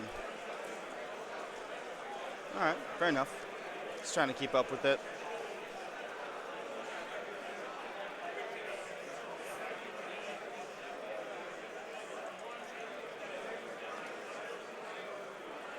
So, he had to move the model to get it to fit. So it's not going to fit in there. So just gonna slide. All right, I guess they're calling it fits. Tried to do the K turn, didn't work out.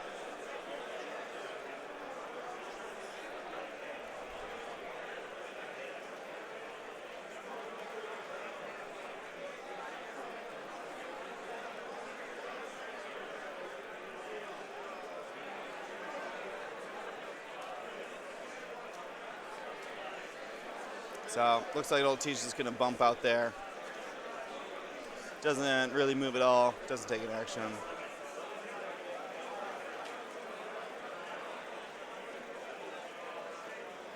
All right, so I was able to still Torkel there. He's got that side arc. Star Viper's on the rock. I believe he's stressed. And we're gonna take the old T. Range 1. Oof. Hit, crit, crit. Double evade. Which one is that one? That's the one at 1 health. And he is dead. Blammo.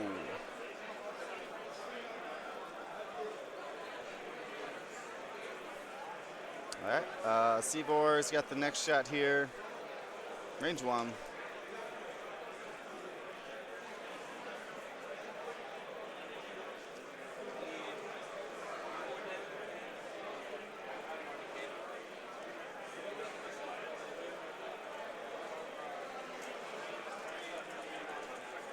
All right, 2 dice, no damage, and oof, no evades there, so somewhat unfortunate.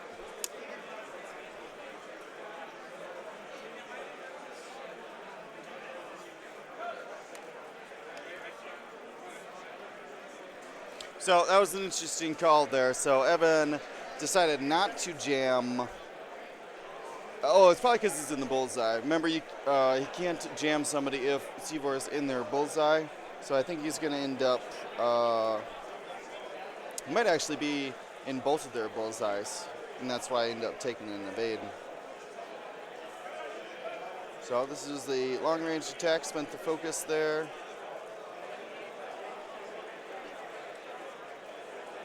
Or sorry, that wasn't on Seaver. That was on Torkel. Torkel's out of there.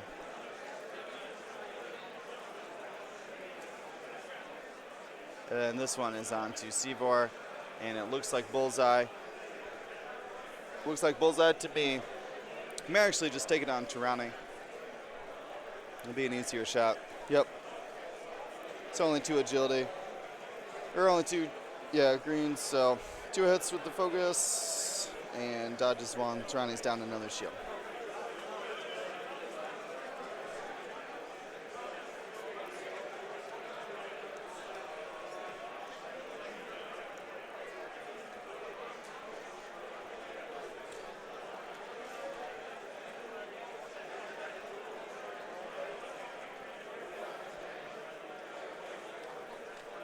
All right. Well, now here's the question. Let's take a look at. Well, let's confirm that everything is done as far as damage. Am I missing any?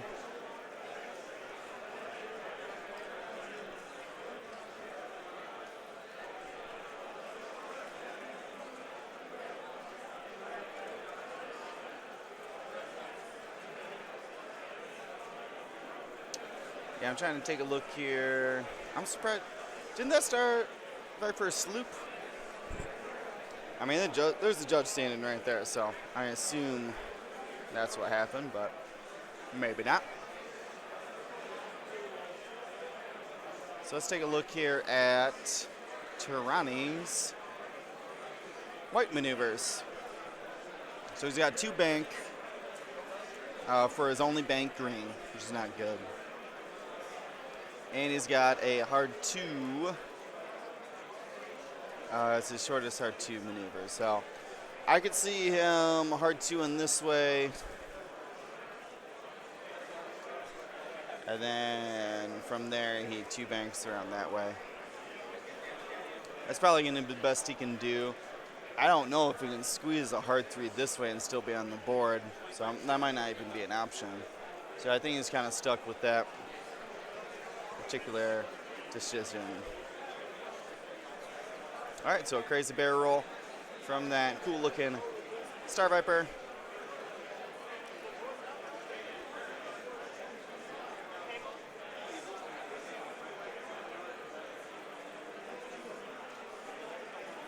Yeah, I believe he did 1 bank anyway, so it shouldn't matter.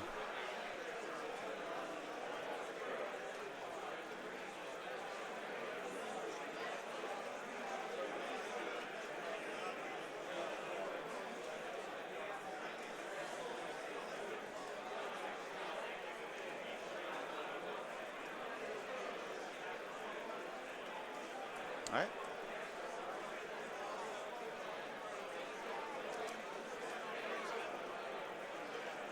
Seaver's trying to turn around, get some shots on himself. Well, he's out of the bullseye of that cartel, so at least he can strip his focus modifier if needed. That black one's going to be the MVP.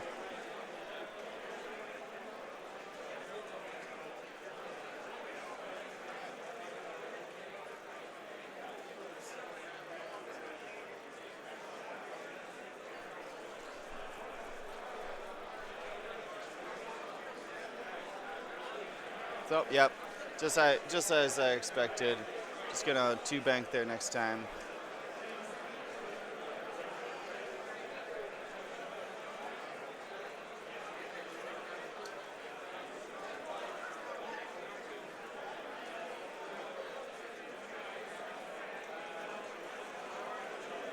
All right, a little block there. Yeah, they moved that rock again. That's so funny.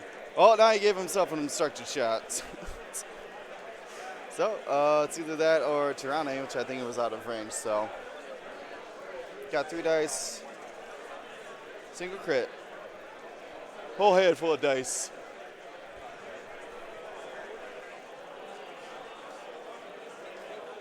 Seavor potentially could shoot.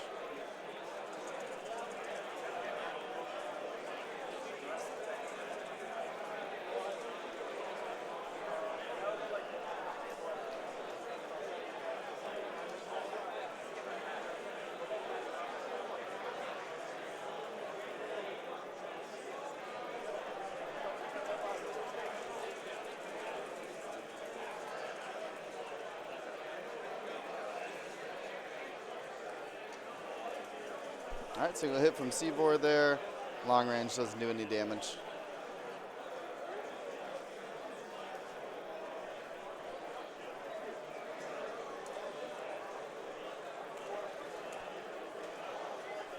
All right, looks like a range 2. Jolt T. Ooh, natty.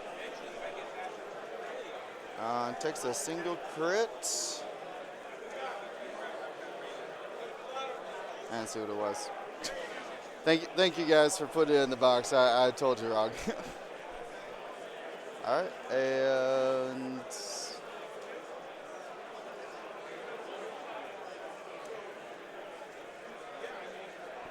damage engine. Thank you. That is really going to be painful.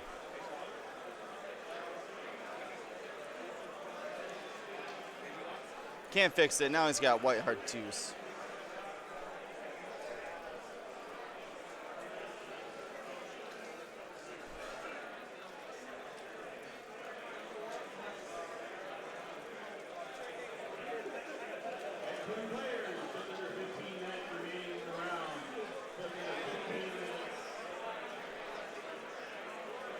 Oh man, I never put my curl paw back.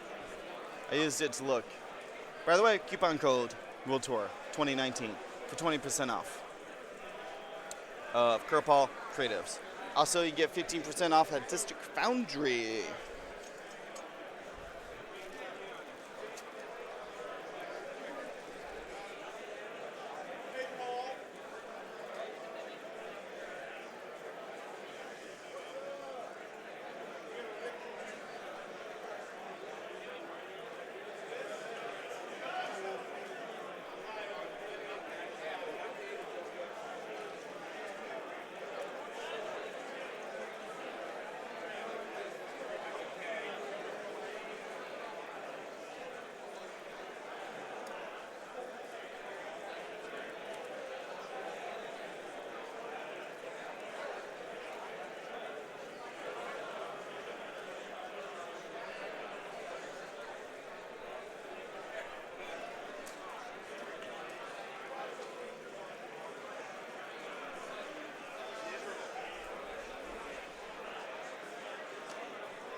All right. So we got black moving on here.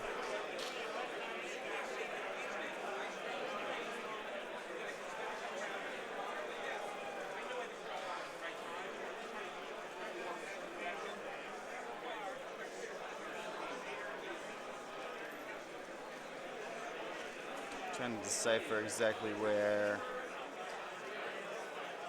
Oh, it's the magnetics. I'm starting to get confused of the magnetic taps to these yellow, or to the orange Q-Rex fighters. But I think I understand. I think I see it now, where my mistake was coming from.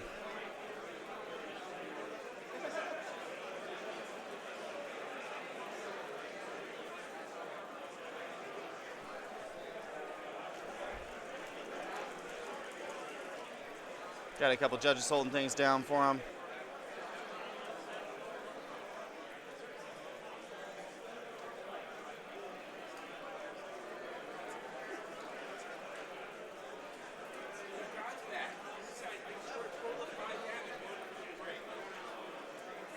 Is Joel in the lead? Did I miss something? Oh, I did miss that. Thank you. That was the second damage on Old T, which does give Joel the lead now.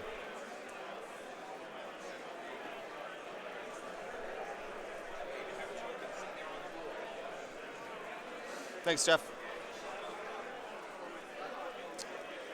I put the crit on, but never took the. What is this? That's a risky move. No consequences there, but keeps the stress and the rock potentially doing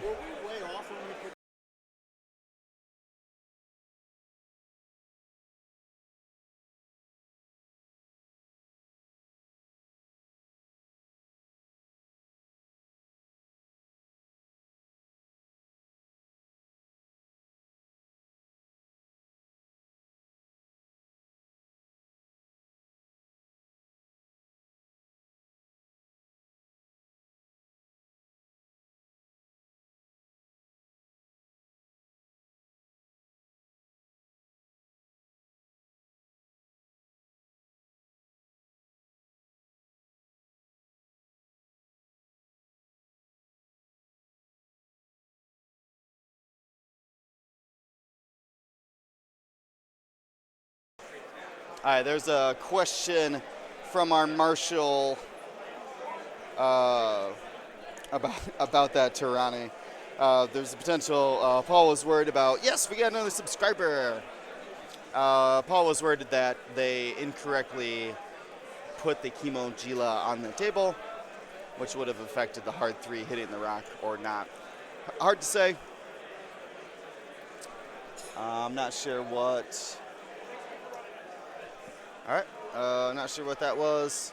Let me go ahead and re-roll. All right, blank. Subscriptions. Yeah. Make sure you guys, if you guys are signed up for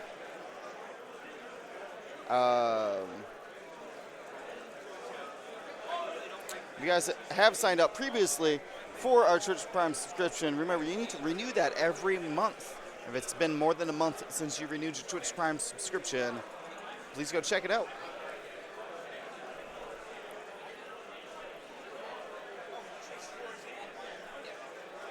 All right, so not a lot of damage there, other than Tirani. Tirani ends up taking a few.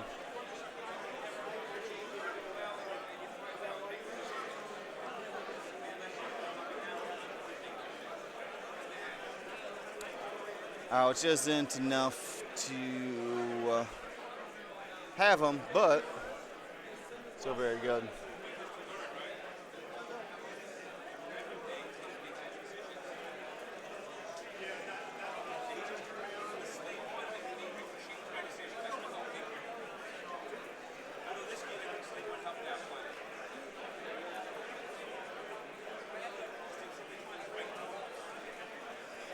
All right, doing some careful looks at the dials. I'm double checking here.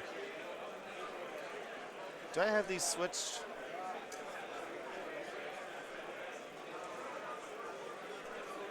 Hold on, I think I hit the wrong button here when I was switching things. I didn't. There we go.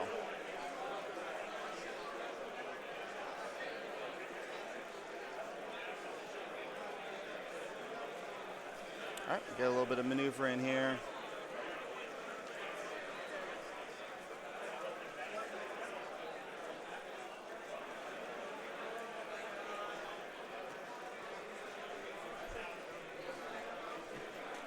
That Star Viper's been getting it done.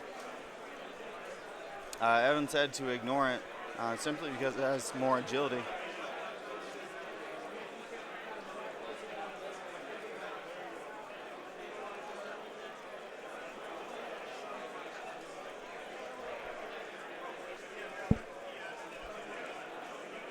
All right, another K turn there. Will the thrill.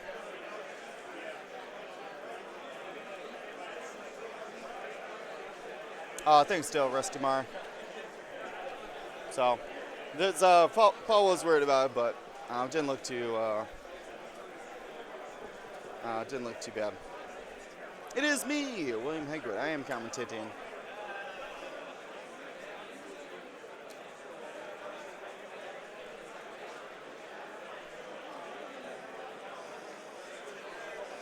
So he does end up doing the white hard 2 there.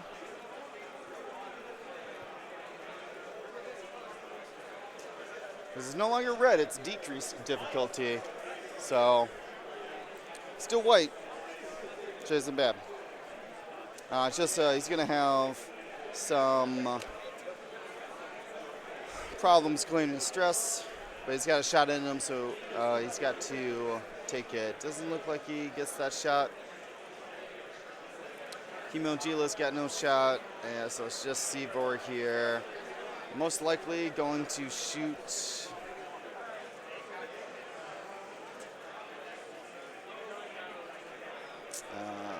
I was going to say the Starwing. Starwing's the only one with the shot over there, so hard to say though. Oh yeah, this is anybody's game here. Any dice roll could matter. Ooh, and it finds the shield off of the Starwing. The Black Sun Enforcer. All right, but he's going to eat 4 dice in return here. Ooh, and he should have jammed that guy if he hadn't been in his bullseye.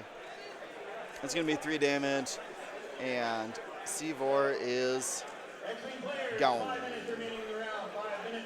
All right, that certainly tips the scales in Joel's favor. But this game has been going back and forth, back and forth. So we got 4 dice here from the Enforcer. Looks like for just 2 hits there. And that's going to be 2 more onto Turani.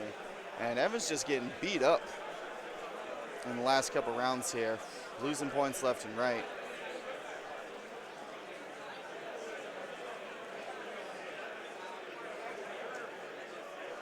All right.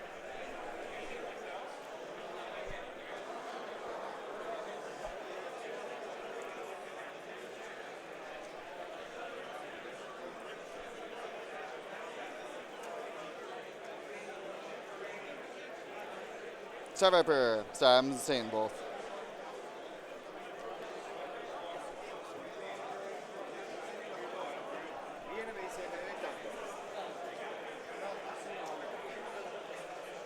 So, as I like to do here when the minutes wind down, we got to look at the game state from the player who's behind's perspective.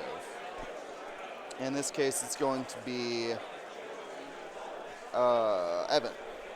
Now, Evan's currently a little less than 75 points down.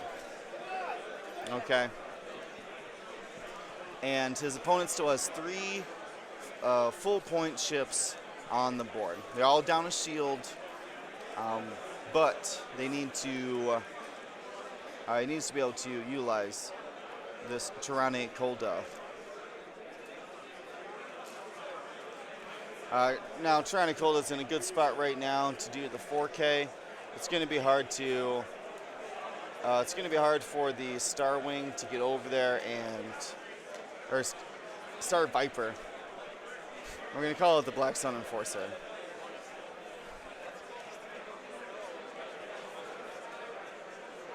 I don't know if having all 3 gives them that amount of points. 19 and 19.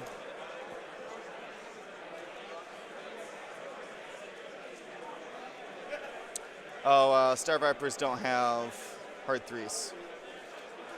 They only have 3 banks.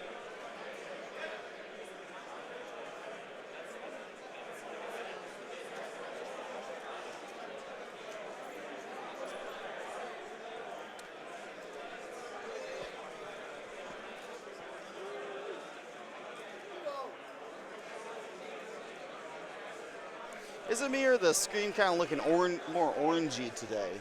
Let me know if it gets orangey sometimes.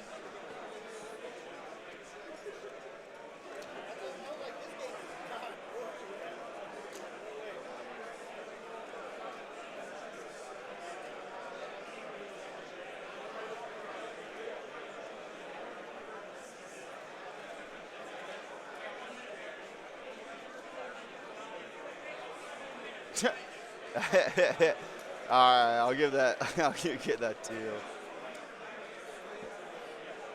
Nano Antonio. There's a lot. See, like this. These paint schemes blending out to everything. All right, so there's the hard 2.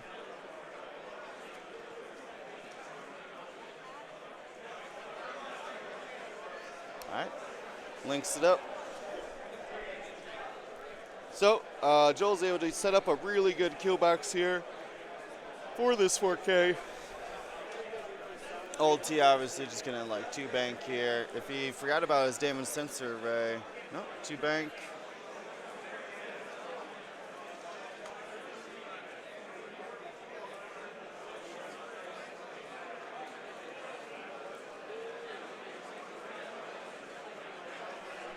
Yep, has the lock.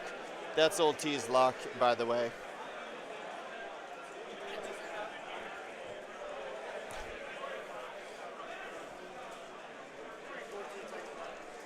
Yeah, see, it's looking orangey to me too. I don't know what is up with that. Maybe it's all the orange things on the board. I couldn't tell you.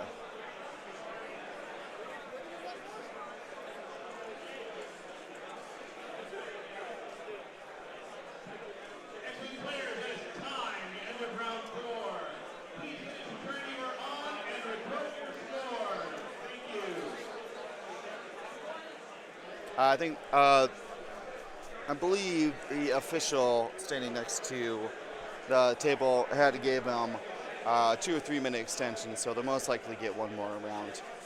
They like to hand out an extra extension anyways, just because I always make them shuffle over to the table. It looks like it is in arc there, and you did find a damage onto the enforcer. Oh, my dice cam's off, that's why. Oh, does that score? That's some sort of action crit. 1, 2, 3.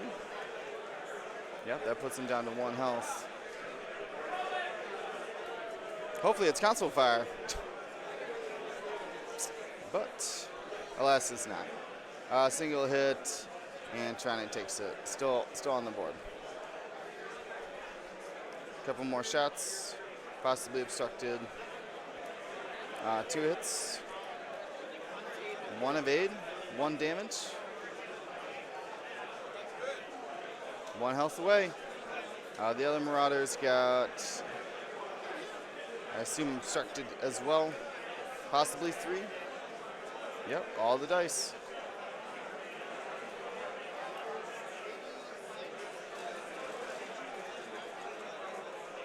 Ooh, blank, blank, eyeball.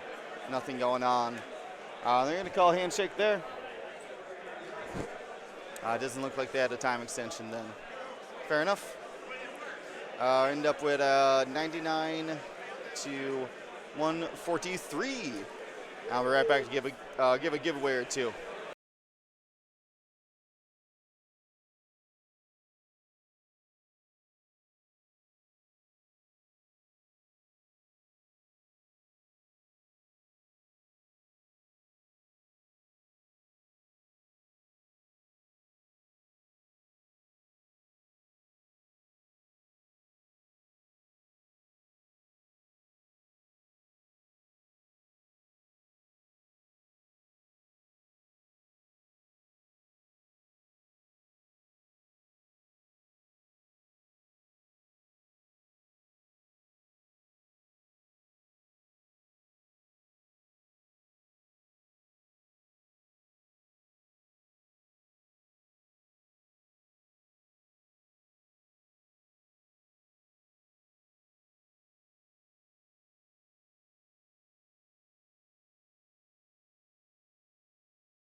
Oh, you know what time it is. It's giveaway time, so it's up, Justin. Justin, you're going to be on camera now. You don't have to be. I'll move my. I can't move my thing. What? Oh, Justin, you better comment quick. You better log in and comment because we're doing some giveaways. I need. Oh, let's see here. All right, where's my things here? All right, so we didn't end up seeing Tirani attack his own ship. That would have been cool. I was gonna give her a plastic card for it. I don't know if I'm supposed to be giving away all these sets. I'll talk to Dion about it tonight. Saving the plastics for tomorrow, 'cause those are pretty cool. Let's see, what do we got here? I got a wide assortment of upgrades. I don't even know what that is. Oh, that's a weird card. I don't know what that is. I think we're going to be giving away some FFG cards here. Everybody likes FFG cards. Let me see what kind of. Let's see what kind of FFG cards we can make a set of.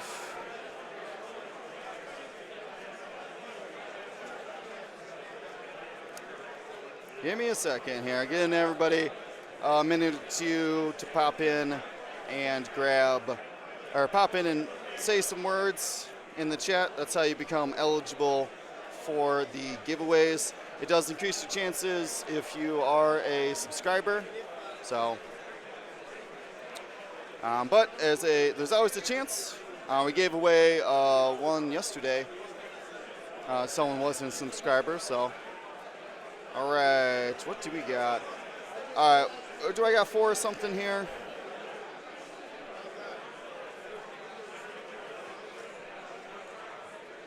There you go. Well, I got 3. Oh, I said officials, didn't I? Yeah. Let's do some officials. I'm trying to. Let me get all these crazy ones away. Is the quick draw official? No, that's not an official card. All right, so. I got a 2-pack here, 2-card set. You get Scourge. And the, where'd it go? Here it is. Scourge and the Black Squadron Ace. They got the same backing. They're part of the same set. Very, very cool. Imperial cards. We got 97 eligible users, and we're gonna roll it. This is Mansant.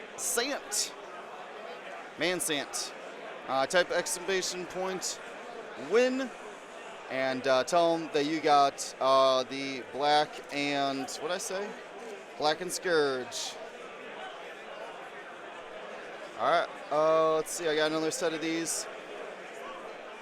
What am I doing? There we go. All right, got one more. Rolling it here. This is Scruffy Rogue 71. You're getting the other set of the Black and Scourge. All right, what else we got here? Do I have another dual set here? There we go. We got some. These are pretty cool. I don't know what these are from, but I think they're pretty awesome. These are Gray Squadron Bombers and Bounty Hunters. I'm gonna give away a set of those with some munitions fail-safes as well. So this is. No, I saw it. We never saw a trigger, but in spirit of that, so this is Bounty Hunter. Fail-safe. Rolling it. This is. Free Fadakin 2520. And Danger Man 64. You're gonna get the Bounty Hunter combo here. The Bounty Hunter Y-Wing failsafe combination. Well, that was 4 sets here. giving away. We still got a couple more prizes here. I'm going to give away. I'm going to try to give away the rest of the FFG stuff today. What do we got? 2 more rounds? Yeah, I still got 5 more official cards from FFG and a whole bunch of what? Oh, this is not an official one. You're right. Sorry. I got 4 official cards, and then we'll give away a bunch of cards like the Poe Dameron. Got a bunch of Gold Squadron cards to give out.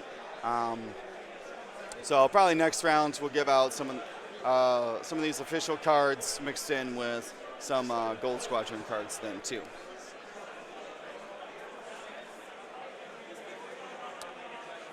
Yeah, don't forget if you want to be a subscriber and help us out, if you like what we're doing here, sign up through Twitch Prime, and you can get a subscription through us. If you have Amazon Prime, you can link your account for Amazon, get a free subscription every month, and that subscription could be us. It would be amazing. So we're gonna just wait for the pairings here. I'm gonna go around. What kind of what's the Spoon Lord? I don't know what the Spoon Lord is, but I assume it's a giant spoon. It's for being the worst at a tournament. But you guys are the best in my mind. So, anyways, if you have suggestions, I'm gonna keep this chat up. So, CIS, foe.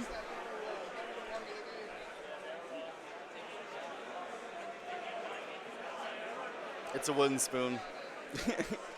Yeah. All right. So we got a couple votes, or a vote for CIS, a vote for FO. A lot of FO. Okay. Okay. All right. Well, I'm going to be watching chat here, and we'll be right back in just a minute with the next round.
All right, guys, I'm back. Unfortunately, I couldn't find CIS player or a matchup that was CIS versus uh, first order. So, Justin Brown was flying first order, but he was flying against a Torrent Swarm. And the other forward player I was looking at was flying against Falcon. And we've all seen that stuff, so.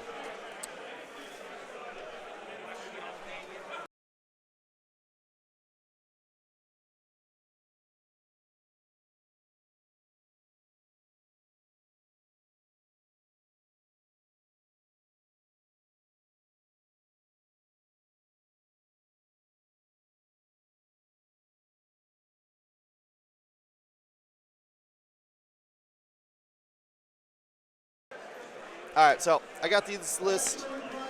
We have. Ooh, man, they love starting that time early. All right, so. There it is. Close enough. All right, so. Welcome back, guys. We are in round 5. All right, so. How's Marcel doing? I think. He just lost his second game, so I think he's 2-2.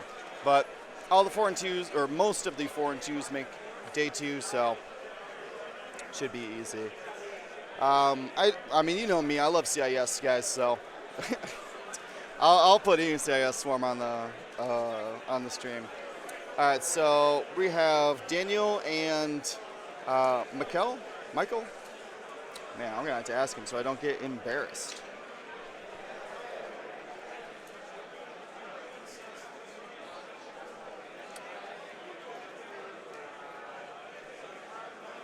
Sinker Swarm versus it's a Resistance 4 ship.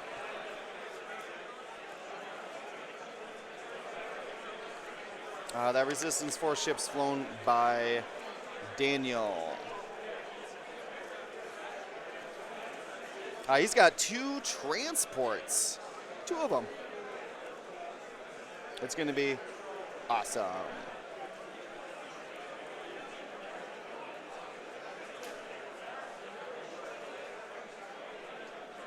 Yep, we got Daniel here and Michael. Chat, correct me. Correct me in my ignorance here. What is Michael with only without the A? I believe his last name's Win. I believe that's how you pronounce that.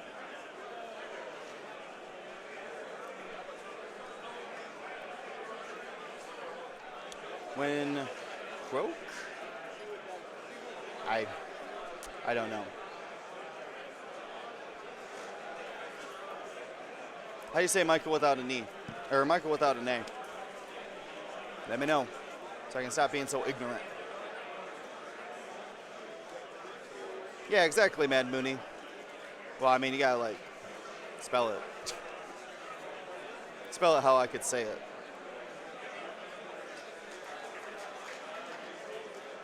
Oh, no problem. I'm actually having a lot of fun hanging out.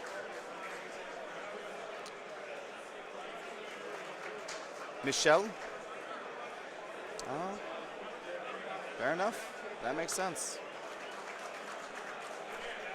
People are clapping here. So this is a Sinker Swarm.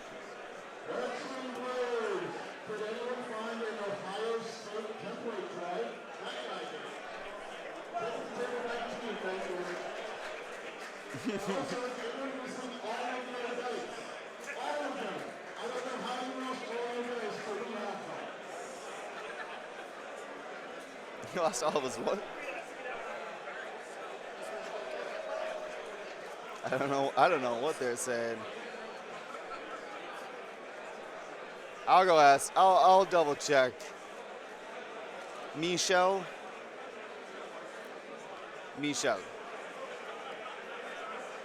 I mean, I'll double check. I don't want to be rude to the guy. It's not Mitchell. I bet it's. Oh, yeah. All right, so Michelle has, let's see, a couple arcs, a couple torrents here. He's got Rick, Sinker, Wolf. You know me. The less upgrades, the better. That's how you make a good list. It's common French. I'm gonna double check with him. But that makes sense. Michel. All right, so he's flying the 2 arcs, 2 torrents, and Rick, Daredevil Rick. Oh boy. This one's got some transports.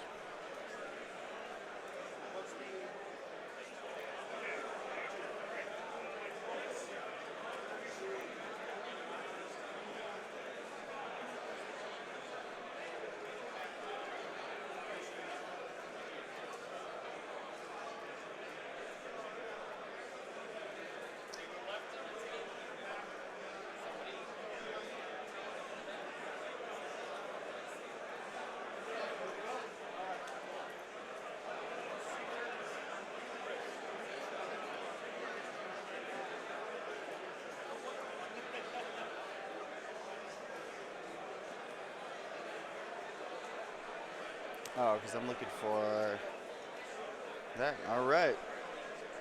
Oof, this is some transports.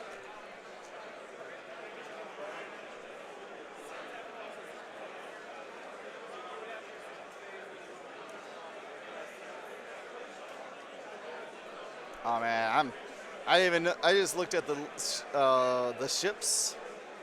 I'm trying to get this guy on stream for a couple turns now because I want to see the double transports. And the more and more upgrades I put in this list, the more I like it.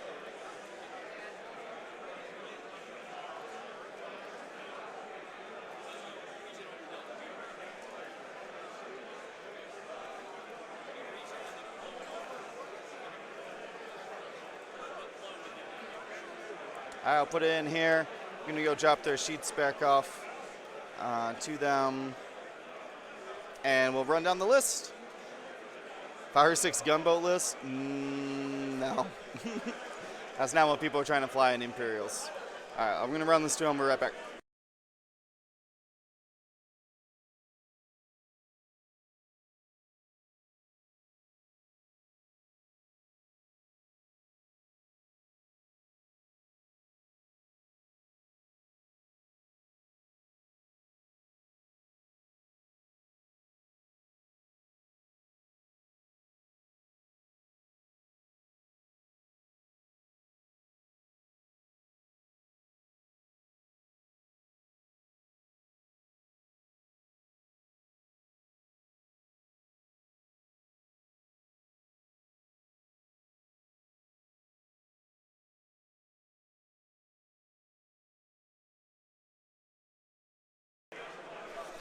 Okay.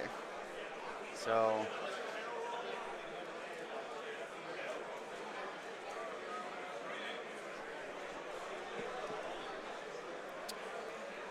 all right, we're going to do some list breakdowns here. It's definitely Michel. All right, so we're going to do some breakdowns here. Oh my god, that line came back. I got to fix that line. All right, I'll leave it now. I'll leave it for now.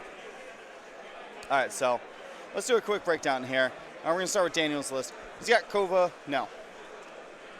Kova, when they reveal a red, or when they have a red. Oh, wait. Let me just read it. Where's the exact wording on it? While a defender perform a primary attack if your revealed maneuver is red, roll an additional die. So, and then he's got Leia Organo to make those red maneuvers white, and an R4 astromech to allow him to clear stress more easily if he needs to give that Leia coordinate, or excuse me, that Leia reduced difficulty to somebody else. Noden Chavardi is the Initiative 2 transport. And he says after you coordinate or are coordinated, if you have 2 or fewer stress tokens, you may perform 1 action on your action bar as read, even if you are stressed. Now, very good. This is clearly the support ship here, and it has, because it's going to be coordinating a lot, it has a white coordinate through tactical officer. Now, as in addition to that, also has a R4 astromech. So when it does take the stress to take his own action after he coordinates, he can easily clear that stress. Hard twos, 2 banks, things like that. Another coordinating trigger is C3PO. It says while you coordinate, you can choose friendly ships beyond range 2 if they have calculate on their action bar. It doesn't look like any of these people do. It says after you perform a calculate or coordinate action, gain 1 calculate token. So what this Nodin's trying to do is coordinate, calculate, target lock. Very, very cool. A lot of modification there. Very, very cool. Let's see. Also has the auto blaster there to get some additional attack power. If ships are in his bullseye at range 1 to 2, he gets to roll 3rd dice. If the defender is not in, or excuse me, it says if you are not in the defender's forward arc, evade results do not cancel critical results. So get some crits in there, especially with target lock calculate. Get some crits, pound through some guaranteed damage. Awesome. Finn, we know him, you love him. He's kind of a big deal. White says, while you defend or perform an attack, you may add a blank result, or you may gain 1 strain token to add a focus result instead. Very good, loves focus tokens. Loves adding blanks, so you gotta put heroic on them. And instead of the standard first edition moment, instead of recon specialist, which is now perceptive co-pilot, he's got Chewbacca. So has 2 charges. You lose the charge on setup, and it says after a friendly ship at range 0 to 3 is dealt 1 damage card, recover 1 charge. And it says after you perform an attack, you may spend 2 charges to change 1 eyeball result to a critical result. I really like that. It's going to get some critical results in there for the token that Finn spends. Very cool. Works well with these transports because they have 5 hull. And probably the best piece, in my opinion, of the T-70s is Jess Paba. Says that while you defend or perform an attack, you may spend a charge from your recurring one or a charge from your droid. And he can reroll dice for each other ship at range, friendly ship at range 0 to 1. So she's got double modification. BB droid gives her a couple barrel rolls. If she does a blue maneuver and she wants to do it beforehand, or it's just more charges for Jess, double modified. Every single ship here is going to end up being double modified. Nodin's going to be coordinating Kova, Finn's adding results, all the things. So let's see how, let me check back in with the action here. So we got, let's see, Rick screaming down the outside. You see the resistance here hanging out by the gas clouds, trying to be a little coy at first. Looks like just out of range for all the shots. So we got the Torrents coming in at the top and the Arcs coming in mid-center here.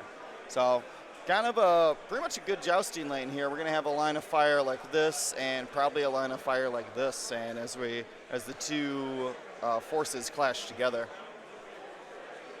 Let's do a breakdown. Let me see what's on Michelle's list. We said it's Rick with Daredevil. Now, Daredevil is an interesting way to boost. You boost with the hard 1, causing it to be red.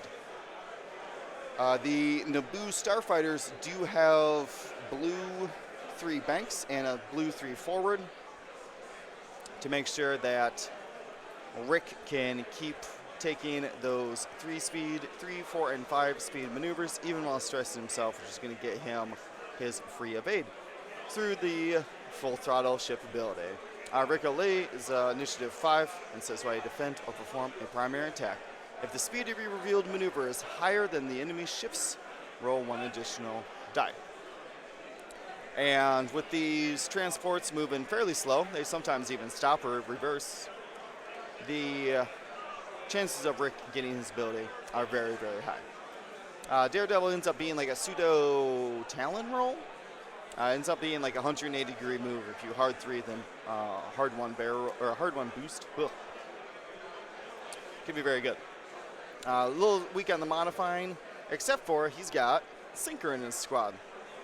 Sinker's the initiative 3 arc, so we'll be moving first. And it says, while a friendly ship at range 1 to 2 is in your forward firing, or excuse me, your left or right arc, performs an attack, it may reroll 1 attack die.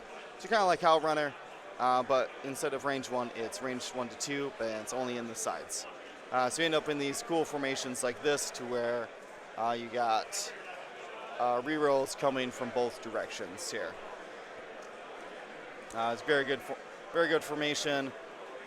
For that, Wolf is the other arc, and has a charge and says, while you perform a forward attack, you may spend 1 charge to reroll 1 attack die. And while you perform a rear attack, you may recover 1 charge to roll 1 additional die. So you're going to get 2 rerolls and probably a focus whenever Wolf's attacking out the front. It's going to be very good. That's almost fully modifying for most shots. And of course, the classic Gold Squadron 2-pair. I don't think that there's a ship with better health to points ratio. 25 points, 5 health a point. Very, very efficient. Their maneuvers are fairly slow. They don't even have hard 3s, and their 3 banks are red. So a little bit slow. Not the best blockers, but they can take white evades and barrel roll linked evade. So that is super, super good. There's annoying. Ooh, a BB charge.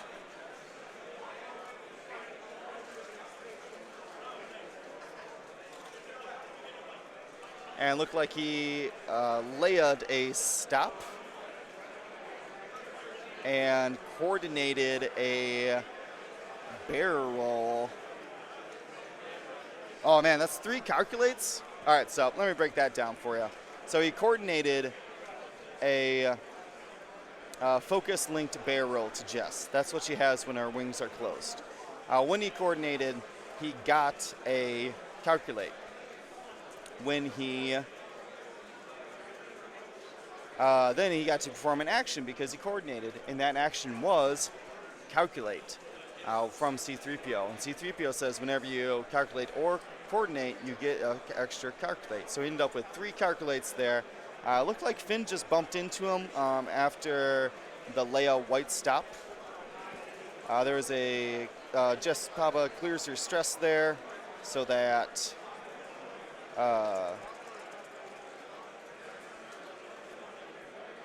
she as she goes with the gas cloud, still has the focus token. It's just a 1 bank from Cobra there. Gonna focus up. And we'll see here. Michelle's not scared, coming in to the fray.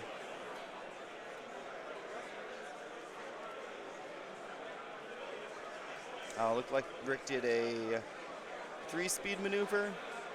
Free evade. Focus up. All right. Shots time. Oh, Jess also opened her wings there too, because you can only barrel roll linked evade when your wings are closed. Or barrel roll linked focus, excuse me.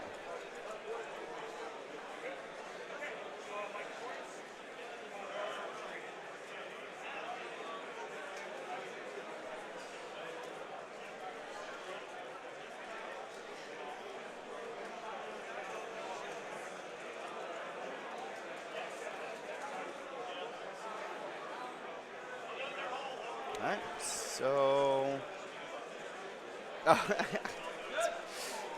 Oh, yeah. All right, so let's see. Starting off here with Rick getting the extra dice and gonna spin that focus there.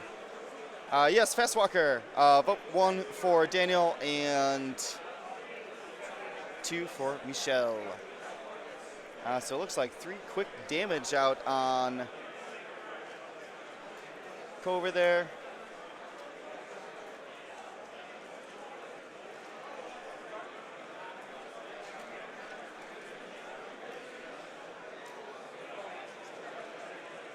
I think that was obstructed 3.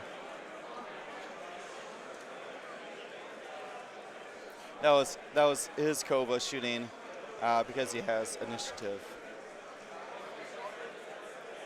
Here's Wolf shot. Reroll from Wolf's ability. I think he just took it as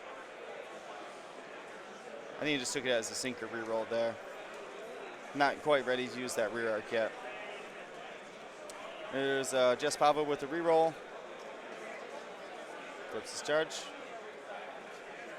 That was an eyeball. There it is. Suspends the focus for hit crit. And that's Wolf because he's got a charge out there. Wolf ends up taking 3 shields. This is Sinker. Sinker's got obstructed Jess or obstructed Kova, range 3. So we'll see what he chooses here. Hit crit, and got it regardless.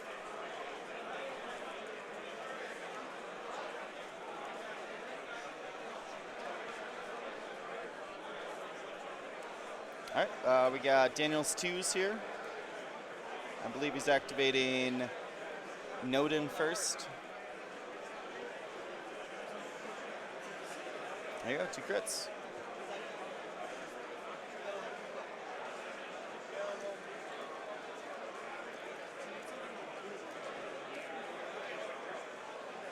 One evade.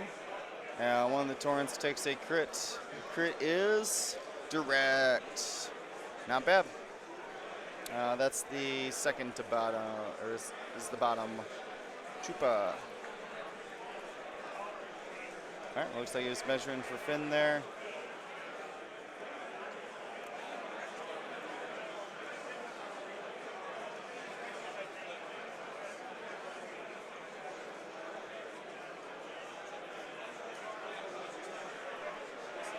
I think that was Finn's shot with the double crit.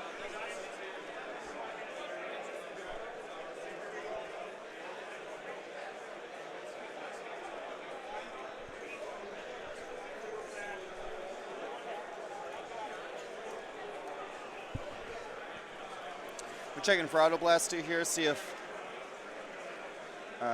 Noden can roll the 3rd dice. Now the question I think is, does Auto Blaster require the range to be in Auto Blaster or just in the bullseye? What if they're in the bullseye range too? That's basically what he's asking.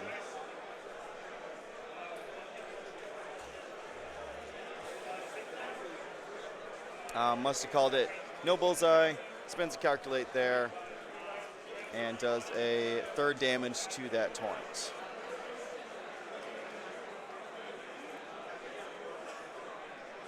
Looks like the Torrents are measuring to Cobra there. Rear one's only got a shot on Noden.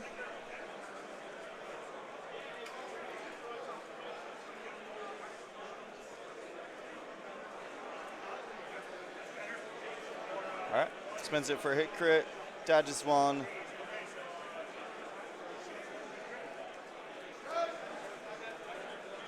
And that was on Noden. 2 hits on Kova. 1 evade, so 1 more onto Kova. Kova ends up with 3 hull left, and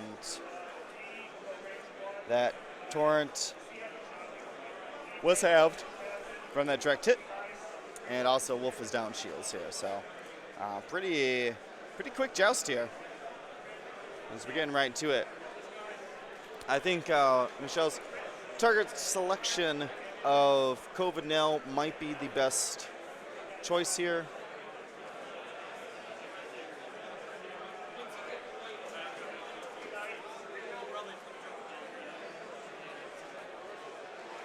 I'm not sure if that was in the bullseye.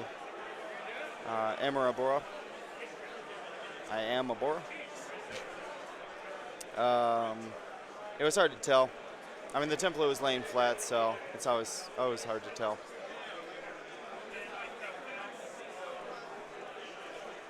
But yeah, I liked Michelle's target selection there. Cove is definitely the most expensive ship and the least defendable. Plus, without performing the red maneuver, was what am I say? Was rolling less green dice, so possibly easier to hit. Which, to Daniel's credit, though, he had a chance to stop with his Nodin to slow down those formations. Really didn't want the arcs and the torrents converging on his left flank, as I could see how that could be very problematic very quickly.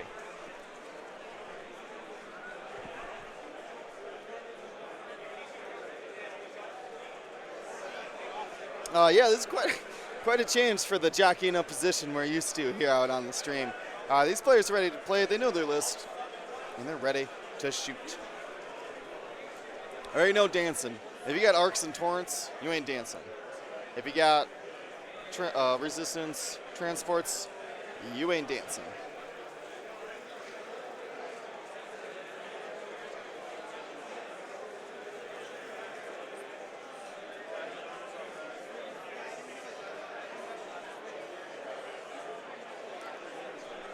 So we're gonna see what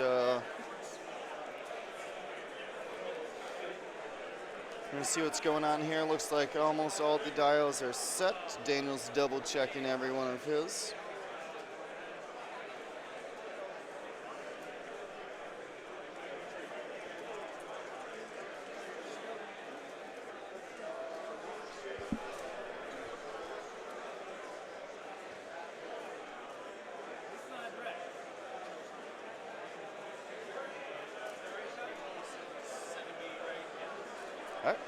Getting the Force and Jessica's charges back.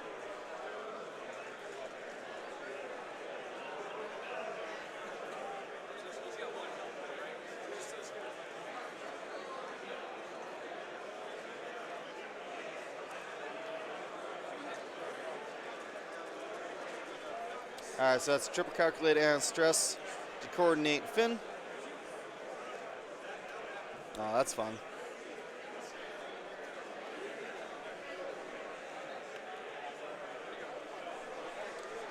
This was table 6. So I'm under the assumption that these are 4-0 players. These guys, we will see most likely 2-2. Get out of here. No, this is like I said, a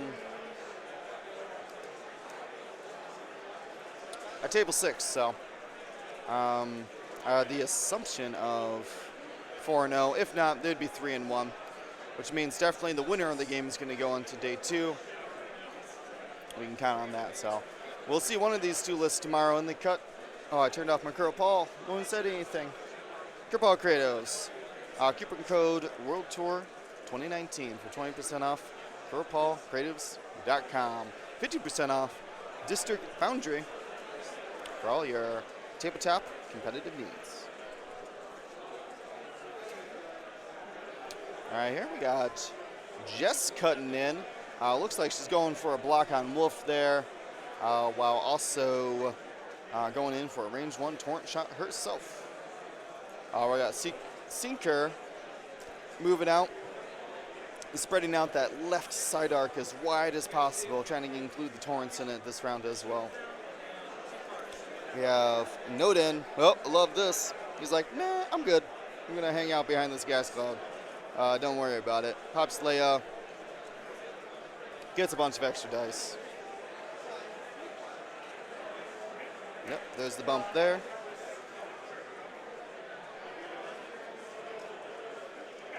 They're 3 and 1. That makes sense.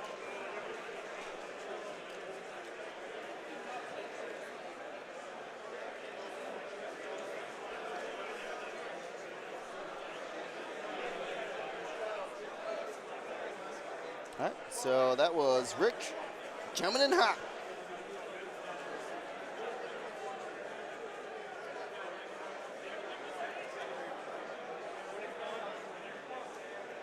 There's the Daredevil. Daredevil. Sup. Kova did a 1 reverse, so potentially a 4 dice attack here for a hit crit. Looking for a sinker reroll. There's a 6th round today. Looks like the reroll was good. Didn't help though. Hit crit onto Kova. Doesn't like taking damage, so spends the focus. I mean, if Kova now can moonwalk her way out of here,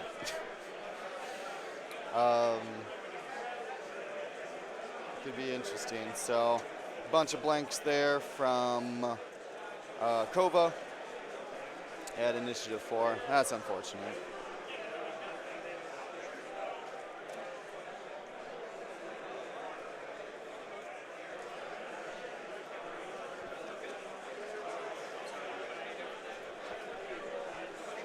Checking some, checking Wolf's arcs here.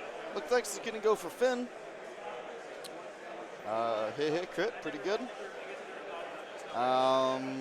Take the strain. Take the strain, spin the focus. Or does he risk taking the crit? He's debating, he's trying to see if which Torrent might be initiative killed. So he's going to spend the focus. But he didn't add the strain. So he adds the strain, adds the addition result while he spins the focus. There he is. Yep. So it ultimately takes no damage from spending the focus. Finn would receive the strain. Now that he's done defending, he would remove the strain. Basically gets the ability for free.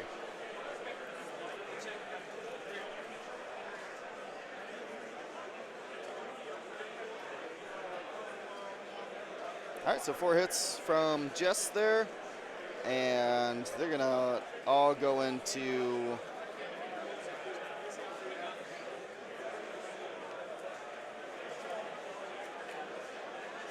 the Torrent that wasn't hurt.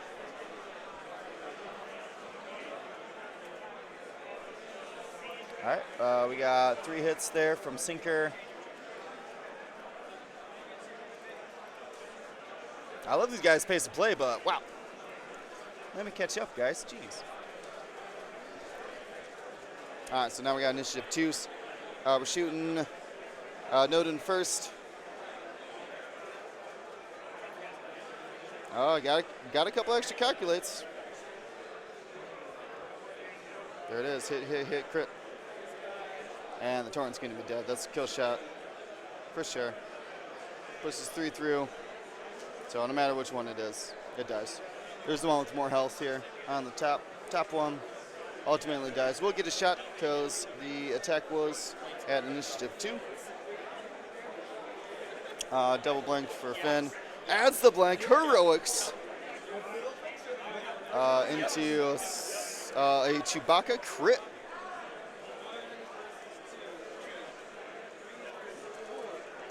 And a blank. So ends up killing the other Torrent. No, that was on Wolf, actually. 2 into Wolf. Saw a Chewbacca trigger there. Nicely done.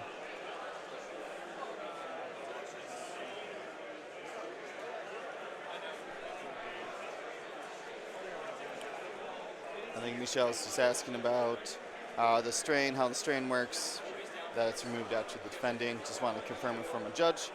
Torrance attacking at range 1, spends the focus for a hit crit. On to Finn.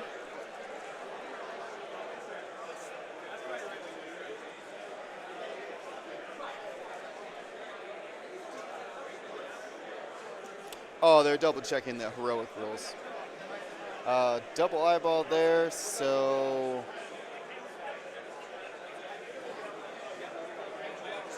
he's gonna, for fun, add a focus result, but he doesn't even have a focus token, so does it for fun. Shield hit and crit is damage sensor array.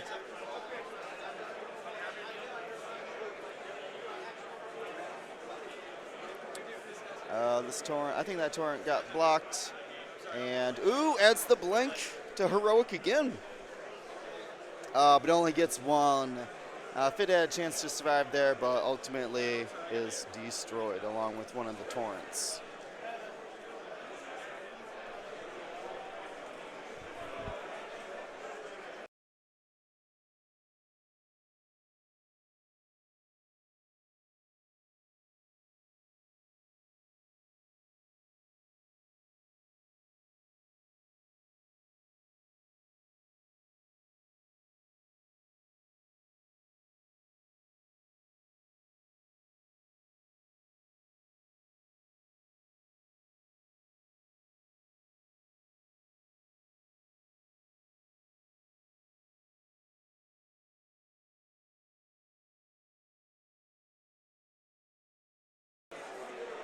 All right, so back to dials here.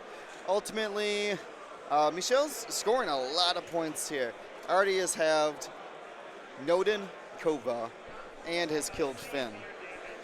Doing the old strategy of, well, just Pava, you won't get rerolls if we kill all your friends. Now, it's not that Daniel hasn't been doing a lot of damage here. He's got a lot of damage onto Wolf. That's where he's getting half points from. And he's halved a gold trooper. And he's killed 1 gold trooper as well. The problem here is that, assuming Daniel can take down the 2 arcs, right? It's not unreasonable. They only got 1 agility. The problem is that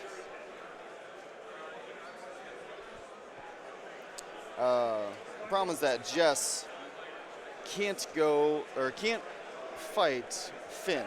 Certainly not a daredevil Finn who can see what Jess does and then adjust accordingly.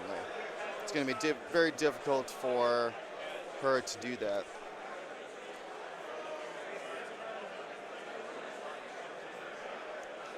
I'm not sure what. I wonder what that crit is. Loose stabilizer. That makes a lot of sense. He threw his dial down angrily after he dialed in a correct maneuver. So, probably just gonna have to take the damage, honestly. It looks like his charge is still up right now, which isn't very good. He needed to get that charge spent so he'd have an extra attack dice for this rear shot. Because if he had spent that charge, he goes like this, and then he shoots this way. Now that he doesn't have that charge, he's still going to try to go for Kova. Kova is going to try to hard one, 3 bank, or reverse. And so Wolf has to find out where that Kova now is going to go. Honestly, if it doesn't bump, I think the 3 bank in front of Wolf might be the best option. But of course, the torrent could block you, so it's a hard call. That was a bump from Noden into Jess, which means no coordinates. This is a bump from the torrent, who's bump sitting now.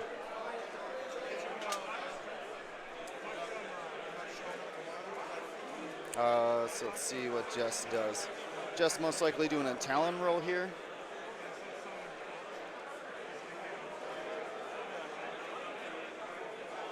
Yep, Talon roll onto the gas cloud, but I think the torrent might block it. Oh no, she can go all the way backwards, though she risks hitting the gas cloud next round. Maybe he can put it in the middle and it won't hit the gas cloud. No, he's trying. There you go. So it fits in the middle, which will hopefully not hit the gas cloud next round and still gets a shot on the torrent. Let's see.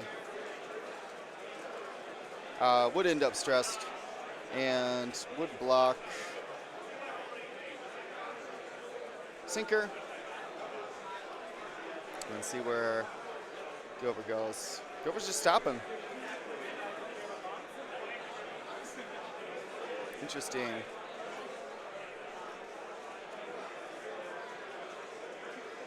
All right, here's Wolf coming in. What's funny is that that auto blaster trigger is gonna work. Yeah, he snuck around there.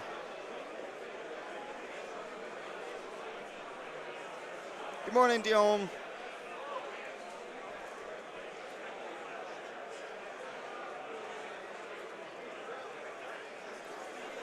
Let's see. Australia opens earlier today, so we will move Nova to YouTube for round 6. All right, so we'll take a small break, and we'll be on just YouTube for the following round here.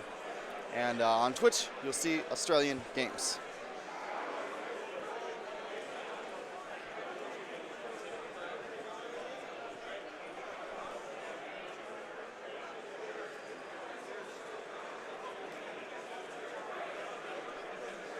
So we're checking back in. Looks like that was a lock placed down on Kova by a 3 banking Ricole. So Kova's checking his possibilities here.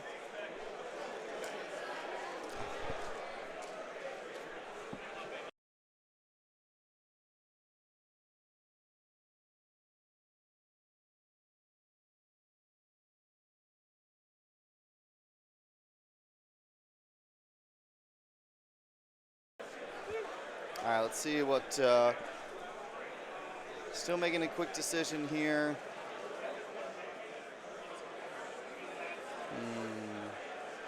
Really wants that wolf.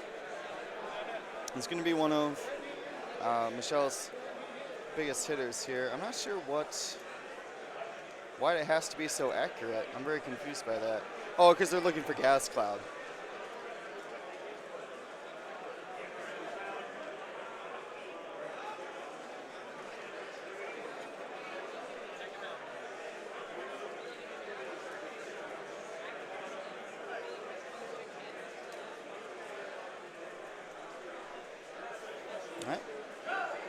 Well, I didn't see what the decision on that ended up being, but we got to get in the box. I told him. There it is.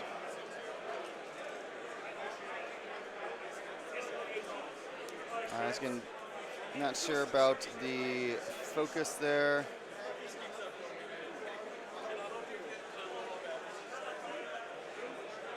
So it looks like he's saving his focus for defense. There was a hit onto Wolf. I know, I think I would have killed the 2 health trooper myself. So that was a single reroll. That was the sinker reroll. But he didn't use his own. It was very interesting.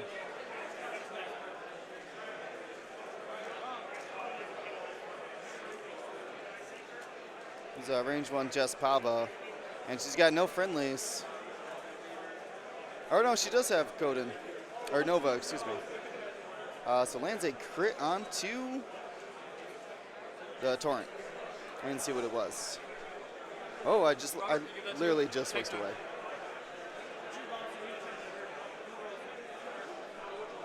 What was that crit? What was that crit? Twitch chat. That was hard to say.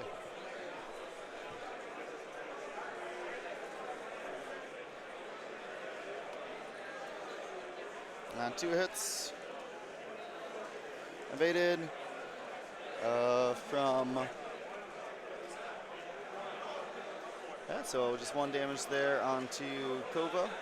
Kova's been really tanky here.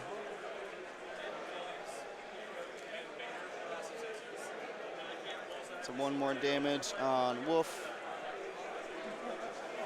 from Noden. And looks like a 2-dice attack here for nothing. So Kova still lingering out there. Decided not to spend the focus on offense,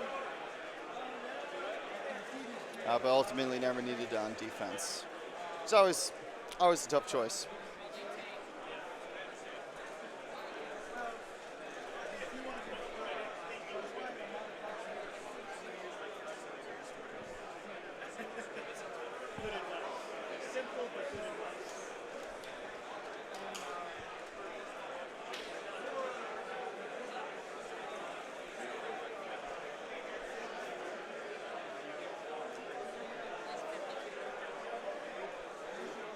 All right, so I'm just double checking my health count. Did I miss any damage there, guys?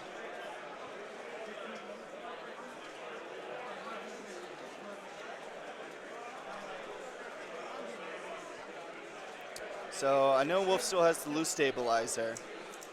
He's only got 2 health left. He can risk 1 health, and he can't be initiative killed.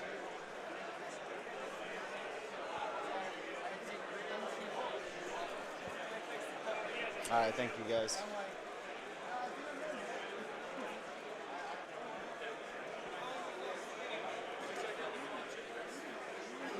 Oh, it's no problem, Dion. Everybody's got access to YouTube, so it should not be a problem. So what I think is interesting here is the position of Rick. I can see it right now. Hard 3, get the evade,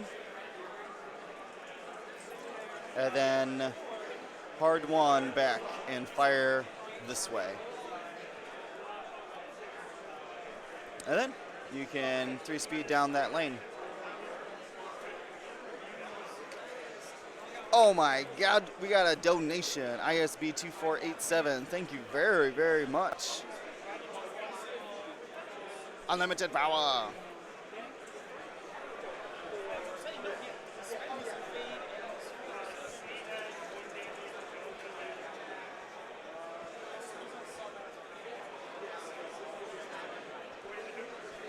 Oh, sorry, ISO fan. It's only for 1 round, though. I mean, at least you get to check the matchups, see what is happening. But from the sounds of it, you guys can start on YouTube, check on Twitch when Dion starts, when you get the notification, and see how the matchup goes. I do want I'm going to try to grab a bubble game here. Try to find some 3 and 2s for the next round.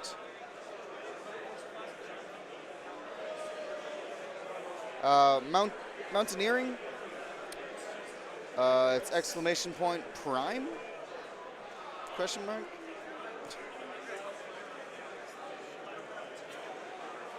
Exclamation point prime. Thank you, ISO fan. You know what's up. All right, so let's see what we got here. We're not having that orangey problem anymore. I don't know what was going on with that. So looks like a 2 or 3 bank there.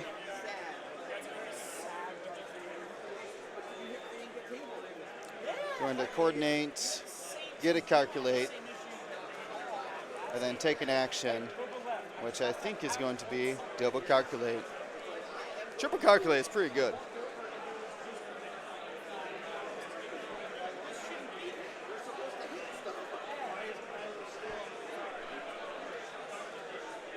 Oh, I think he's taking that back. Nope. Triple calculate and stress.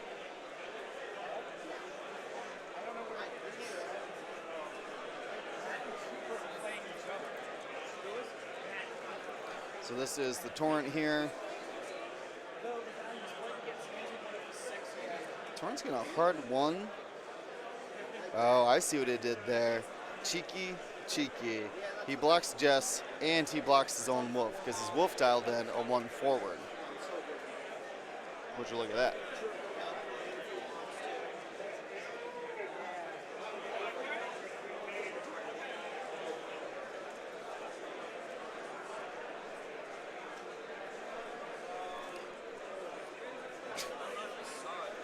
You're definitely the official supporter, ISO fan.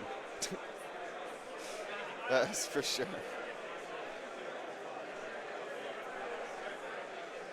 So it looks like Jess got the block. This is a block party. Let's see what Kova did here. Kova's got 3 bank dialed in. What is this mess of ships we got? Oh boy. So it looks like Kova, that's why I ended up getting the coordinate there because I knew it was going to end up being blocked. And what a shoot storm? A storm of shooting.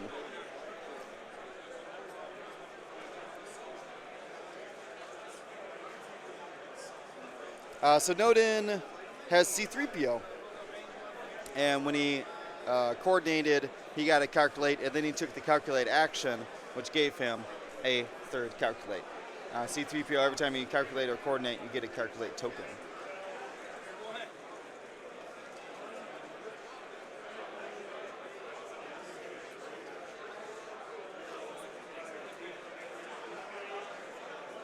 Prepaid.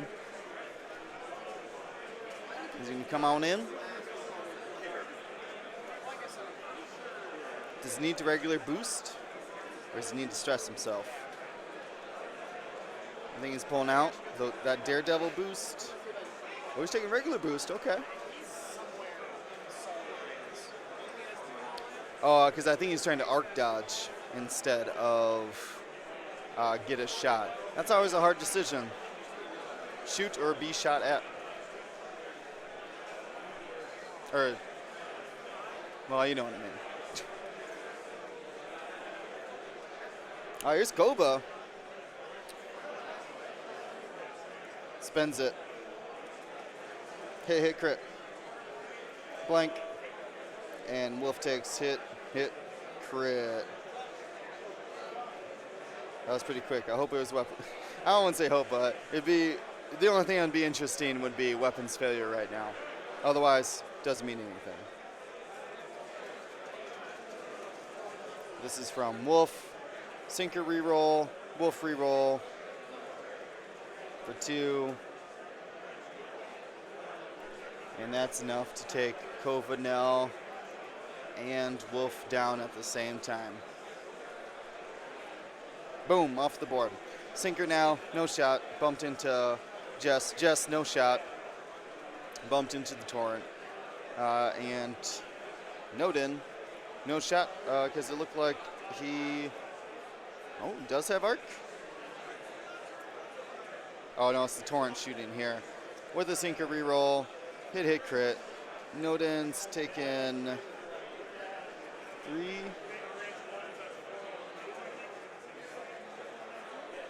Oh, yeah, 3. I was 1 off on Noden's health. Apologize. All right. And here we are. Just Baba in game time. Let's check. Here's the interesting point I want to make is that Jess Pava is worth more than Rick Olay. We have 21 minutes, but Jess needs to take 1 shot on the Gold Trooper and 3 to 4 shots on Sinker. So that's going to be what? 4 rounds at most. They got to get 4 rounds and in 20 minutes if Daniel's got a chance to win. Like I said, every time we get into this in-game scenario, I always like to run down the losing players' win condition. It's always smart to have that win condition in your mind. So now Michelle also has to recognize this and protect one of his ships, at least. And I think with that block, he's not going to get a shot. I was almost expecting a Talon roll there from Jess, but hard to say.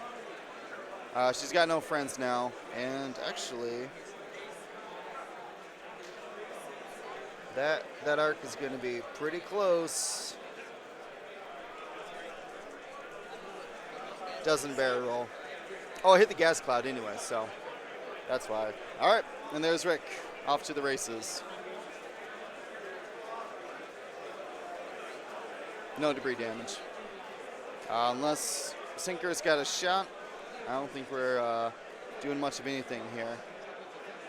Like I said, Daniel still got 4 shots. Oh, we had range 1, 2 hits. And Gas Cloud picks it up. Nice. All right. Like I said, Michelle's got to recognize that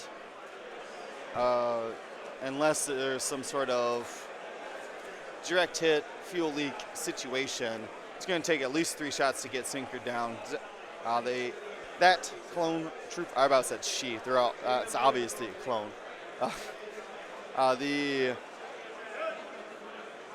Sinker has 9 health, so unless there's like 2 range 1s and a direct hit in there, it's not going to happen unless it's 3 shots then.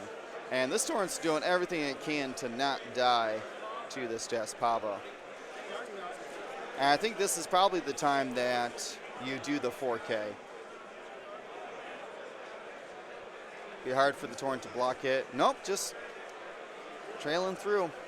I mean, it's hard to make risky maneuvers right now because you definitely don't want to be stressed and have your K-turn blocked.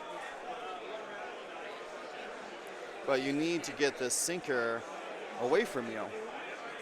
And my question is, Jaspava has at least 1 BB charge left, and now that there's no friendlies nearby, you gotta start using those BBs for the barrel rolls. That's the only way you're gonna unblock yourself. But now he's in between 2 obstacles, or a Sinker and an obstacle rather, so.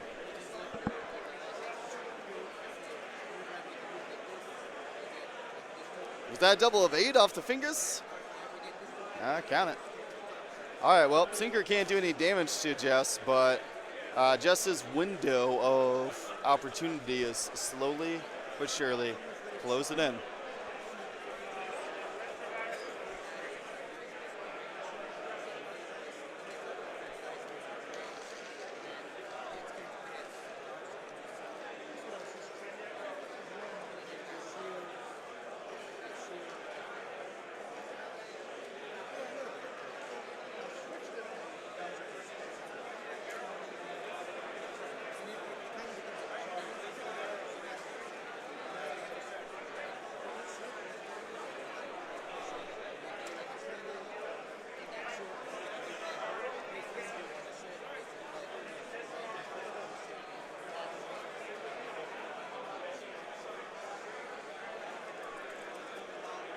Yep.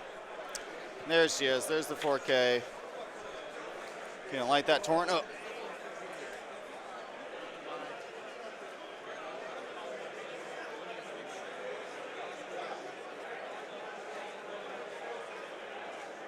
There you go. Torrent goes back on. Singer's got only 4 more to go. Yep.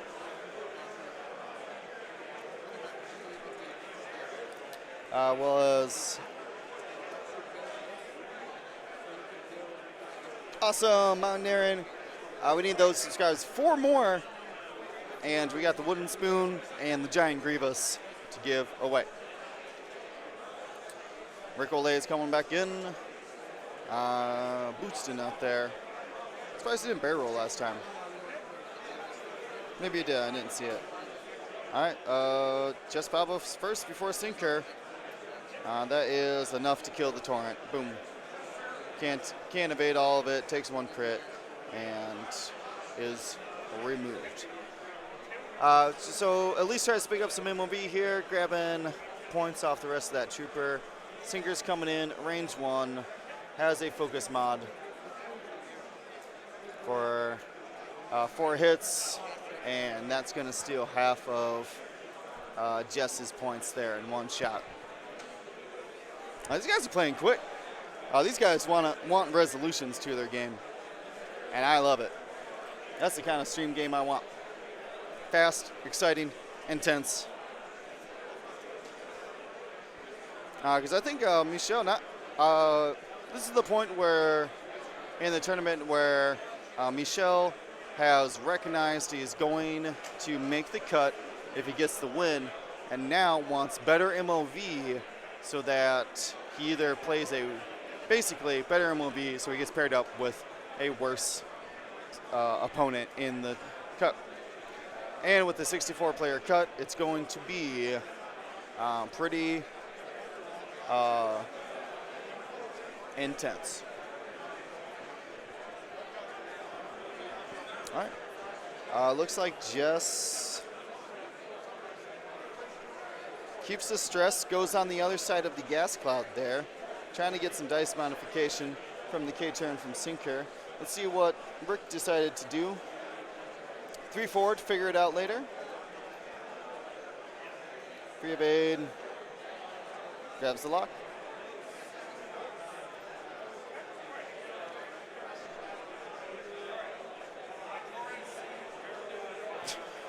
All right, grab some red dice here. Full lock. 2 hits. 1 evade, 1 damage.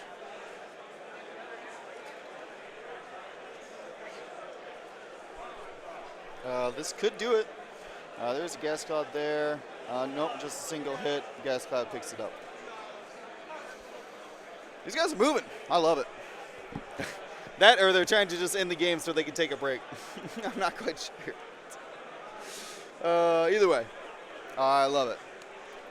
Want to see these games come to completion, even though I think we can all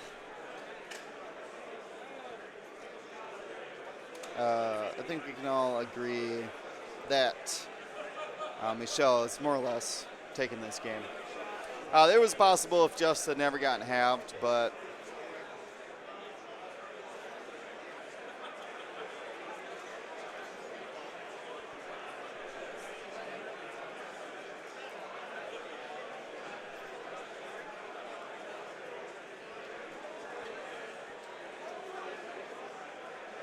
no, these guys are doing a great job.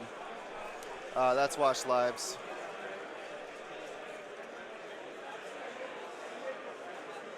Got boost on the board. Trying to get away from these ships. Doing the best Jess can.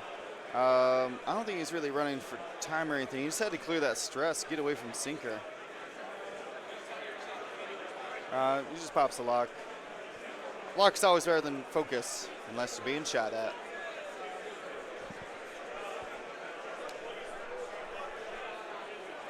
Well, I wouldn't say better. It nets the same results. Statistically, anyways. So, tries to focus this time with Rick. See if it will help out. Oh, because, yeah, the Sinker reroll. Nice. Good call there. Yeah, these guys are on it. No missed opportunities. They know their abilities.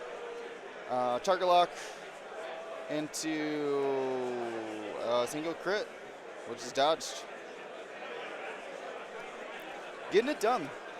Yes, this was table 6. And they were at least 3-1, if not 4-0.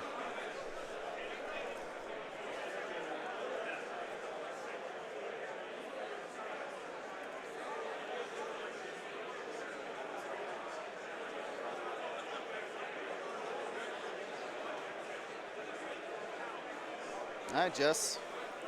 What you got? Oh, yeah, 3-1. That's right, District Foundry. Speaking of District Foundry, use coupon code World Tour 2019 at Kerpal Creatives, 20% off. kerpalcreatives.com. You can also get 15% off with World Tour 2019 at District Foundry. I keep saying, I don't even know if there's a districtfoundry.com.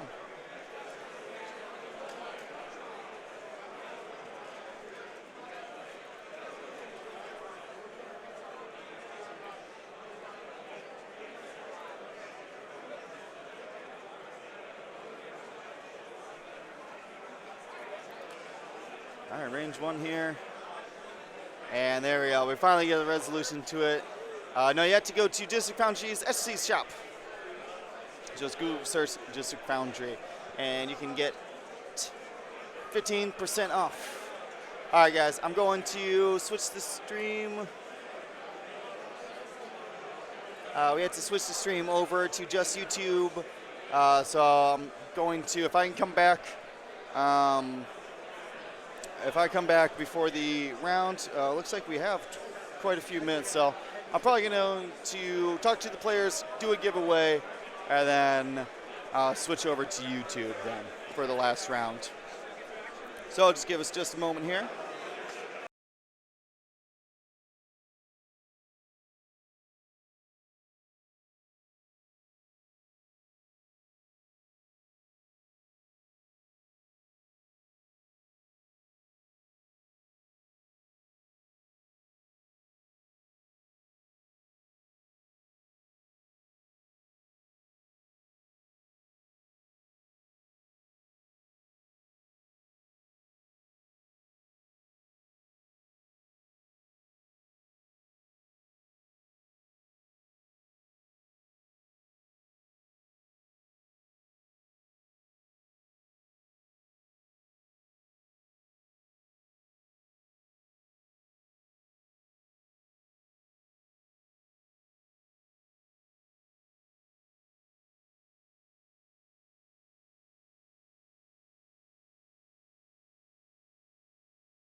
You guys didn't hear any of that. That's hilarious. Anyways, if we can get 4 more subscribers, make Dion happy. Right before I stream, it would be great to hit the rewards before he even starts. One last thing. All right, so where's my notepad here and my random roller? All right, guys. Like I said, we got Death Rain, Jess Pava, and an Obi-Wan bearded card.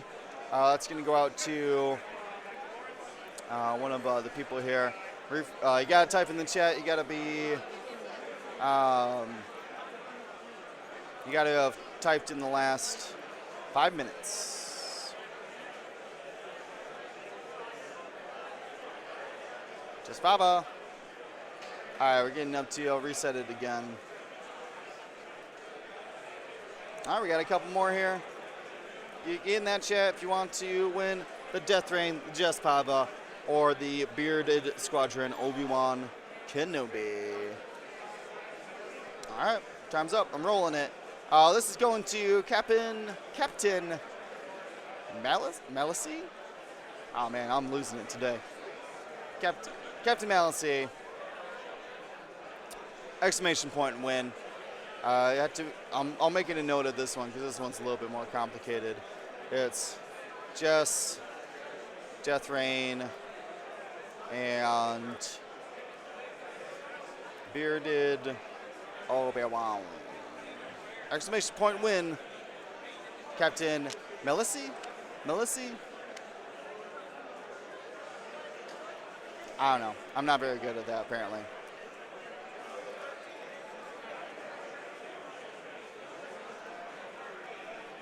All right, we got one more here. We got 82 eligible winners here. Got another set. So that was for the Jess Pava combination. Got one other set here. This was what Marcel was flying. You got Proton, Torpedo, Wedge. Where'd my thing go here? Proton, Torpedo, Wedge. This is a Star Wars Celebration exclusive wedge. So if you didn't get a chance to go to Star Wars Celebration in Chicago this year, here's a chance to get that. And shoot, why not? Put a Proton Torpedo on it. Well, you should probably coordinate a focus to him too. Double modify. That's how you roll good. Then of course you're gonna get the Bearded Obi-Wan, of course, because you're gonna make this a 3-card pack. I gotta get these Bearded Obi-Wans out. Bearded Squadron from Orlando, Florida. All right, we're rolling it here. This is going to JDG Nielsen. So Judge Nielsen. Wild assumption on that. Let's see. So that cleans up all of our official cards that I had set aside. What do we got left here? I can't give away the Grievous because, here's a cool set. You know what? I'll do this cool set because I've been trying to give these away. Or not trying, but I'm thinking about giving these away for a while. And so this is going to be the last one. We'll give this set away too. These are hard to explain, but well, that was Wedge, Torp, Bearded Obi-Wan.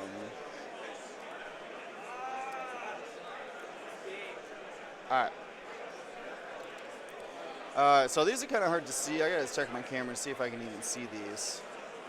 All right, so are these all Morello Eval?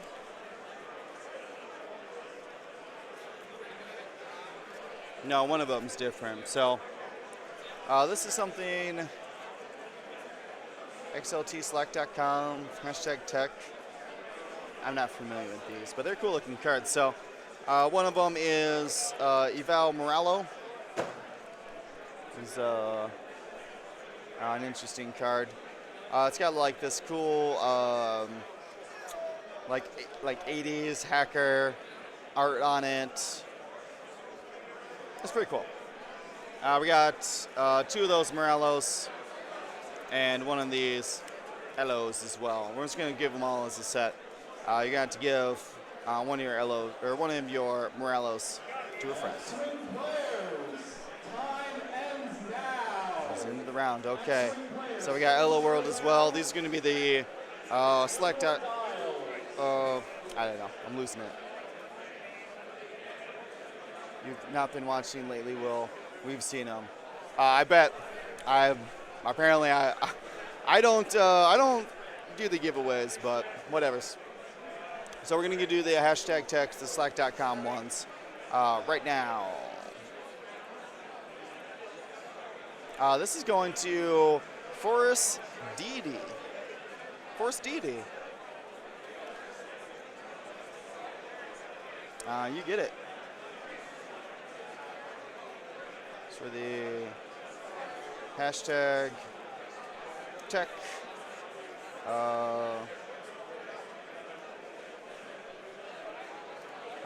Times 3 set. That's Morello. Hold on, I'm typing. Morello. And then what I say? What is it? Elo World?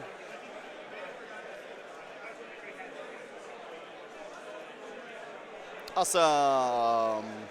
Yeah, Forrest Dede. Hashtag win. I'll give you instructions. Make sure you put down the hashtag tech cards. When you fill out the slot, you gotta put exclamation point win in the chat right now to claim your prize.